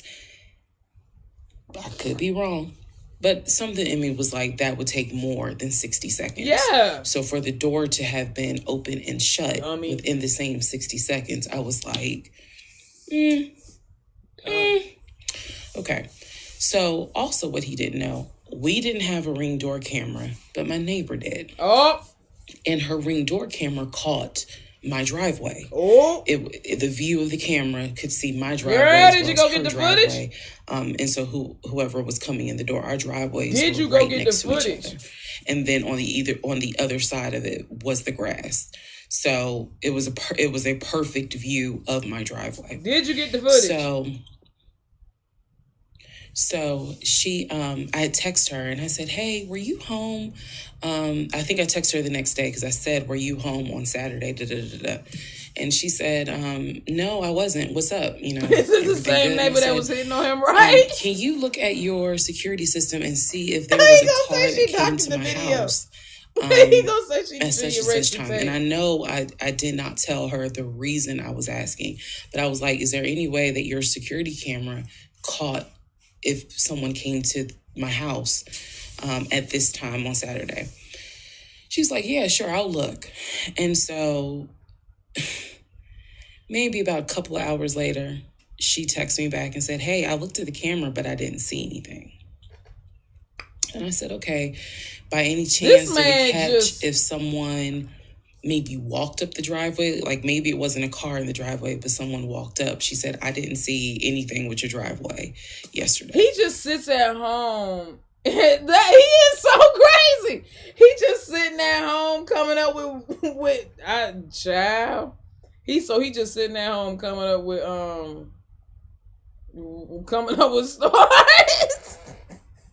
This is a grown ass man. He never grew out of that stage. That's the kind of shit. I don't know. That's the kind of stuff I used to do when I was a kid and I knew my mom was coming home from work. Like, you used to think of a story, come up with a story that you could tell her to make your day seem better than it was or something. I mean, but you was a kid, bro. You know what I'm saying? Like, this is a grown ass man, y'all. So I said, okay. And I knew that This is a grown something up in me again was like, nobody came to the house. This man lied. So now here we are. That's a grown up. A month and a half married. Girl, and you and stupid now for is that. when I'm like, that was when. Why the fuck did he make that up? Because no one came to the house. That's what I'm saying. No black Charger came to the house. He just made that up out of thin air. Nobody got out the car and asked for me. That man touched by an angel. Nobody was looking for me. That man touched by an angel. So He now like I was sitting bro, in like, what? the bedroom thinking through all this, and I'm like, yeah. Why the fuck did he make that up? Yeah. Because that's what happened. Yeah. I'm looking at the text messages on my phone where he's telling me someone just came to the house looking for you. This man crazy. But no one came. This is crazy. So what was the purpose of that? It wasn't. And then something said to me, something in me said, he wanted to see your reaction. He just wanted to see the reaction. You had been too calm, and so he wanted to see a reaction. Yeah, so this man gaslit me wow. like I was Georgia Natural Gas just to get a reaction. Dang. Welcome, ladies and gentlemen, to part 20 of Who the Fuck Did I Marry? Oh, okay. Right, There she go looking like the girl this... from the first video again. Okay. Oh, no, the second video. This she looking like parts 2 through 4 or something. Right here. This is, I think this is part... is this giving 2 through 4? Yeah, I think they're giving part 2 through 4 a little bit. Maybe this is the one. Maybe this is the one with the shades on in the car. I can't tell. Fuck did I marry? So after the black Dodge Charger incident, things were quiet. This is the last part for today, y'all. Legion was fine. So let's all pay real close attention. This is the last part for today, and tomorrow we only gonna have like an hour and like 50-ish minutes. So about 2 hours, okay? Tomorrow, like I said, we have about 2 hours left for tomorrow, but we have made it through 3 hours today, y'all. We crushing it right now. Just slept just fine. Me, that shit played over in my head for days and days and days. I didn't think I was gonna watch all this. On one hand, I was like, this shit interesting. I know nobody came. My head knew nobody came to the house. My heart was like, oh my God, your heart. Okay. But maybe he didn't make it up. Oh. So the head and the heart were absolutely playing a tug of war because, again, I really couldn't fathom that he was making it up. But nevertheless, I filed it in the back of my mind in my little filing cabinet, my mental filing cabinet. So a few weeks later, we go out to eat at this restaurant in Atlanta. Oh my God. Okay. It's a burger place, and I'm going to do my best by the time I post this to put the name of the burger place on the screen. Okay. So we go to the burger place, eat dinner. Everything was fine. As we are leaving, he says to me, Did I ever show you where my grandmother's buried? This is the grandmother that passed away from COVID in 2020. What? That's so random. No. I was like, we haven't been over here. And so he was like, let me show you. So he drives us to the cemetery, which is not far from the restaurant. He drives us to the cemetery, goes around and around, and then it comes to like a little hill in the cemetery. And he was like, you see the headstone. The headstone did he just pick one? Did he just pick a plot? Yo, did he pick somebody else's dead relative's plot and was like, yeah, my grandmama right there, like, even about that? Yo, come on, bro. And, like the family name on it. And it did not have, for example, John David Doe. It just had Doe. Okay, so there were no dates on it. So it reminded me of just a headstone where it was probably multiple family members buried underneath it. That's what it reminded me of. Yeah. And so he was like, my grandfather and my grandmother are buried there. I do recall him telling me when the grandmother died in 2020 that she wanted to be buried next to his grandfather. Okay. And so we're sitting in the car because we can see the headstone. What like, if somebody else walked up and put flowers on the headstone? I would have been like, you know who that is? Do you know who that is? Why they giving your mom and your dad? Yo, why they giving your grandparents flowers? Is that a cousin? Child, this is so stupid. This is so stupid. From the car. And he tells me that is where his grandmother and grandfather are buried. That the family was able to get her, her wishes were to be buried next to the grandfather. Okay. So as we are leaving, we take a different route home. So we get on the highway. If you're from Atlanta, you'll know what I'm talking about. We get on I-75 North. And we're kind of we're just driving around, to be honest with you. But we're taking the scenic route. We get on I-75 North because the reason why I remember is because when you're on I-75 North going towards Atlantic Station, on the right-hand side, you will see the Varsity. You'll see all these tall skyscraper buildings. Right. One of the buildings has the letters NCR on the building. As we're coming up towards the building, he says to me, "Do you see the NCR building?" I said, "Yeah." He said, "The building behind it, my job bought that building. That's where we're going to have, we're setting up operations." And I was like, why the hell would y'all buy a condiment company in downtown Atlanta? He was like, "No, we're not doing production there. It's just going to be offices. And that's where we're going to handle like the business portion. The production is still being done in Gwinnett County out in Duluth." And so I was like, look, oh, okay. He was like, "That's where I keep the company car." So I was like, "The company car?" Audi? I said, "Aren't you supposed to be bringing the company car home?" And he was like, "I don't want to bring the company car home because it's Clayton County and it's a $90,000 car. And I don't want no problems." So he's telling me that he keeps the company car the QA at the building downtown Atlanta that's behind the NCR building. The QA. I barely could see what building he's talking about. But he was like, "It's the building right behind it." And so he's telling me that that's where his office is. I'm just fixing my nose ring. I ain't digging. So I said to him, "Take me to your office." Oh God! I know it's a Saturday, but shit, we ain't got nothing to do. VPs, right? So take me to your office. No, I had not been to his office simply because, again, COVID. So I was like, "Take me to your office," and he was like, "I can." He was like, "That's no problem." COVID was this man's greatest accomplishment. This man used that pandemic to hide all of his fuckery. Do you understand me? He took COVID and put that bitch on like a blanket or a coat, dog. He said, "I'm using this to cover everything." That's crazy, bro. That's crazy. So, do I have the other phone? I do. So y'all are in luck. So I can maybe reenact how this goes. So he gets off the exit and starts driving towards the NCR building. While he's driving towards the NCR building, he always has kept his phone in his left pocket. This is my left hand. So he pulls his phone out and he starts calling. He tells me he's calling Willie. Willie is supposed to be the head of security. So he's saying, "Let me call Willie real quick to make sure that the building's open." So he proceeds. This is another phone. But he proceeds to go ahead and call Willie.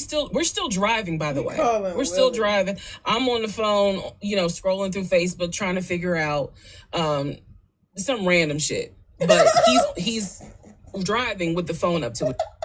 I'm convinced this man created COVID just, you know what?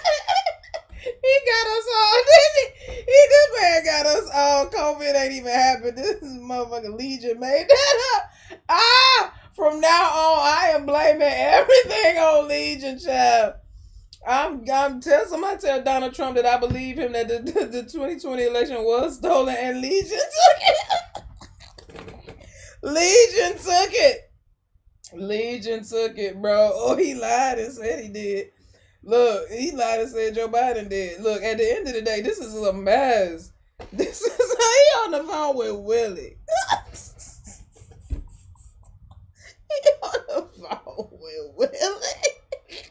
Hey, bro, Willie is the building. Is it cool? This motherfucking crazy, dog. Is it cool if I come up in that job? I'm just trying to slide real quick. Show my little thing. My little yeah. I'm trying to show my little yeah. Where we gonna be working? I'm trying to show my little where we gonna be working. You know what I'm saying? What is the building open on this good Saturday? Bro, this dude is crazy, bro. Is the building open on this good Saturday, Willie? That's all I'm trying to figure out. That's all I'm trying to figure out is it. This is so driving with the phone. Next thing I hear, hey Willie, it's Legion. Hey, how's it going? I'm good. Hey, is the building open? No, I just want to take my wife up there so she can see it and see my office. Are you up there right now? Listen, I'm at You're home. not? No, Willie at home. Okay, is Mr. Justin working? Mr. Justin. Okay. Mr. Justin. So is there anybody up there that can physically open the building? Because I don't think my badge is going to get me at least in the front door because it's on the weekend lock. It's on the weekend lock.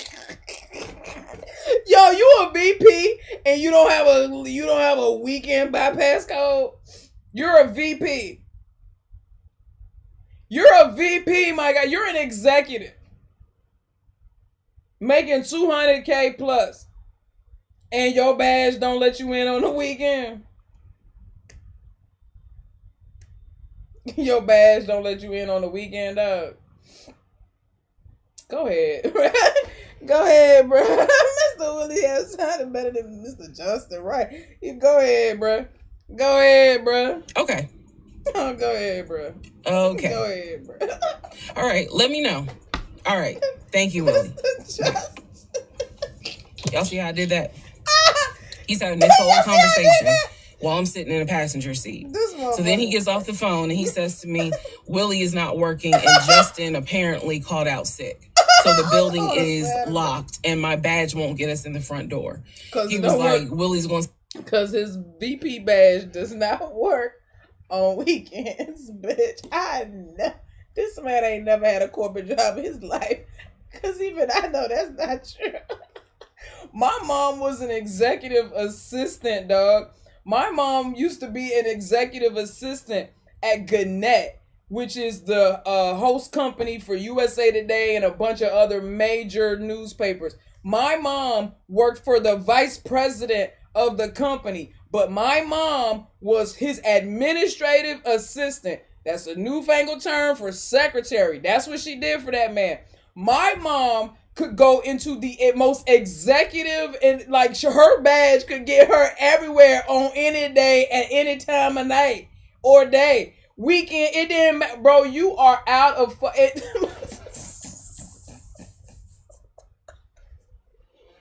And a building like that is going to always have security, especially while it's still under construction. What you mean the security called in sick? That's not how that works. That's not how that works, dog. See, baby, where my badge is set up on the weekends, bro. This motherfucker. See if there's someone else that can open the front door, bro, so we can actually get. He's like, my badge will get us on the floor, but it will not get us in the front door. Just take me home, bro. No one ever called. Just take me home. So when he's getting off the highway, he basically turns onto Spring Street. Again, there's all kinds of shit I distinctly remember. He turns onto Spring Street so that he can then get on. Why he get this man, bro? He wasted time, gas. If you don't take your ass home, you ain't. Bro, y'all don't understand, bro. This shit is hilarious. This man is a professional time waster. This man wasted a whole year of our life. I'm crying. This man wasted so many years of her life. I don't know how long they was together, but this man wasted at least a year of her life. I am crying, dog. This man wasted.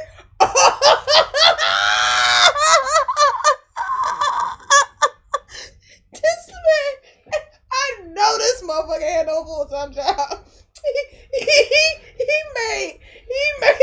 He made making this woman believe everything he said his full-time job. That's what he did. Cause you're not going.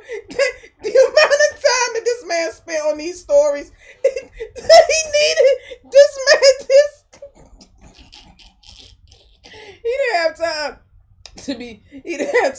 building a 401k with nobody else, y'all. This man say and wasted this woman's time. he took it too far, but he wasted a professional time waster. Oh, Jesus. Okay.